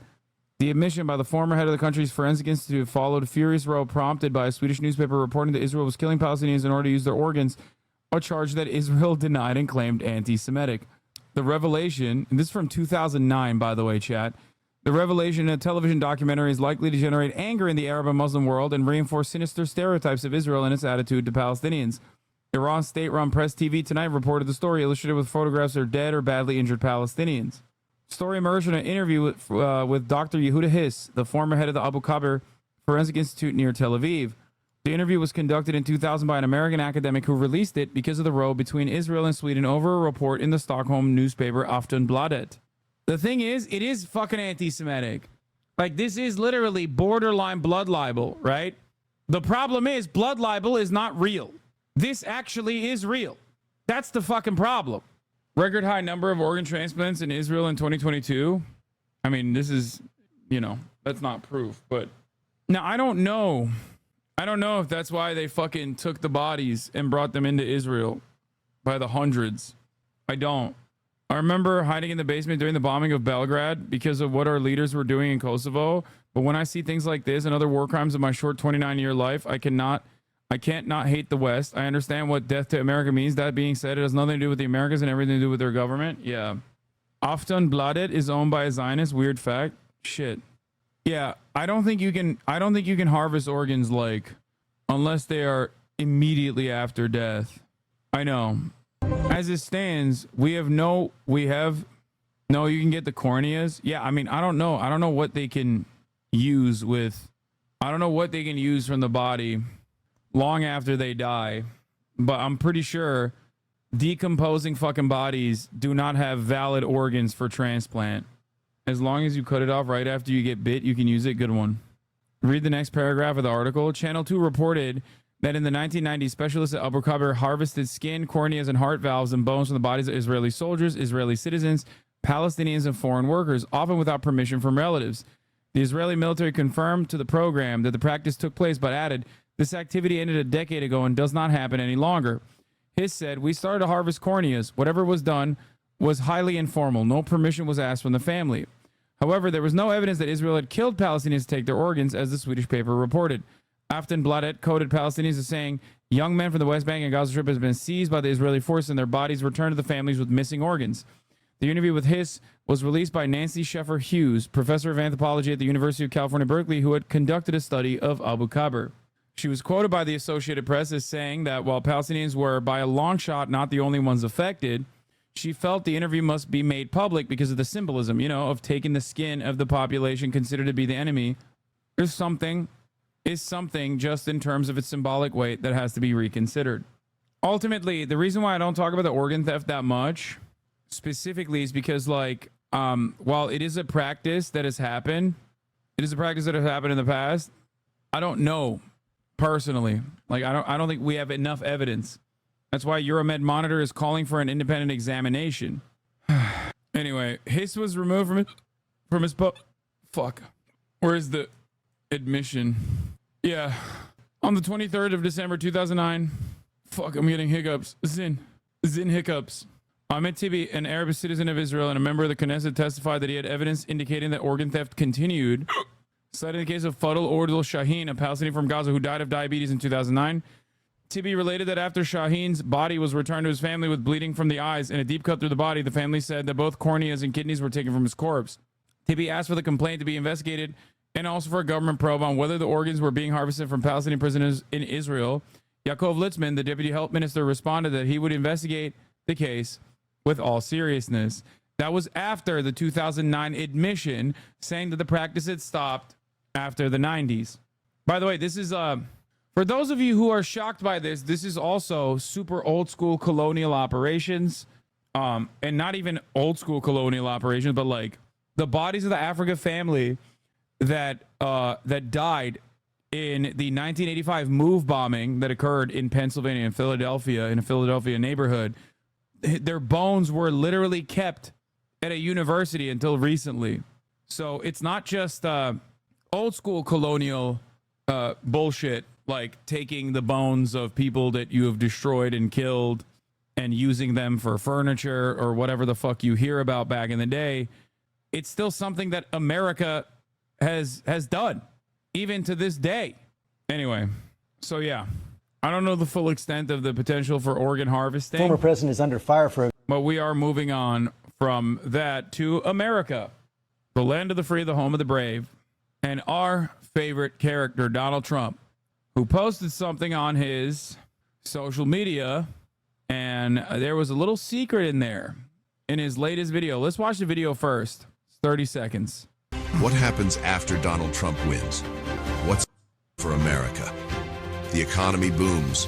American energy is unleashed and an end to crushing taxes. The border is closed and the largest deportation in history is underway. No more wars as we focus on home. Law and order is restored. War. First World War, often abbreviated, causes of World War I, peace through strength. President Trump rejects globalist warmongers, puts America first, issues FOFO executive. God, I hate these fucking people.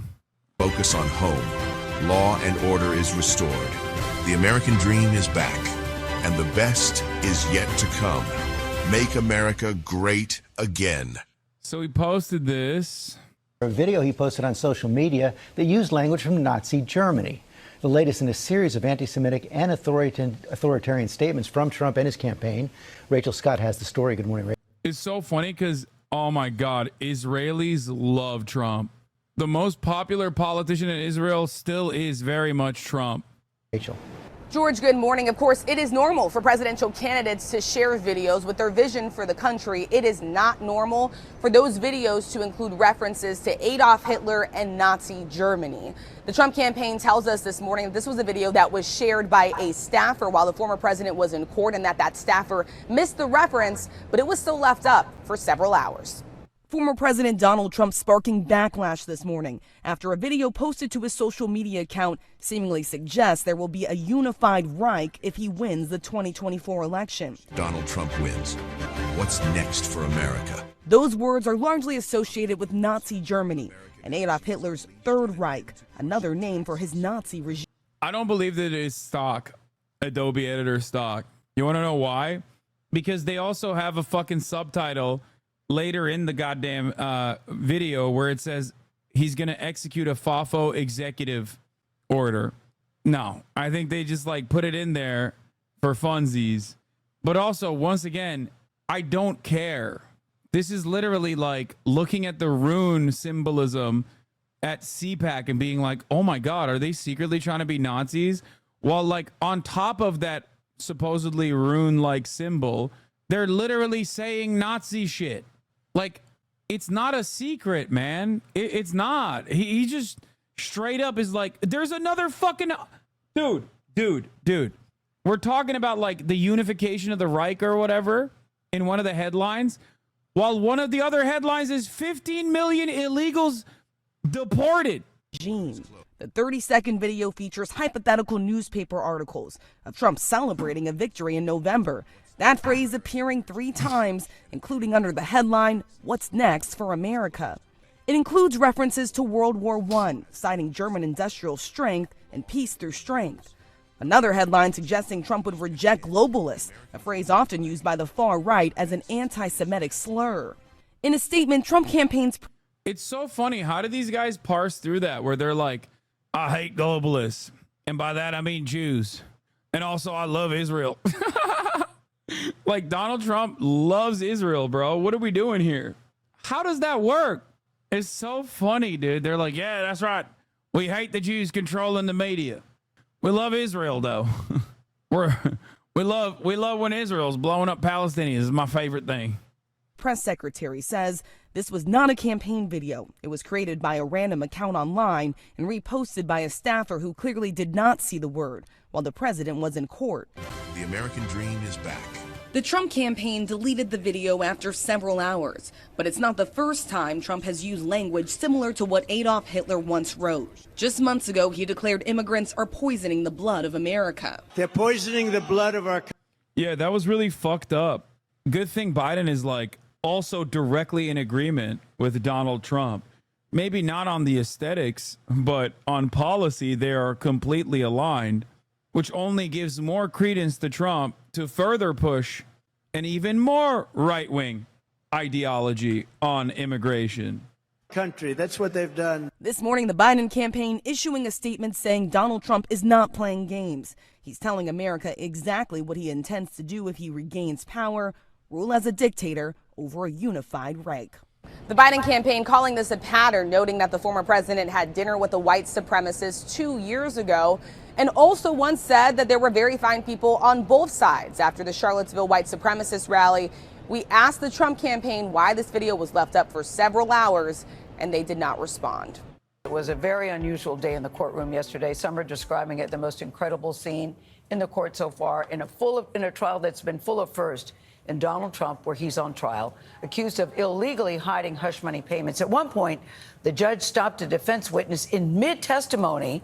You got filled in today? He is some batshit takes. But now, I mean, you click a post to see the replies and just ass getting thrown left, right, up, down. Or some ladies entering the Konami code with some booty cheeks. Often along with the phrase pussy in bio. Like opening up Twitter in a grocery store line is a dangerous game, which is actually why in recent months there have been more and more articles calling out the porn problem on Twitter and trying to figure out how the hell we got here. Because as many outlets noted, spam and bots have long been a problem on Twitter, even before Elon Musk's takeover. Though notably, I mean, one of Musk's biggest promises was actually that he was going to defeat the bots. But fast forward to now, and you got New York Magazine saying the bots have not been defeated. If anything, they've become much more visible across the platform in ads, searches, and especially replies. Right? And even though bots have always been a problem, you're not alone if you feel like you've been seeing more porny bots in the last several months. With a data scientist actually explaining to Rolling Stone in February that they've been increasingly finding ways to evade Twitter's spam detection, saying that some of this appears to be part of a coordinated network, spamming out links associated with malware or phishing. With places like Bloomberg explaining that of all the social sites, Twitter was always the most permissive when it came to porn. And ever since Musk gutted content moderation teams, it's just made it into more users' feeds. But what's funny is part of the reason we're even talking about this today is that Elon Musk, among other things, appears to be one of the least self-aware people on the planet. Where, for example, yesterday, Elon tweeted encouraging creators to stream on X. And he did so along with a meme suggesting that Twitch has become filled with too much sexual content. And while there is no doubt there is a fair share of scantily clad ladies on that platform, when you're the guy that owns a site that people first think of when they hear the phrase pussy in bio, you're gonna get mocked by all the people that are not already up your asshole. With big creators and streamers alike roasting Elon, Son Piker writing, yes, the pussy in bio website. Ludwig adding, the idea that you should stream on Twitter because there's less sexual content is insane. Porn bots run this site. And Moist Critical saying, Goober has clearly never gone into the replies on a single tweet in the last 6 months. This site is infested with porn bots. Just spread asshole pictures on every post. And I don't know about you, but like, obviously Elon doesn't have a leg to stand on when it comes to criticizing platforms for sexual content, but it also feels like Twitter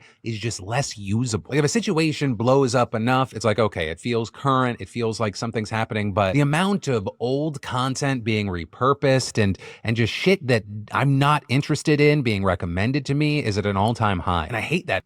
Glad to know you're anti-sex work now. Come on, dude. I'm pro-sex work. That doesn't mean I want to see fucking pussy and bio bots under all of my replies. I'm over here talking about like fucking Palestinian mass graves and shit. And it's literally like, it's filled to the goddamn brim with Pussy bots. Are you kidding me? It's ridiculous. What is this? Bryce Hall? Bryce Hall tries to press Misgive and embarrasses himself. I have to address this. I was down 40K in 2 hours gambling, already in a bad mood. I had no idea who this guy was, and he was needling me at the blackjack table while I was losing. I had a few drinks in my system and lack of sleep. I apologized immediately after I cooled down and realized I sounded like a total fucking dick. I'm human and have emotions and realized I acted irrationally. No, this guy's never seen them that way. No, you have. How are you going to talk shit while I'm playing money that you've never seen in your life? You can only imagine gambling $50,000. Ah! $50,000. Oh, God. Why did he become like this? Oh, my God. Dude, Bryce is... Ugh. He used to be... And I think he still is, like, very funny. But it's just crazy that he's, like... He went into bare-knuckle fighting and just, like, became a demon. Literally. Savior Oomphy? Yeah, I know. He was on your podcast? Yes. A year. You mixed in a month. That's not true. This week, he needs to get out of here. Actually, I have $500. Oh, wow, you have a lot of money. Get the fuck out of here. Hey. All right, let's lay down what happened. So I told you guys about someone trying to pick a fight with me, and I didn't want to say what it was because it was so fucking stupid. So Hey, increase your bank account, you fucking loser. Get out of here. He's good. Bro. No, he's fucking... I'm not kidding. Dude, no, you're not. Bryce, shut the fuck up. Customer to you guys. No, you're not. I'll give you some chips. here's what happened. Let me just show what happened with Bryce Hall, and this is what's... Is that Tfue? So dumb about this whole thing. I'm sitting there with Tfue, and basically I'll tell everything. I don't care. Bryce Hall was basically acting really fucking mean to the lady. He was acting ridiculously mean. He was like getting super fucking pissed at her, and like, you know how like you troll with like the lady that's like sitting there? He's like, oh, like you know how you're like, oh, god damn it, come on, you can't give me a better hand? Well, he was like, fuck you, like, god fucking damn it, like, what the fuck is this shit? Like, this is such bullshit. When is this from? Like, when did Misgive sit at a fucking blackjack table with like Tfue and Bryce Hall? Oh, UFC 300? Right. And I say to her, I'm like, he's just joking. That's it. I said, he's just joking. So then I said that, and Bryce Hall looks at me, points at me, and demands for me to get out of the entire lobby of this place because he said that what I was doing was insane. He runs this shit. I'm a broke bitch that can't afford any of this stuff. And he basically screamed and yelled, and about 100 people came around us to watch Bryce scream at me the entire time for like 15 minutes. Then he starts screaming. I don't know if it's in this. He starts screaming, saying he's going to kick my fucking ass. And you can see the veins popping out in his neck as he's yelling at me, saying he's going to fucking beat the shit out of me. It's just so disappointing to see what he is like kind of turned into. And he can one-shot me. So they get me out of there, which is insanity because even XQC, who's up here in the top left, is like, why the fuck is Miz being kicked out? And Bryce Hall just got so mad. The entire audience is just staring at me. This guy who's friends with Bryce is just like, I'm sorry, dude. Like, he felt so bad. And Tfue was laughing the entire time because Tfue knew I was just trolling. And this guy just looks like a fucking gavone. He's just sitting over here like, hey, what the hell's... Whoa, hey, how you doing? Fuck you. Hey. What do you fucking mean? Hey, hey. How come there's no fucking Reddit articles about this fucking guy and his anti-Italian fucking sentiment? Forget about it. Fucking forget about it. The entire website is fugazi. Watch your fucking mouth. I will not stand for this anti-Italian hate speech. Hey, how you doing? Fuck you. What's going on here? So I leave with my Corona that I got for free. Obviously, I don't have the money to play on this table. This table's crazy. That's pure New Jersey. The speed of his voice and the Italian slurs. No, it's sped up. Apparently, yeah. He said, I have to address this. I was down about 40K in 2 hours gambling, already in a bad mood. Had no idea who this guy was, and he was needling me at the blackjack table while I was losing. I had a few drinks in my system and lack of sleep. I apologized immediately after I cooled down and realized I sound like a total fucking dick. I'm human. I have emotions, and I realized I acted irrationally. Real Misgive, I'm sorry, and your next blackjack buy is on me. To which he responded with, I could really use that, honestly. I'm live right now. Twitch.tv/Misgive. Yeah, when I realized Misgive actually is a relatively large content creator. Let's not get ahead of ourselves. I've been clearing his ass. I've been gapping his ass a little bit lately on the leaderboards, okay? When he found out that Misgive was a somewhat sizable content creator, let's say. You said view count Andy? Well, that's the biggest fucking view count Andy right there. I know he's going to see this clip. Misgive gaps you in sponsors, but you cover Palestine. So, yeah, I mean, I don't care about that. Miskid was in here with a base take a while ago. Hasan, can you stop doing politics forever and start playing games? Yeah, it's because he wants to pass me in the leaderboard again. That's why. That's why he was saying that. I know why he fucking said that. Yeah, he wants me to be a fucking 14K Andy. I can already picture him responding to this part. He's like, 14K? Okay, get over yourself. Let's not exaggerate. You get 14K one time while playing video games. How is Batman viewership being compared to other games? Like around 18K to 4. It goes down no matter what. But at first it was like around 19K, 18K. By the time it ended, yeah, it was solidly, I would say, 16 to 18K territory. Batman has been really good though because of how weirdly political it is. Like way more than fucking even The Walking Dead because of the main character. Dude, there's nothing funnier than when I see like normal people interact with members of a particular community. Yeah, because using N-word as a replacement for dude is the same as calling people the N-word. Like, you can say it's cringy, sure, but if you're genuinely getting offended because a white dude says, look at this N-word rather than look at this dude, you're just baby soft. Well, now I'm just confused. Except then, why wouldn't you just call him anti-leftist or reactionary? If that's what you're trying to say, why are you digging into his ancestry to justify using a slur that is directly derogatory to specifically Cuban people? They're like, what are you saying? Most people's interaction with like most people's interaction with this community is like, what the fuck is happening here? I do love gaming content, but it might be hard to maintain a certain level of viewership for gaming when you sometimes start and not finish it. People can feel less invested. No. He responded, look down. There's nothing confusing about it. I've only ever seen gusano used by leftists to attack Hispanic people whom they disagree with. Okay. N-word is almost always used in a substitute for dude or bro. These aren't comparable at all. Yeah, people call AOC and Destiny gusanos. The idea that like Destiny is like people think of him as a Cuban person is so funny. He's just white, bro. He's a fucking white guy from Nebraska. He loves saying the N-word. It's the most like white guy behavior of all time. The community noted your ass again. Fuck! I talk too much shit. I talk big shit. And look where it got me. God damn, dude. Fuck. At the top of the hour, there is a 3-minute ad break, which I will be running now. You no longer want to see those ads. Fuck you, man. It was Vorlo, too. Fuck. God damn it. The moment when chat is vibing with you and linking you stuff is when you're most vulnerable. Yeah, I don't like that. Chris is so funny.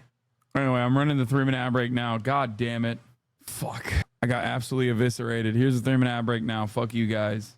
When I did some digging after looking at your chest on Instagram, I was, dude, this kid's fucking, let me tell you something, Mike. This kid is jacked, dresses well, put together, like you would be going wild, right? He's like just a name like Hasan, tall, dark, and handsome. Dude, he's like legit handsome, where I said it's kind of like, you know, when we Jafar from Aladdin. Yes, dude. He's Hot Jafar. Yes. Thanks, guys. He's a jihadi. Yes. He's a jihadi with a body. And so he is good, but and smart too. So it's just like absolutely, if he's banging our wives, like we just ask him what he needs and we move on. And but what you were saying when I did some, this was a great podcast. When he talked about beheadings in Turkey, I lost it. I mean, yes, technically it's Islamophobic, but he said it was zero malice. I just laughed. Yeah. This had me hollering. From selling no tickets to like selling out. Everybody loves 9/11. They were like, dude, 9/11 was so sick. Yeah. You're like, 9/11 was great for my career. Yeah. Well, it's one of those things too, because I just told a story. Say it, Chris. Say 9/11 was great for your fucking career. Say you want more. Put it in the thumbnail. I went from selling no tickets. It's good when you do fun stuff like this. It makes your haters look much more unhinged. Yeah. Fuck my haters. Why would you even think about that? Wow. And he's that kind. Yeah, when I said the slur discourse is over, I was lying. Turns out the slur discourse is still very much alive and well, ladies and gentlemen.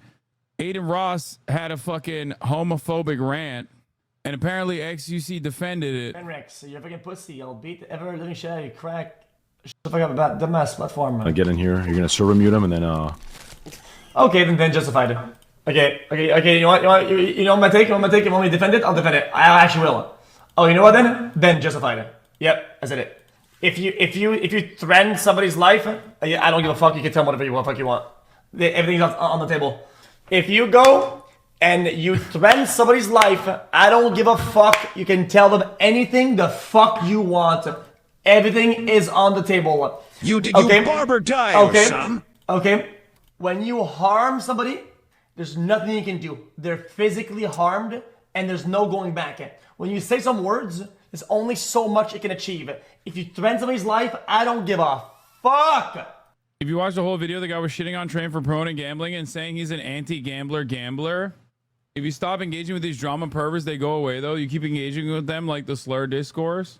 X can't decide he's an ally or a bigot next. No, man, he's decided listen, he will always defend Kick, okay? Which $100 million is a pretty decent fucking price point. If you can saw what you based off how many people threaten your life, yeah. Are we just not gonna let Hasan address the elephant in the room? Tectone doubles down on his Frogan take. Look, if you want to understand what motivates this fucking community, LSF, Hasan calls Twitch stupid for banning people in his chat who say the C word. Which, by the way, is ironic because this is something that many normal Twitch watchers would despise, because I was talking about how mass reporting insta causes chatters to get banned. Okay? Mass reporting insta causes chatters to get banned, which people who watch Twitch hate that shit, right? Normally. By the way, when you say the C word, people probably think I'm, it's one of the unacceptable C words and not cracker, which is like the shittiest part about this. 3,000 upvotes. XUC thinks Aiden Ross's rant was justified. 600 upvotes. What is the deal with extremely divorced guys on Twitch? I don't know. Term. The reason why it's censored in the chat is because Twitch will people sit in this chat 24/7 and will literally report you, and you will get banned because Twitch is fucking stupid. That is why the word is banned, not because the word is inappropriate to say or something like that. The fact that these guys saw this clip and were like, fuck him, oh, he's so racist, is pretty funny. It's pretty funny because it literally, this is 100,000 views at this point, which is crazy. They had pay money whooping a fucking trailer for Twitch when he's banned low. The company's a shit show. Meanwhile, the top upvoted post in the subreddit is literally Twitch bans chatters, but not streamers for using it as a slur. That's a weird strat on their part. I saw it on the front page. Yeah.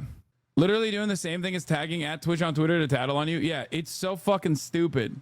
Twitch having a backbone is the same as HasanAbi's opinions being based from any form of reason or logic. It's just grifting to the audience. He says on Discord he now hates. Delete the clip to troll these nerds? No, I don't give a shit. Except you did get banned. Yeah, I did, which was very stupid of them to do so as well, which I said immediately after I got banned or unbanned.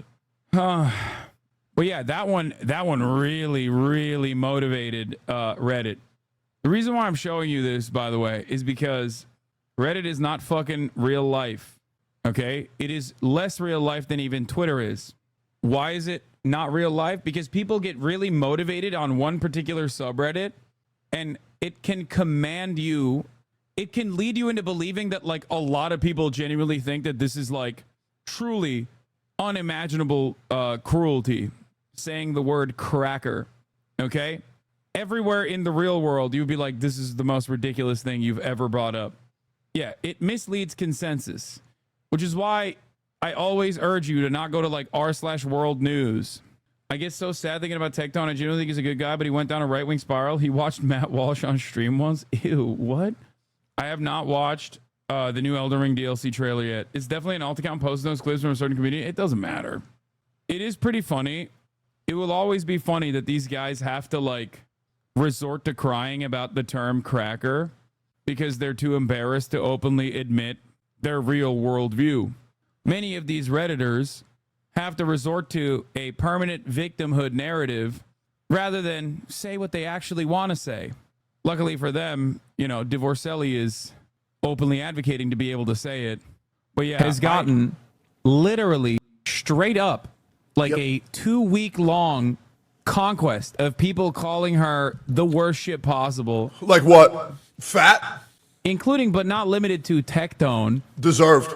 Saying that Morgan looks like Jabba the Hutt while... She does. I actually have a great image just to describe that exact feeling, actually.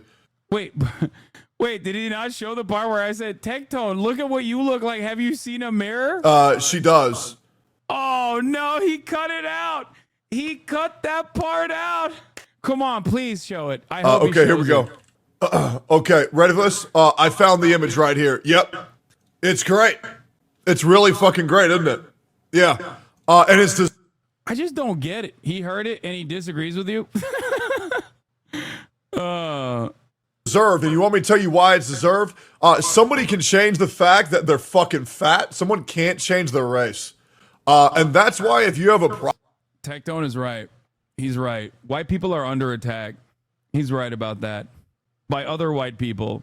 Except you didn't shit on Frogan for being white, you know, which she is. You made an AI image of Jabba the Hutt in a hijab, which is weird as fuck. Problem with somebody, but doesn't really matter. That shit bangs. People love it. They go deserved. Body shaming you, then maybe don't race shame. And it's really not that hard. Don't dish out what you can't take back and shut the fuck up. I'm so glad that he's on this righteous conquest. White power, guys. Don't race shame white people. What are we doing? What are we doing? What are we doing? What the fuck is going on? Race shame.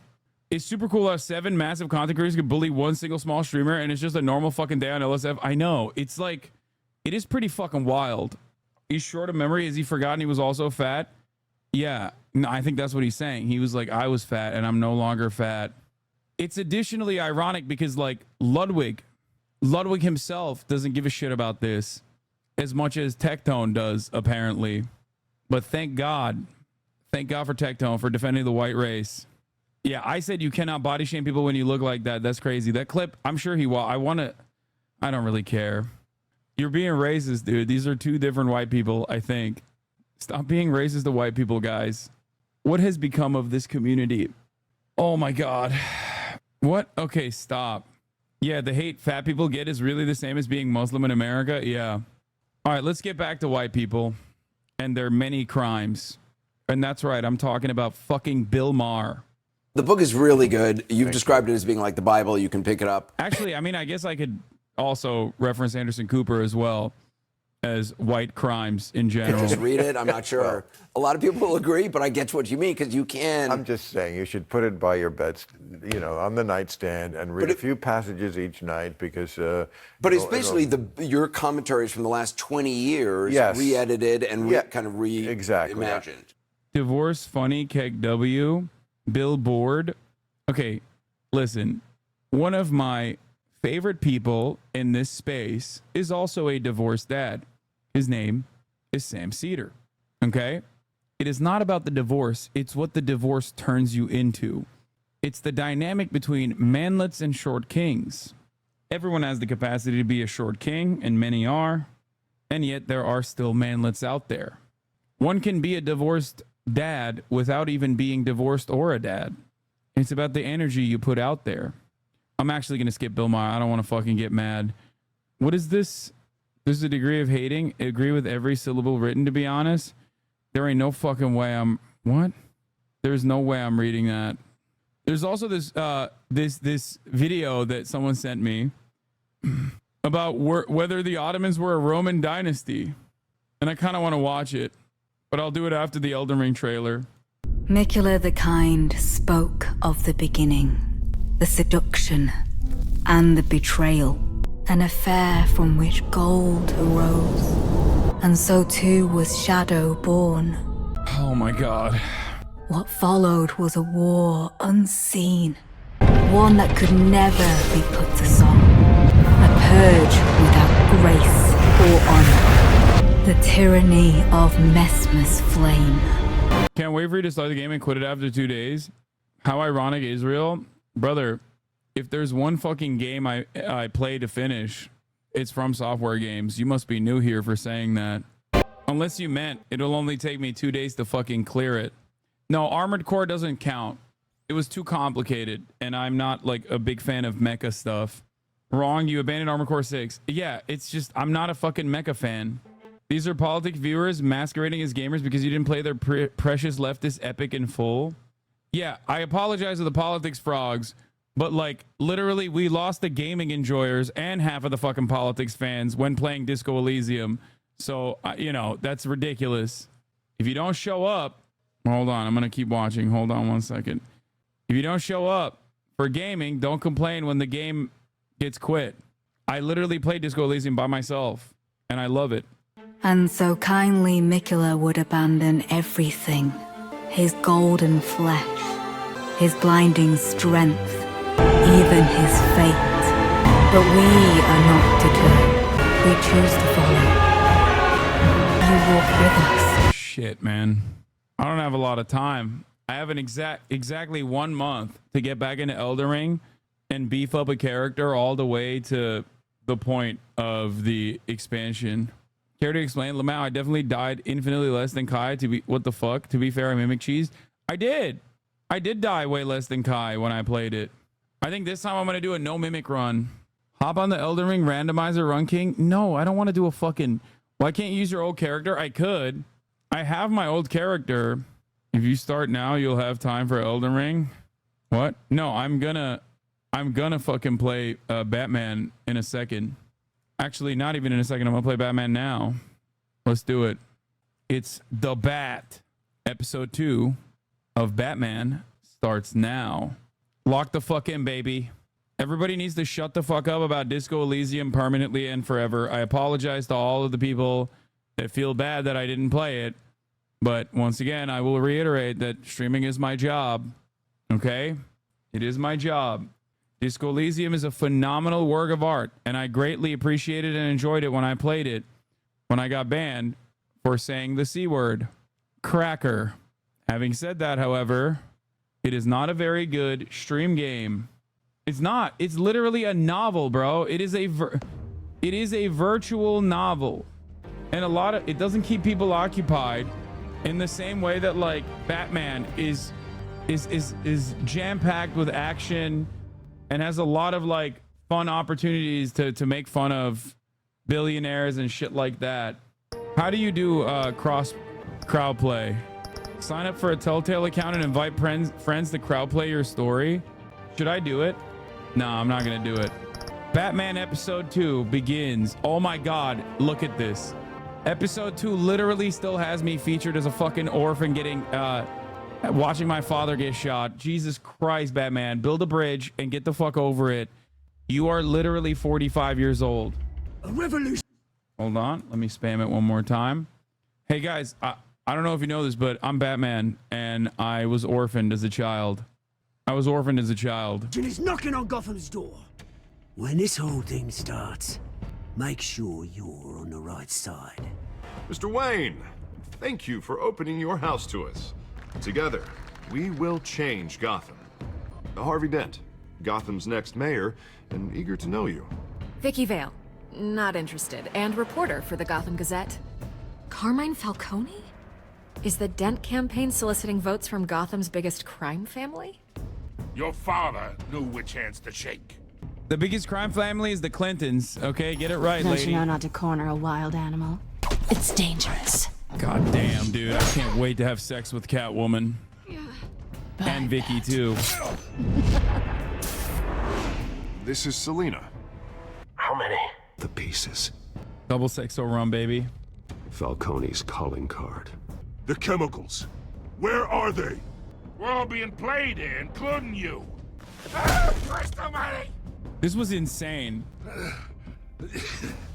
It's the Waynes.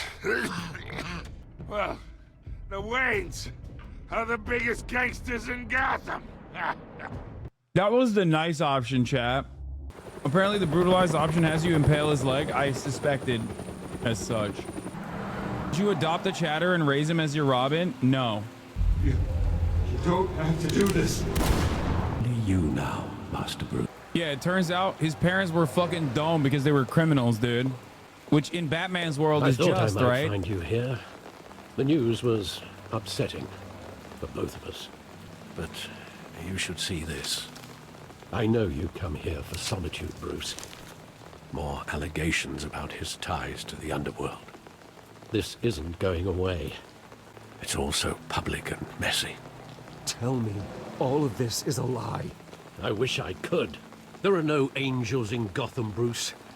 Maybe there never were. Damn! So our parents are fucking crooks. I've been dreading this day for nearly 2 decades. I hoped it would never come. Forget the papers. I want to hear it from you. The truth is, they were billionaires, Bruce. Oh! You can't amass that kind of wealth without making certain moral compromises. It's just not possible. That kind of money taints you. My money has never corrupted me. And I'm proud of you. Except, yes, it has. You literally own a weapons manufacturing business. You are literally giving weapons to Israel. Batman, Bruce Wayne, you are literally funding the genocidal Zionist entity, okay? But you're hardly the norm. Hill greased the wheels of politics. Falcone was the muscle. Thomas legitimized the whole enterprise with his name. Your father, Hamilton Hill, and Falcone, they were partners. Nothing Fucking happened owned. in Gotham without them knowing. You knew all that, and you never let on. You're behaving like I was part of the conspiracy. I was like, I'm the want you butler, to bro. know, I had my suitcases ready. I couldn't stand to be around your father anymore. And then I killed him. Bro, come on, dude. Oh, yeah. But then the fucking paychecks were too sweet. He's like, oh, I can't believe it. I must not believe it. A billionaire working with criminals. But then they were killed, and you were all alone, and I just couldn't walk out the door. Everything I did, everything I've ever done, was out of love for you. I hope you can forgive me. How could I hold this against you?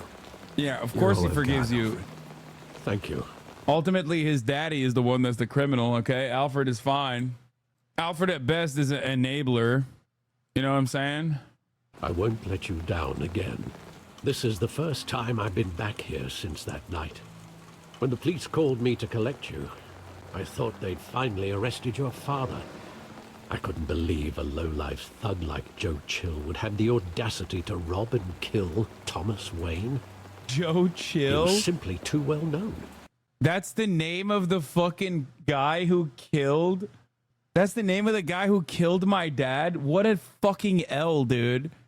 I got killed by a dude named Joe Chill. Oh my God. I did not know that. I did not know that. That is, oh, that's such a permanent L. No wonder he's so goddamn traumatized.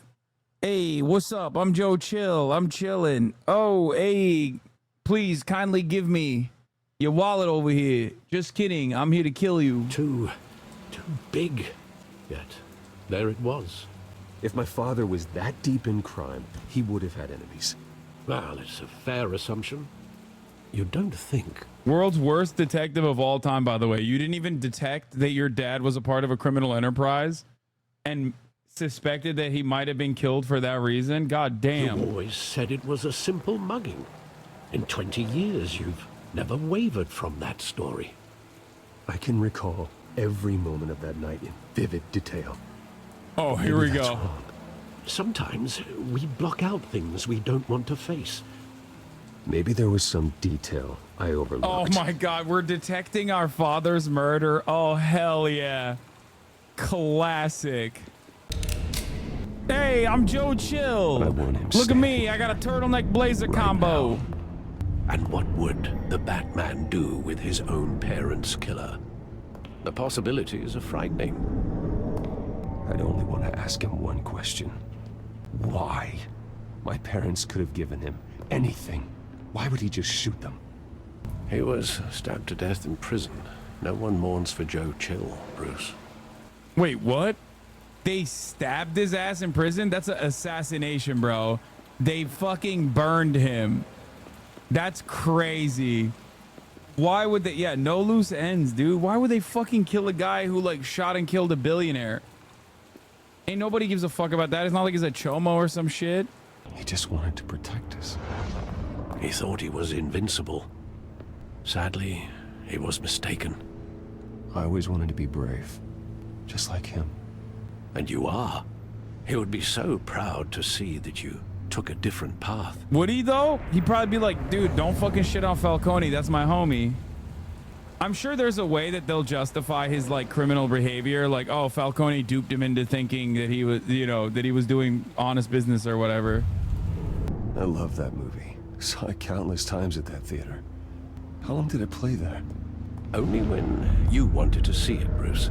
Your mother arranged the special screenings personally. God damn, they're so fucking rich. She was always so good to me. What's the movie? Is it Zorro? Where exactly does the memory end? With my father pleading, you don't have to do this. And the gunfires. And after that? There are considerable gaps in that recollection. Maybe. Do I really? I just don't understand why you go into this fucking crusty ass alleyway, bro. Like after the movie theater, like you're just begging to be assassinated at that point. You know what I'm saying? Bruce, stay back. Take whatever you want.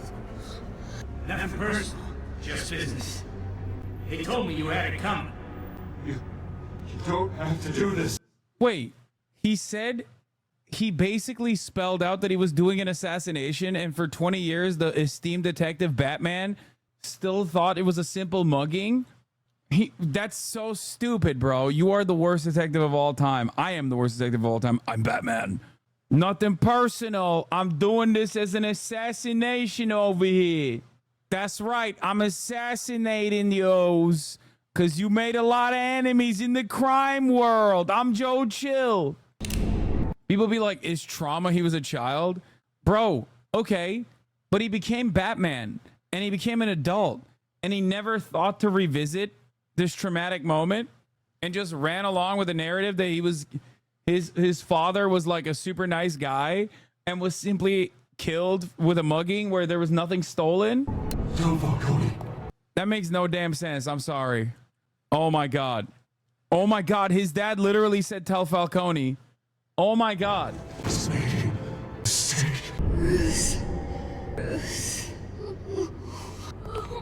Yeah, I'll take these pearl necklaces off of yous. I'm Joe Chill.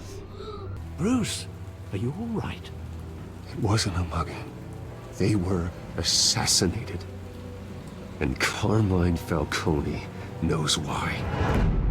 Men will literally beat the shit out of every mentally ill person in the city that they own called Gotham instead of going to therapy, and Batman is literally the fucking entire story. Even if you're a fucking billionaire fail son, Nepo baby, you've been iced by Joe Chill. Hey, fuck you. Wait, Getting what? you in to see Falcone like this? I don't have to tell you how many rules we're breaking. Now, don't get me wrong, I'm always here for you, but this could land us both in hot water. I pulled all the strings I had with the lieutenant. This better not come back to bite us. Look, I get that, Harv, okay? And it means a lot to me. I know it does, Bruce. It doesn't make it any easier. The last time we brushed shoulders with Falcone, the press made us pay. At least tell me what this is about. Look, I'm all for blind support. I'm not sure, but I think Falcone put a hit on my parents. Wait, what? Bruce, that's terrible. That's why I have to speak with him. I have to know for sure. Bruce, I appreciate you opening up to me, but just try and keep it cool in there. I don't want any headlines taking away from my debate with Hill. You're being fucking... Mr. Wayne, You're being welcome awfully to the selfish, GCPD. dog. Thank you, Lieutenant. This part is very realistic, by the way. Like, a billionaire could just like go in there and investigate personally a head of a crime family that's about to go away for life, basically. You could just like go in there and be like, I have to talk to them. Yes, everyone is jacked as fuck except for Bruce Wayne, by the way. Ordinarily, we'd never let you in to see Falcone, but it must be nice to have a DA in your pocket, Mr. Wayne.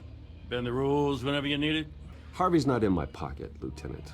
He always does what he thinks is right. Well, it's lucky your interests align. Nice job bringing in Falcone. Yeah, that son of a bitch better not get off again. He's not getting off the hook, Renee.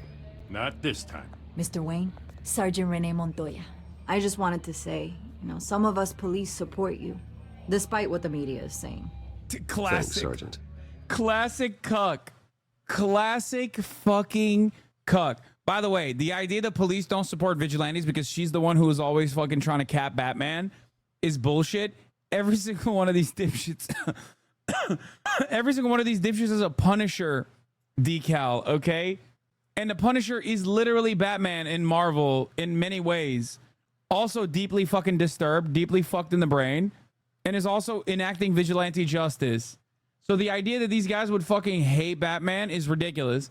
But at least the idea that they love Bruce Wayne is not so ridiculous. Because cops do love authority. Punisher fights the cops. Yeah, brother. Except Frank Castle also is literally a vigilante. What are you saying? You're wrong about the Punisher, though. Oh, my God. Dude, I know. Like, dude, okay. Hold on. Are you really testing my love for fucking Frank Castle, the Punisher? Don't make me bust out the Punisher toy. Okay? It's not a toy. It's a figurine. I literally... This is from my childhood, okay? Perhaps one of my favorite. Huh. Bust out the comics if you're a real one. You know what? Fuck it. Hold on. I won't just bust out the comic. I will bust out the comic. This is also, again, from my childhood. This is Punisher, the Punisher Born. It actually details Frank Castle's story in Vietnam and his starting point. Written by Garth Ennis, the GOAT, the legend. My dad brought my my old comics. He was a buddy fucker too. A Blue Falcon, if you will, where they assassinate one of the lieutenants, if I recall correctly. Garth Ennis is also the boys, the author of The Boys as well, right? Someone in the chat said, killing Vietnamese children. Anyway, and Preacher. So don't fucking test my bona fides, okay? I got sources. Garth Ennis gets Punisher like no other. Yeah. You're not defeating the weeb allegations? I mean, this is not weeb shit. It's Marvel. We're keeping Falcone in the infirmary. He's lucky he didn't get roughed up more. I could tell Batman wanted to kill him, but he held back. He cares about doing the right thing. Whoever he is behind the mask, Batman's a hero to me. Yeah, it's great to know he's out there watching over the city. All right, Falcone's inside. Whoever he is. Say what you gotta say. We'll be out here. The Bat. Gotta do a little bit of a self-suck, dude. Come on now. The hell? Bruce Wayne? You must have some clout. My own wife can't get in to see me. Good thing I'll be out of here in a week. Just like every other time they tried to put me away. You look like you tangled with the wrong guy. This is nothing. You should have seen me before I became boss. I'd show up all beat to hell. Your father had sewn me back together. Yeah, that's right. Tommy and I were close. More than friends. More like cousins. Until you sent Joe Chill to kill him. Ah, so that's what this is really about, eh? The pup digging up a 20-year-old killer. 2 killings, and they were never forgotten. You and me, we're practically family. Damn, he's I thought sunning you'd have him. figured that out by now. Hey, I tried to get through to your dense party. Maybe I should have spelled it out. Convince me then. Tell me a story about our big, happy family. There it is. Now I got you hooked. Your father, Hill, and me, we ran this city. Still do. God damn this pain. Can't think through it. Morphine's on the side there. Be a good boy and help Uncle Carmine out, huh? Hurt him? 40 years I keep my veins clean of any of that gunk. But you never forget the tender kiss. It'd be so easy to give me the whole vial, wouldn't it? Enough there to put an old dog down forever. Of course, you'd never know the whole story. How much of your parents do you have in you? What kind of son did Thomas Wayne make? I need you coherent, or you would be gone already. Oh, there it is. That Wayne streak. Much better, kid. Thank you. Gesture like that reminds... It's crazy that this game is so Italiophobic. They're like, all Italians are heroin addicted mobsters, dude. Reminds me of your mother. Your father may have been the doctor, but Martha, she had the human touch. Think you got more of her in you, tell the truth. Well, I wouldn't know. You took her from me when I was 9 years old. What, you really think I hired Chill? Sure. I worked with Joe Chill from time to time. Put a button on someone, he'd take him out. Put a button? But I never ordered that hit on your parents. So who did? You can't trust anyone in Gotham. Least of all those you call friend. Oh my god, it is Alfred. Your parents learned that. They're waiting for you in hell! Bastard had to die. Hands in the air! Stand down! Get a doctor! Secure this floor! No one gets in or out! Go! They Go! fucking capped him! They put a button on him! They iced him like it's Joe Chill over here! What the fuck is going on? Now my uncle's dead too, I'm re-traumatized! We are in deep shit. I bought us some time, but not much. Word's gonna get out, sooner or later. Why would she do something like this? We had Gotham's biggest crime lord in our grasp. I don't know. I hardly recognized her when she burst in. She was so different from the woman we met in the hall. It's a disgrace. Another officer gone rogue. It just doesn't make any sense. She'd never do anything to hurt the department. Falcone's case meant justice for 1,000 unnamed victims. And now it is a PR disaster. How can I run against corruption when our own cops... Classic, dude. You know what it is? It's fent. Cops see a little bit of fentanyl and just start acting different, okay? Start wilding out. ...are redecorating the precinct with their prisoners' brains. Listen, we gotta get out in front of this. We gotta spin it as best we can. Issue a statement saying that we have the shooter in custody. Details are still coming in and that we're investigating. The usual. Someone planned this for a reason. Even if that's true, the simple fact is she gunned him down in his hospital bed. Lieutenant, Mr. District Attorney, Falcone's lawyers are here. Oh, Christ. I can delay them for a little while, but we still need answers. Yeah, leave me in the room alone. Me, Tell me a billionaire. if she says anything. Wait, what? I have to know why she did that. What the fuck is going on? I'm interrogating the fucking suspect? Bro, I'm literally the skinniest guy in the room. Okay? I'm a billionaire. What the fuck do you mean, interrogate the suspect? Did I just get honorary deputized? Like, what the fuck? Don't clip that, chat. Me saying I'm a billionaire. Alfred, Falcone's been murdered. Good God. I'm looking into it, but I'll need access to the back computer for anything I find. Connection secured. Alfred, I'm gonna try and confirm some suspicions of mine. Her veins, still visible beneath her skin. Fresh injection site. Didn't look like blood. Alfred, I think I found the substance. Analyze and forward me the result. How are you analyzing and forwarding the results from photos? I don't understand. As soon as I have the results. Where am I? Mr. Wayne? What's going on? Oh, but I got this awful feeling something terrible happened. Sergeant, you have to think. What do you remember? The fact that they are letting a citizen conduct this investigation, like a private citizen conduct this investigation, is so insane. Like, I could be telling her any number of different things right now. I could be ruining the investigation. None of this is admissible in court. What the fuck? I'm not even Batman. I'm just a guy. All they know is I'm a billionaire. That's it. And they turned off the cameras. Oh, God. Falcone. I was hoping it wasn't real. I believe you were drugged, Sergeant. It would explain a lot. Listen, you have to believe me.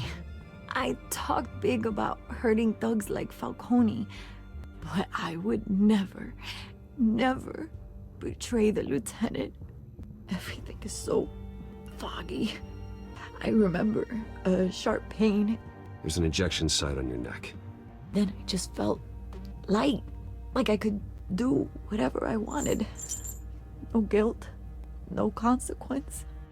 There was a voice in my ear insisting Falcone was gonna get off.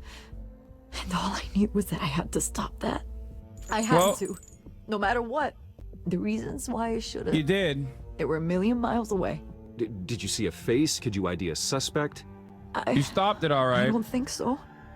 You must remember some detail. Try. I remember a hand on my arm, guiding me like a parent with a child. The voice, it was saying something about revolution. Well, only one person could be Cobblepot saying said something similar.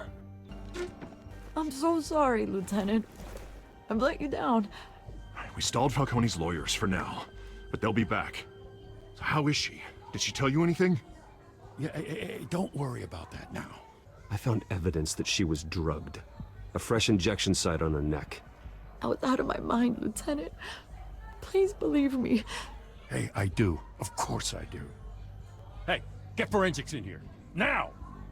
She remembers a voice saying something about revolution. That's not much to go on. Now, if you're bringing forensics in, let's get Bruce out. Alfred, I gotta get back to the manor. I've got a lead on whoever's behind this. Bruce! Oh shit. What are you doing here? Oh shit. My friends in the GCPD have been telling stories about some kind of lockdown? I'm sorry, Vicky. I don't have time. Don't brush me off. Word is there were shots fired near where Falcone was being held. Know anything about that? I mean, you must have been back there when it happened. Dude, I don't know how to rizz her up. I don't know how to do sexo while simultaneously not revealing additional information. Option 1, always digging, huh? Always digging for a story, huh? So it's true? I didn't say that. Listen, I owe you for those files on Falcone. I got a lot of credit at the Gazette for that story. Whatever's going on here, you can't afford to be associated with it. Let me help you. I can keep your name out of whatever we print, but you need to give me something I can use. Who fired the shots? A cop? I can tell by the way you're... Dude, she's good. She's a good ass journalist, bro. I'm not gonna lie. I don't know what to say. Hot equals good? Yes, bro. She's not good because she's hot, even though that doesn't hurt. All right, let's poll it. She's good because she does not stop pressing. It's a war of attrition and goddamn she's winning. What is the way to max out the sexo? Are you getting rizzed right now? I'm gonna play hard to get. I'm gonna play cold. I'm gonna play hard to get. Just give me something to run with. Huh. Disappointing. Maybe you have more to do with this than I thought. See? Typical journalist. Oh, you didn't give me my quote? Then you must be also implicated. I can't wait to fucking cancel you in my article. Like, what the fuck? I'm Sigma. I'm mewing. I'm Ohio maxing. I'm fucking sticking out my gal for the Rizzler. I'm so skibbity. What the Sigma? Either Cobblepot drugged Montoya himself or someone else is using his revolutionary rhetoric. Either way, I need to find him. Let's put our drones in the air and start a search. I'll run a trace on his cell. In the meantime, we have to find out what we can do about this drug. The computer's been analyzing the chemicals from Montoya's bloodstream. Throw that up on the monitor. The residue I scan on Montoya is similar to the nerve agent I found at the docks. Typical, bro. He's trying to fucking find the revolutionary rhetoric. He hates the revolutionary rhetoric. Typical fucking Batman, dude. The real revolution is at the top of the hour, okay? Where people go from those who are unsubscribed and watchers of the 3-minute ad break to those who are subscribed and become gods, okay? That's right. A permanent revolution, if you will. It's probably a streamer. It's probably a Twitch streamer. Yeah, he's gonna find me. There's drones outside. Here's the 3-minute ad break now, by the way. Let's see what we got. It's ironic that Falcone died at the hands of someone drugged with his chemicals. Who'd have guessed that's how he'd meet his maker? Prone in his sickbed, surrounded by police who were ordered to protect him. Murder at the hands of Montoya. That's not justice. Whoever did this was judge, jury, and executioner. No one should act as all three. I hope he told you something before he was killed. What did you learn from him? Practically family, he said. Family? Funny, I don't recall any Sunday dinners with the mob. It wasn't Shut up, Falcone Alfred. who called the hit. Yes, well, I suppose that makes sense. Oh, now all of a sudden, Alfred is such a fuck right now, dude. What else is he hiding? Your father, Hill, and Falcone would have balanced each other out. Computers pinpointed reference points on the two compounds. The men at the docks were doused with the base chemicals. The reaction was messy. They were out of control. This refined drug is like a weapon. It only took a small injection to strip Montoya of her moral filters and make her act on her base impulses. Her moral filter? She's a cop, bro. Both compounds seem stable, but they're quick to fall apart. Whoever processed it knew what they were doing. What could the creators of such a drug possibly have in mind? Fighting your wars is one thing, but drugging others to fight them for you? With this drug, they can exploit anyone's baser impulses, the things they would otherwise control. Your drones are in position to triangulate Cobblepot's location. Bro thinks he's the FDA. Dude, we literally have mass surveillance. We have... Wait, why can't I move? This is not very intuitive. Why can't I... What the fuck? Is this a buh? Is this a buh? Oh, there it is. Okay. Bring me her head. Wait, what? Is he having this phone conversation all around the city? What the fuck? No, you go. The skyline... Jesus, didn't even wait for Falcone's body to get cold, did you, Oz? Going to speak with him, Bruce? Bruce Wayne already tried talking with Cobblepot. It's time he met the Batman. Cobblepot is such a funny, like, name for a British character. Oh, it's Cobblepot. Very nice. It's the Bat. Come on, I know there's gotta be more around here. The man probably had millions in his sock drawer alone. If Falcone finds out I helped you, he'll kill me. Your boss won't be doing much of anything. Ever again. Why would he know he's dead? No one knows Falcone's dead yet. Unless you're the one doing the fucking murdering. Typical. Look at the fucking hair on this. You lot, come check out this office. Look at the hair on this fucking bloke, right? Typical British punk rocker, yeah? Where is... I don't know! Please! The name's right. You can help me. Let him go. Batman! It's about time. You kill a crime boss, you'd expect a word of thanks from Gotham's #1 vigilante. Don't worry, I'll pass your gratitude on to those who made it happen. You used an innocent cop to do your dirty work. I know how you've been using the drugs you stole at the docks. Where are they? Is this about Where are Falcone? they? We all saw how you felt about Falcone. Pounded him into a pulp on live TV. Innocent cop, blow him out. Yeah. Yeah, cops hate killing criminals. You made the cop kill the criminal. The cop would have never done that. He's innocent. She's innocent. Hey, if you were truly the defender of this city, you'd have finished the job yourself. Admit it, Falcone deserved to die. Vermin like Falcone, they deserve to be stomped out. Believe me, I know. You don't decide who lives and who dies. That's not justice. Yeah, he's like, Well, it's oh, I bloody do. well satisfying, isn't it? As a show of good faith, I'm gonna let this one go. How's about we talk this through? We helped you with Falcone. Now, if we could just cut out the rest of the rot, like Wayne and Hill, ordinary folks might be able to breathe. Bruce What is isn't it about this place that attracts criminal scum? Bruce isn't involved. That's awfully suspicious of me to single out. I'll say it anyway. Fuck it. Criminal scum like you talking about the revolution. I bet you drive a Porsche secretly and are a Twitch streamer. Fuck you. Not everyone can be brilliant billionaire Nepo babies like Bruce Wayne, who's doing his very best, all things considered. It's definitely not me, by the way. I'm not Bruce Wayne. But you. What does Bruce Wayne have to do with this? Pretty Boy's got himself a fat bank account, thanks to his parents. Only problem is, they took that money from people that couldn't fight back. Here's the thing. I actually admire you, Batman. We both want the same kinds of things. Me and my people, we've got big plans for Gotham. That guy has big plans for Gotham? They found Catwoman. By the way, this fucking demon is the most British coded henchman I've ever seen. Woman, what do you want with her? We had a deal. She didn't make good on it. So sorry this didn't work out, mate. I'd stay to watch. I would, but I still got a Catwoman problem to deal with. Oh, what's her name again?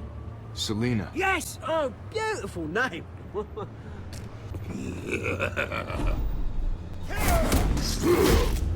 He just ate that shit. He don't give a fuck.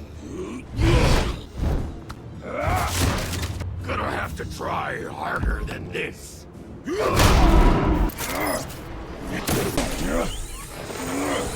Damn, he just pieced out, bro.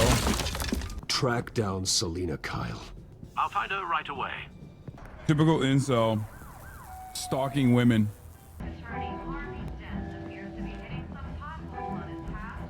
A new twist in the race for the mayor's office as Harvey Dent backer Bruce Wayne comes under fire for alleged corruption. Joining me live is Mayor Hamilton Hill. Mr. Mayor, you said earlier today that in light of the allegations against him, Bruce Wayne should distance himself from Dent, but that was unlikely to happen. Why? He strikes me as, well, the jealous sort. Very possessive of his toys. Better keep a low profile. Did you hear? You lost? Because I don't have time for tourists. Looks like you walked into the wrong bar. Yeah, I'm looking for a woman.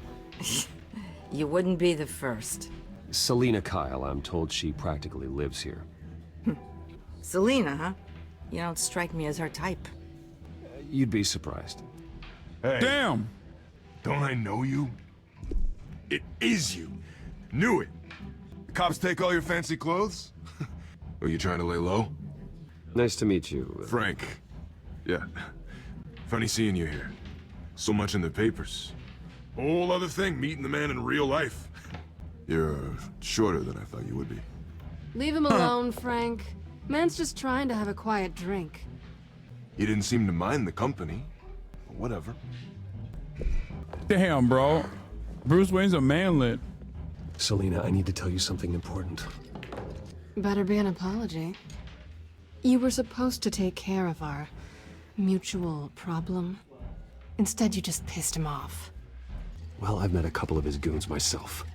Your client isn't one for subtlety. The man who hired you, his name is Oswald Cobblepot. Never heard of him. He goes by Penguin. Penguin?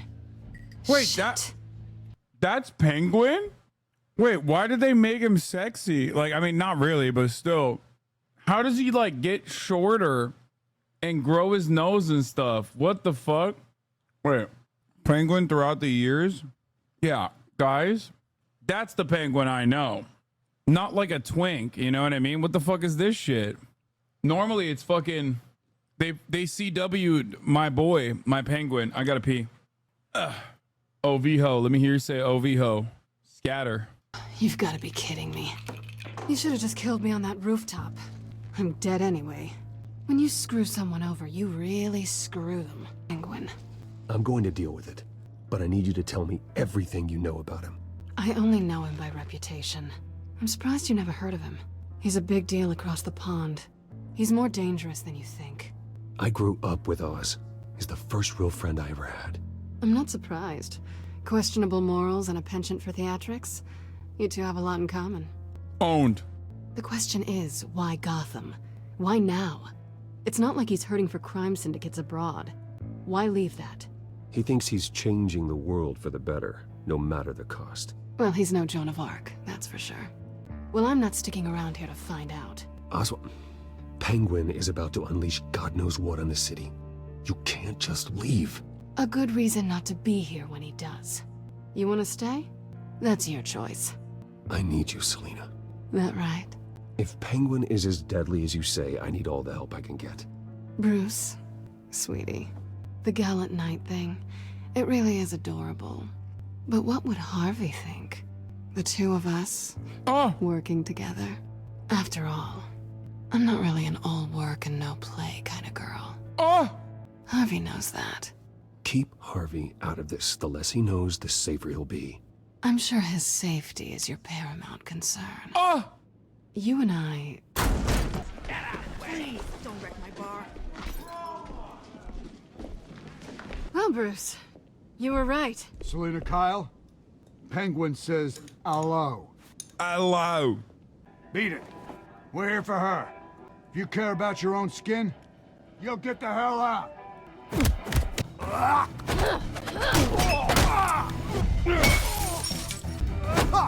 Wait, fuck! Oh my god, I pressed the... My fingers are so big. Nothing leaked, dumbasses. It's just my Steam page.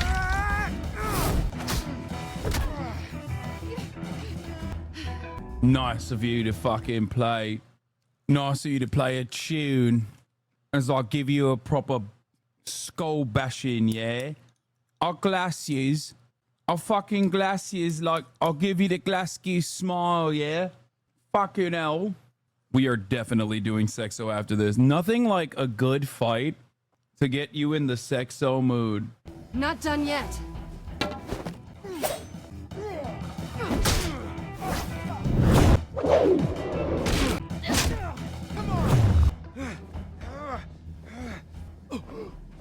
I think they want more.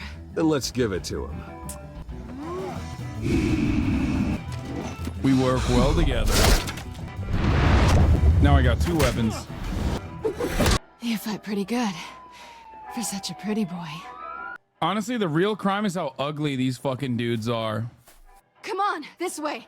Quick, check the alleyway. I heard the bat might be here. Negative. Let's check the other side. Typical cops. Are we alone? Typical cops, they arrived way too late on scene. Oh my god, is she gonna kiss me? Oh my god. Let's get out of here. God damn, I just got played, son. You take the alley. Wait. Yes or no? Will you help me stop Penguin? I'm gonna say maybe, but only because he's trying to kill me. Pretty good reason to say yes. You shouldn't trust me, you know. Wait, if I don't kiss her, does she kiss me back? Did I fuck that up?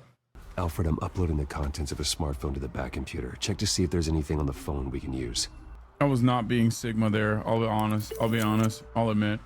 Processing it now. Is everything all right? There are quite a few police cars convening on your location. It's fine. Has the back computer found anything yet? Bruce, there are a number of messages here, all from Mayor Hill. Mayor Hill? The last voicemail is his. Listen to this. I gave you everything I have on Wayne. I've held up my end of the bargain, and I expect you to do the same. This is very shady indeed. Whatever they're talking about, it doesn't sound good. I should have guessed. Dude, there's nothing funnier than my totally inconspicuous LaFerrari that doubles as a fucking Batmobile. It might as well be the goddamn Batmobile. Like, I'm in the midst of, like, the slums, okay? Cops have surrounded their area, and I'm over here in my red fucking LaFerrari. It's crazy. Hill's working with Penguin. If Hill's talking to Penguin, he must know something. It's time I paid him a visit. Good thing I'm low profile in my hoodie. The mayor must have answers, but if I may offer a word of advice, people look up to Batman after how you handled Falcone. Terrorizing the mayor could damage that goodwill. Then again, Batman's methods would certainly get him talking immediately. Bruce would have to depend on his guile to loosen Hill's lips. I'm going as Bruce. I'm going as the fucking manlet. Going as Bruce is the smart choice. I have to maintain the sanctity of the bat.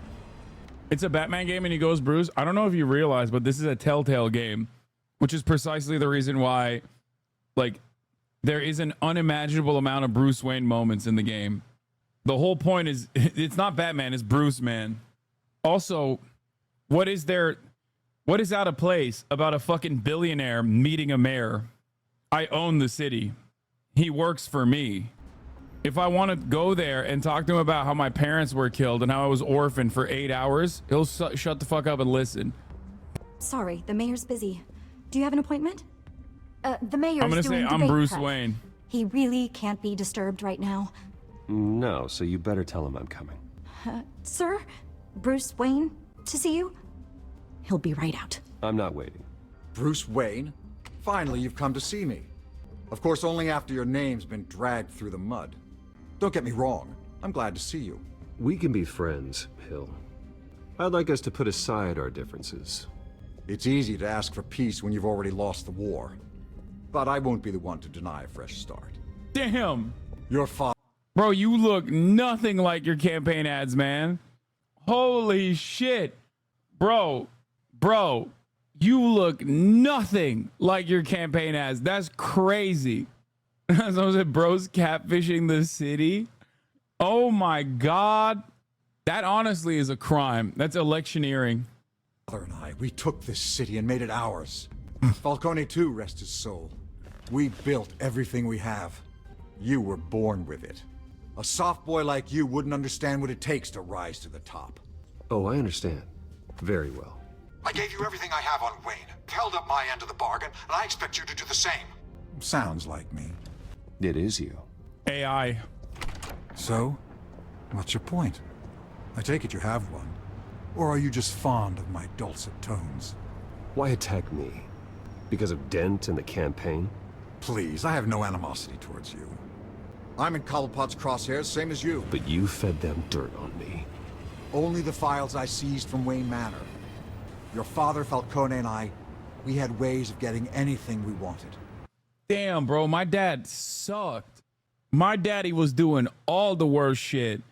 He's hanging out with corrupt mayors. He's hanging out with fucking Italians, which is like probably the worst offense in my opinion. Daddy was the kingpin, dude. How do you think your family got the land for Wayne Tower?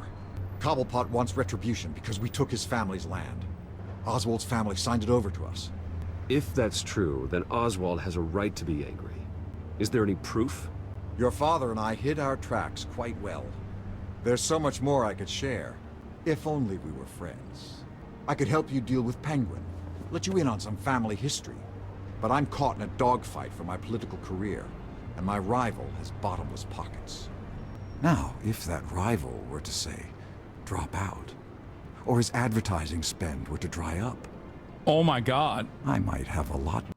Oh my God. Can I lie here? Can I say I could do that and just lie? All right, poll it. Let's poll it. Let's put it up to a poll. Help Mayor Hill. God, it's taking me so long to write the poll results. Not a chance. I could do that. 2-minute duration. Starting the poll now. Get in there. Vote. Vote like your life depends on it. Dude, honestly, I don't know what to do here because, like, I know Harvey's a bit two-faced, right? Wink, wink. But also simultaneously, I'm already fucking his girlfriend. Like, I'm literally a bad friend to him. I'm gonna fuck his girlfriend. I'm sorry, Harvey. That's definitely gonna happen. And I'm also taking away his mayoral position. Like, oh man, chatters are definitely not interested in doing. Do you mind showing the results on stream? I don't know how to do that. It says help Mayor Hill, not a chance. And I could do that at 61%. Snippet. I mean, it's a 60-40 split. 61% says not a chance. 39% says I could do that. Honestly, 1 billionaire friend, 2 billionaire faces type shit. All right, not a chance wins, dude. More resources for helping a new friend. Not a chance, Hill. I'm not cutting Harvey loose. Well, you dropped on your head. When the mayor of Gotham extends a hand, you take it. I don't need your hand. Not with your voice on tape. You forget who you're talking to. I'm the man that says I never left such and such a message. And all the judges bow their heads and say, yes, sir. This guy's just... Bro, chill out. You're just the mayor. He's giving real fucking Eric Adams vibes, not gonna lie. Like, he thinks he's fucking hot shit, but... Bro, go get more money from the Turkish government, you know what I mean? Like, the fuck? Who sends the police to your house to take your things, and I give them to whoever I please. You're nothing like your father. You'd never have the backbone to do what we did. I'm the heavyweight, Wayne, and you're punching above your weight. Get out of the ring before you get hurt. The judges may bow, but the voters will burn you at the stake when I turn you in. If that voicemail makes it to the papers, or anywhere else I don't like, I'll turn my commissioner loose on your lieutenant for that fiasco down at the precinct. Gordon? And then I'll turn him on you and Dent for being there. Now, if you'll excuse me, I have a debate to prep for. Bro thinks he has control over Gordo. Get him out of here. Whatever deal you made with Penguin, he won't honor it. Don't worry about me. You should watch your own back. I don't know if you know this, but Gordo's fucking yacked out of his mind. He's yacked to the goddamn gills, son. He doesn't need you. He looks like your fucking campaign poster, bitch. Alfred, get a warning to Gordon. Tell him to increase security at the debate. Hill seems to think he's safe, but Penguin's still out there. Every cop in Gotham is either called O'Malley or Kowalski, except for Gordo. I wonder what else is on here. As per your request, Lieutenant Gordon has tripled security at the debate. Thanks, Alfred. Mystery solving time. It's a plan of the old Monarch Theater. The auditorium where the debate's being held. Damn, this guy gave his goon the blueprint. Like, this one fucking goon's phone reveals everything to us. That's crazy. I hacked into the image feeds from the security cameras at the auditorium. Just to be safe. Just to be safe. Dude is using Israeli phone hack software. Bro, he invented Pegasus. I don't think you guys understand. Batman literally is Israel, okay? Hills, details about your father. They must have been quite upsetting. I can't imagine how you must feel. To hear their crimes detailed, first by Falcone, then by a snake like Hill, it makes me question myself. You shouldn't, Bruce. You are... He invented Where's Daddy because he has none? Oh my God, he invented Where's Daddy because his daddy was killed. So now he's just killing everyone else's daddies and the children. God damn, dude. Batman is so immoral. It's fucked up. Your own man, and the city needs you now more than ever. I'll leave you to it then. Yeah, leave me to my goon cage, Alfred. Gotham District Attorney Harvey Dent appears to be hitting some potholes on his path to the mayor's office. Despite the backing of the police can't touch him. God won't strike him down, and I'm paying fortunate taxes for what? Said downtown keeper. Police raid Wayne Properties. Where's my girl live? Like, why is she not writing shit? More than a smear tactic perpetuated by the incumbent Mayor Hill's campaign. In other news, oh, Vicky Vale. Carmine Falcone murdered in police custody.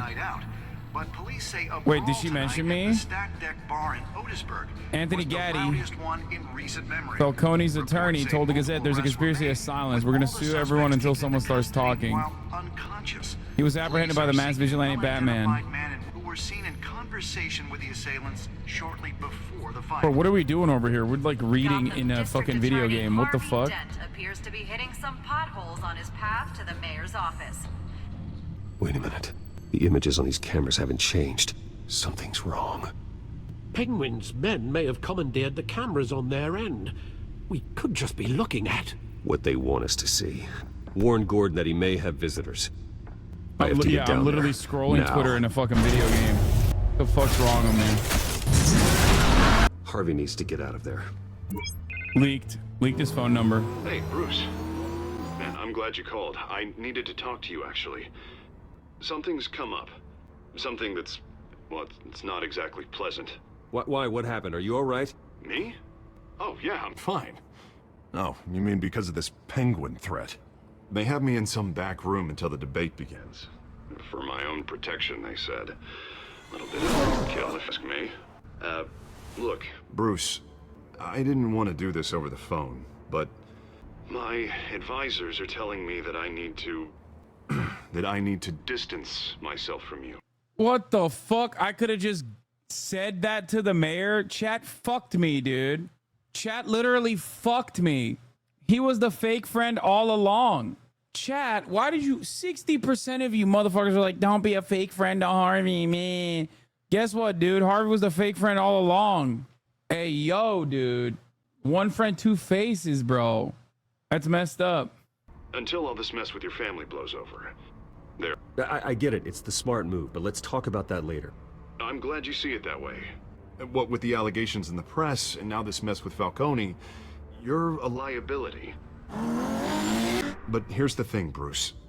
Without your money, I am dead in the water. I know this is a delicate topic, but I need you to keep me That's afloat. insane. I may have to trash you in public, but you and me, we'll know the truth about our friendship. Forget your campaign for a minute. The money won't matter if you're dead. Yeah, well, until I am, it is still my primary concern. Listen, I hate to push you, but I need to know. Can I count on your money, Bruce? This is crazy. Whatever it takes to save... Bro, what is happening right now? He pulled a fucking Nancy Pelosi on me. Okay? He literally wants me to be the pay pick of the Democratic Party. The one time you max out the Bernie Sanders, the Democrats won't ever shut the fuck up. They won't ever stop blowing up your phone. Okay? While simultaneously calling me and others like me the communist left. Don't pick any, don't say anything. Pick the other option. I'm not picking anything. That's what we wanted. I'm gonna be strong and silent. That's disappointing. Right. Well, look, I have to go. The makeup person is here. Guess they have to put on my face. Listen, I'm sorry we couldn't make this work out, Bruce. He said put it on my face. Get it? I'm fucking your girl, Harvey. Blip. Batman. Yeah, all quiet so far. I've got a feeling that's about to change. I'm glad I took a chance on this collaboration of ours. Keep on doing what you're doing, and the rest of Gotham will start to see you like I do. A hero. The enemies we're facing, the things I'll have to do, Gotham might not want to see. We have bigger things to worry about right now.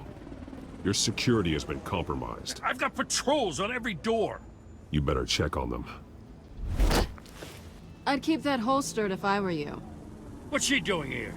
She was part of that robbery at the mayor's office. Really? You're gonna drag out that dead horse? We're all on the same side, Jim. This better not come back to bite me. Alpha Patrol, come in. That, incident in the bar. Gosh, she's so hot. Dead is its own kind of cage. I can't stand being in it. Not that I needed your help or anything, but you had my back. I thought I'd repay the favor. You know, like you scratch my back, I cut some people up.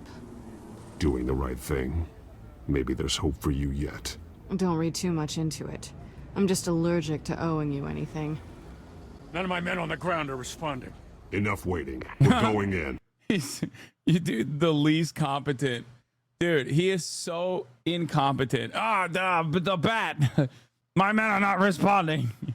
They got their asses beat. Alpha, do you read? Now, aren't you glad I'm here? You have a better shot than my SWAT team of getting in there quietly. We are seriously underfunded at the GCPD. Dave, these fucking wokes talking about defund the police. And turns out we're defunded. Bat, we're fucking defunded. Like a vote for Dent, Lieutenant. Oh my God. Oh my God, Dent will fund the police. A vote for Dent is a vote for the police, he said. Live debate for the next mayor of Gotham City. This is an important debate for these two candidates. Incumbent Mayor Hamilton Hill and the challenger Gotham District Attorney Harvey Dent. And it's also important for you, the citizens of Gotham, who will soon head to the polls to decide the future of your home, a city that's faced its share of hardships in recent years. Rising crime rates, income inequality, yes, a massive boost on our... God, she's so hot. I can't believe she has a whip, dude. That's crazy. There's got to be a sexo option here, right? At least we know why they weren't responding. Yeah, because they're dead. We found one of your patrols. They've been terminated. Sorry, ladies and gents. As you might have guessed, there's been a change to tonight's program. First order of business, firing the moderator. I hate to be a downer. I would love to be live reacting to this shit, dude. This shit would go crazy if I was like live reacting to it in real time on Wayne.tv, Witch.tv. No, they'd keep it going. I wouldn't get banned. But these hostages, I don't like their chances. They just didn't have a head for the issues. Don't think about the odds or you'll make mistakes. You have to stay focused. Speak for yourself, Batman. You'll do. Get out here. Keep it quiet back there. These guys are armed to the teeth. We need a new moderator. Come on, you. You there? Yes. You. Thank you for volunteering. No. Please. No. Not my girl. Go That's my on, girl. then. Introduce the candidates. Stage fright, huh? All right, I'll get What's you happening with started, but this is your show. Camera shake. 3 hostiles. Gotta take them out quietly. Do I have to make a choice on how to sex though? That's not quiet. Just please, let these people go. This ain't quiet at all, bro. Questions. Ask them questions. Some people are dying. Stop talking about the sex though. Absolutely not. Stay at the hospital that will offer treatment for the most unfortunate of Gotham citizens. I told you I want the truth. Look at still or Mrs. Rabbit. Save for the opening statements, pillow. Rule 1, talk when I say talk. Go when I say shut up, go. Easy. Rule 2, scratch your fighting and kicking each other up. All encouraged. Rule 3, always tell the truth. Even if it hurts. It'll be worse if you... Maybe next time. Keep your heads down. Make for the police line. Okay, I definitely paralyzed at least the last guy. And now, a word from our sponsor. My downtrodden brothers and sisters of Gotham, you have nothing to Who's fear. this guy? We are the children of Arkham. We are here to end the masquerade and expose the corruption that ruin your city. For too long, men like your esteemed mayor have profited from the pain of innocence. Did you ever meet? Okay, can I just mention something here? I know that they're like villains and they're very villain coded and they're killing a bunch of people, but like the things that they're saying, their message is not wrong. It's very weird that like we are a fucking billionaire and we are killing people who are like, yeah, these guys are actually bad. Like these people are corrupt. These institutions are so corrupt and these people don't actually represent your best interests. Like it's almost like us, the billionaire vigilante that beats the shit out of mentally ill people is the good guy. And those who, you know, are expressing revolutionary sentiment are the bad guys. No wonder so many people harbor resentment towards any kind of revolutionary aesthetic even. You don't have to hand it to the children of Arkham. No, brother. The point I'm trying to make is it's interesting that they are choosing this rhetoric. They are choosing to apply to bad people who are obviously doing bad things this kind of rhetoric. Do you not understand? You're siding with Scarecrow now? You're a radical? No, obviously they are clearly bad people. They just murked the fucking debate moderator, right? Like, they're doing comically villainous shit. They are comic book villains after all. Look beyond the immediate actions, though, and try to ascertain why the bad guys would be saying revolutionary things. The guy on the screen. Nope. Smart to let someone else do your dirty work. Look into the hearts of these spineless creatures, chosen to Go on, love. You know what to do. Candidates, take off. He's like, yeah, I'm used to it. I take Anavar. Show Gotham your... Tell them what you really think about the city you pretend to love. Everybody in Gotham saw that moderator get shot on live TV. What's going on in there? First off, we should incinerate the poor.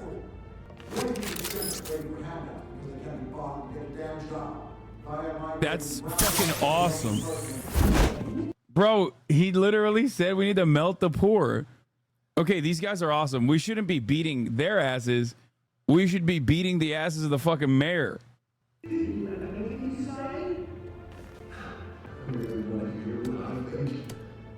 Gotham's flood. Sure. Let's say, is it? Aw, he's got some lame ass take. We're out of time, Batman. The brass is going nuts with those two drunks on stage. It is not too late to take the city. Taking down corrupt politicians. And what about the corrupt elite? The men whose fortunes are built on corpses. Men like your friend, Bruce Wayne. You're as bad as he is. Happy to look away from what you don't want to see. Oh shit. Roll the tape! What is this? Subject 9. I thought your father was dead. Subject 9. Esther Cobblepot. You've been declared criminally insane. There ain't no fucking way that my dad was experimenting on the mentally ill. Oh my god. Motherfucking Mengele? Bro, how deep does the rabbit hole go, dude? What the fuck? Comically evil billionaire. I didn't know Batman's dad was like that. Is that my friend's mom? Esther Cobblepot? My fucking dad is doing experimental Nazi medicine on my fucking friend's mom? Bro, Telltale went nutty mode on the Bat story. I'm shocked that Batman IP wasn't more protected. Dude, what the fuck? My dad was hanging out with Jeffrey Epstein up in this bitch. The fuck? And committed to Arkham indefinitely as a ward of the state. Please don't do this. You had your chance. You should have made the deal we offered you. What? Give her the drug. Thomas, we're friends. Our boys play together. You were warned, Esther. You know I always get what I want. Commence the procedure. Give her a dose she won't come back from. Now you know. Now you will see.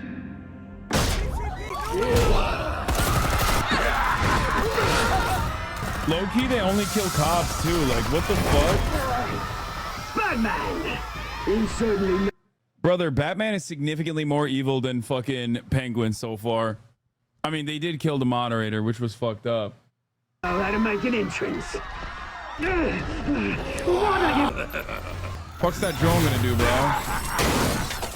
bro? Exactly. Please, I made amends. You could never. That was all Thomas Wayne, not me. Wait, what the fuck? I took out Thomas Wayne. That was all him. He didn't know when to stop. What's up with the secret QT? I had him killed because of it. Oh, it was the mayor that had my dad killed? My poor old mum. So this is for her. He won't let you kill anyone else.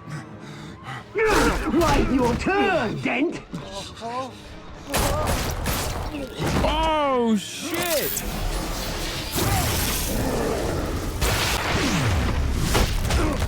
Wait, what? That was crazy. I was not paying attention. Know how to make an entrance. He cracked my fucking skull, bro. Go. Why don't you kick the crap out of him? The QT gets a little weird. It's like hidden for some reason. I don't know why. No, I made amends. You could never.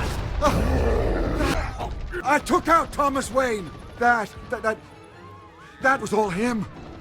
He didn't know when to stop. I had him killed because of it. That won't bring back my poor old mum. So this is for her. He won't let you kill anyone else. Right, your turn, Dent. Domed.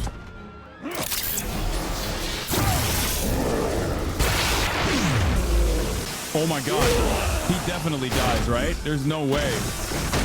Oh, it's just, it doesn't blow up? Where's your mate, Bruce Wayne? Your biggest supporter, and he didn't even turn up. Batman! The revolution's already started! It's too late to join! Your revolution is over, Penguin. On the contrary, we're just getting started!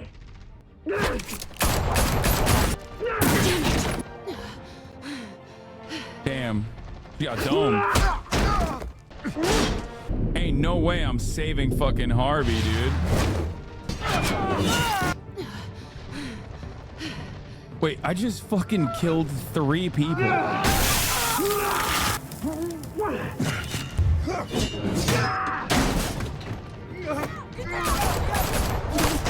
Wait, why are they shooting at me? Damn it! God, the cops are so incompetent, dude. Harvey. Where's the maniac in the mask? We need paramedics over here, now! City Hall is in chaos after Mayor Hamilton Hill was confirmed dead. While several members of the Children of Arkham have been arrested, the Penguin is still at large. Fun fact, he just has a normal face throughout if you just save him. Wait, really? Why the fuck does he become Two-Face then? There's no way, dude. What's next? You're going to tell me, fun fact, at the top of the hour, there's a 3-minute ad break. If you no longer want to see those ads, all you need to do is subscribe. Is that the next fun fact? It's fun for those who are subscribed because they don't see the ads. Not fun for you, though, because you will see it. Here's the 3-minute ad break now. He won't be the same after this. I will come to your home and kill you in GTA. Okay, bro. You need to fucking chill. You know you can get banned for that, right? Like, once again, Twitch moderators don't know that you're joking as a 33-month subscriber. Going back to my earlier statement yesterday about lack of fucking context. Angry Nimrod, thank you for the 5 tier 1 gift of subs. Bro saw one ad after 33 months of subscribing and went fucking Two-Face mode. You're the one who wanted gaming viewers? Yeah, I don't care. Stephanie Lay, thank you for the 10 gift of subs. One bad ad is all it takes. The Wayne family scandal continued to escalate after the full list of Thomas Wayne's victims was released to the public. One bad ad is all it takes for me to go crazy mode. It's kind of weird that you saved a woman you just met over one of your oldest friends. I'm sorry. Did you think this was anything but a fucking sexo run? Because you would be wrong if you thought that. Of course I'm going to save the sexy lady. I thought I was actually taking care of 2 birds with 1 stone. Friend gets taken out. No longer do I have to compete against someone who's now dead because he mogs me every step of the fucking way. I'm 5'11". He's 6 foot. Yak to the goddamn gills. Lawyers representing Bruce Wayne have no comment at this time. We are the children of Arkham, and we have opened your eyes. That was sick. 70% eased this pain because 78% kissed Selena. Who the fuck is the 21% that said no? Imagine not trying to kiss Selena. That's so dumb. Did you visit Mayor Hill as Bruce or Batman? 57% chose to meet him as Bruce. 91% gave funding. 8% were like, nah, fuck that. Fake friend. Did you save Selena? 62% saved Selena. Of course, dude. Next time on Batman, the Telltale series. Una mas por You may favor? have Nah. saved me, but this isn't over. You don't know No these people, poquito. Bruce. Authorities are Oh, spoilers, spoilers, spoilers, spoilers. No scrambling. spoilerinos. The so-called children. No spoilerinos for me. What the fuck? Whoa, that was crazy. Okay, chill, chill. Computer, chill. Computer is not chilling right now. All right, that'll be all for today. Okay, we did it. We did the dang thing. W streams. Fuck yeah. Hope you guys enjoyed that. I sure did. Love you all. And to all a good night. Batman is incredibly political, dude. Holy shit. Telltale games are already like pretty goddamn political, but like Batman has been one of the funnier ones to play, in my opinion. We gotta find more like random shit, random games like this. Anyway, love you guys, and I'll see you tomorrow, okay? Bye-bye. Her sun is streaming, her sun is streaming. There is again, her sun is streaming, her sun is streaming. Review in the P.O. box, Uncle Uger's face. Sudden Discord active prop. Great names take on break. Tiny Bernie Sanders, LGBTQ Air Force. The hole left at your fingertips, Ane at your door. H3 crowded up, the Young Turks online show. 3 full fucking years of this, plenty more to go. 90-day fiance talks of champagne bourgeoisie. A Trump rally live reaction, a mass riot at DC. There he is again, Hasan is streaming, Hasan is streaming. There he is again, Hasan is streaming, Hasan is streaming. Reading live stream fail comments, Austin show chat advice, and all the ways the right-wing pipeline can suck you in online. JCS react, Lord frame gets broken, cover blown. A full-blown mass pandemic, monster streaming at your home. Total radicalization coming out to find. The system you were taught to trust in was broken the whole time. All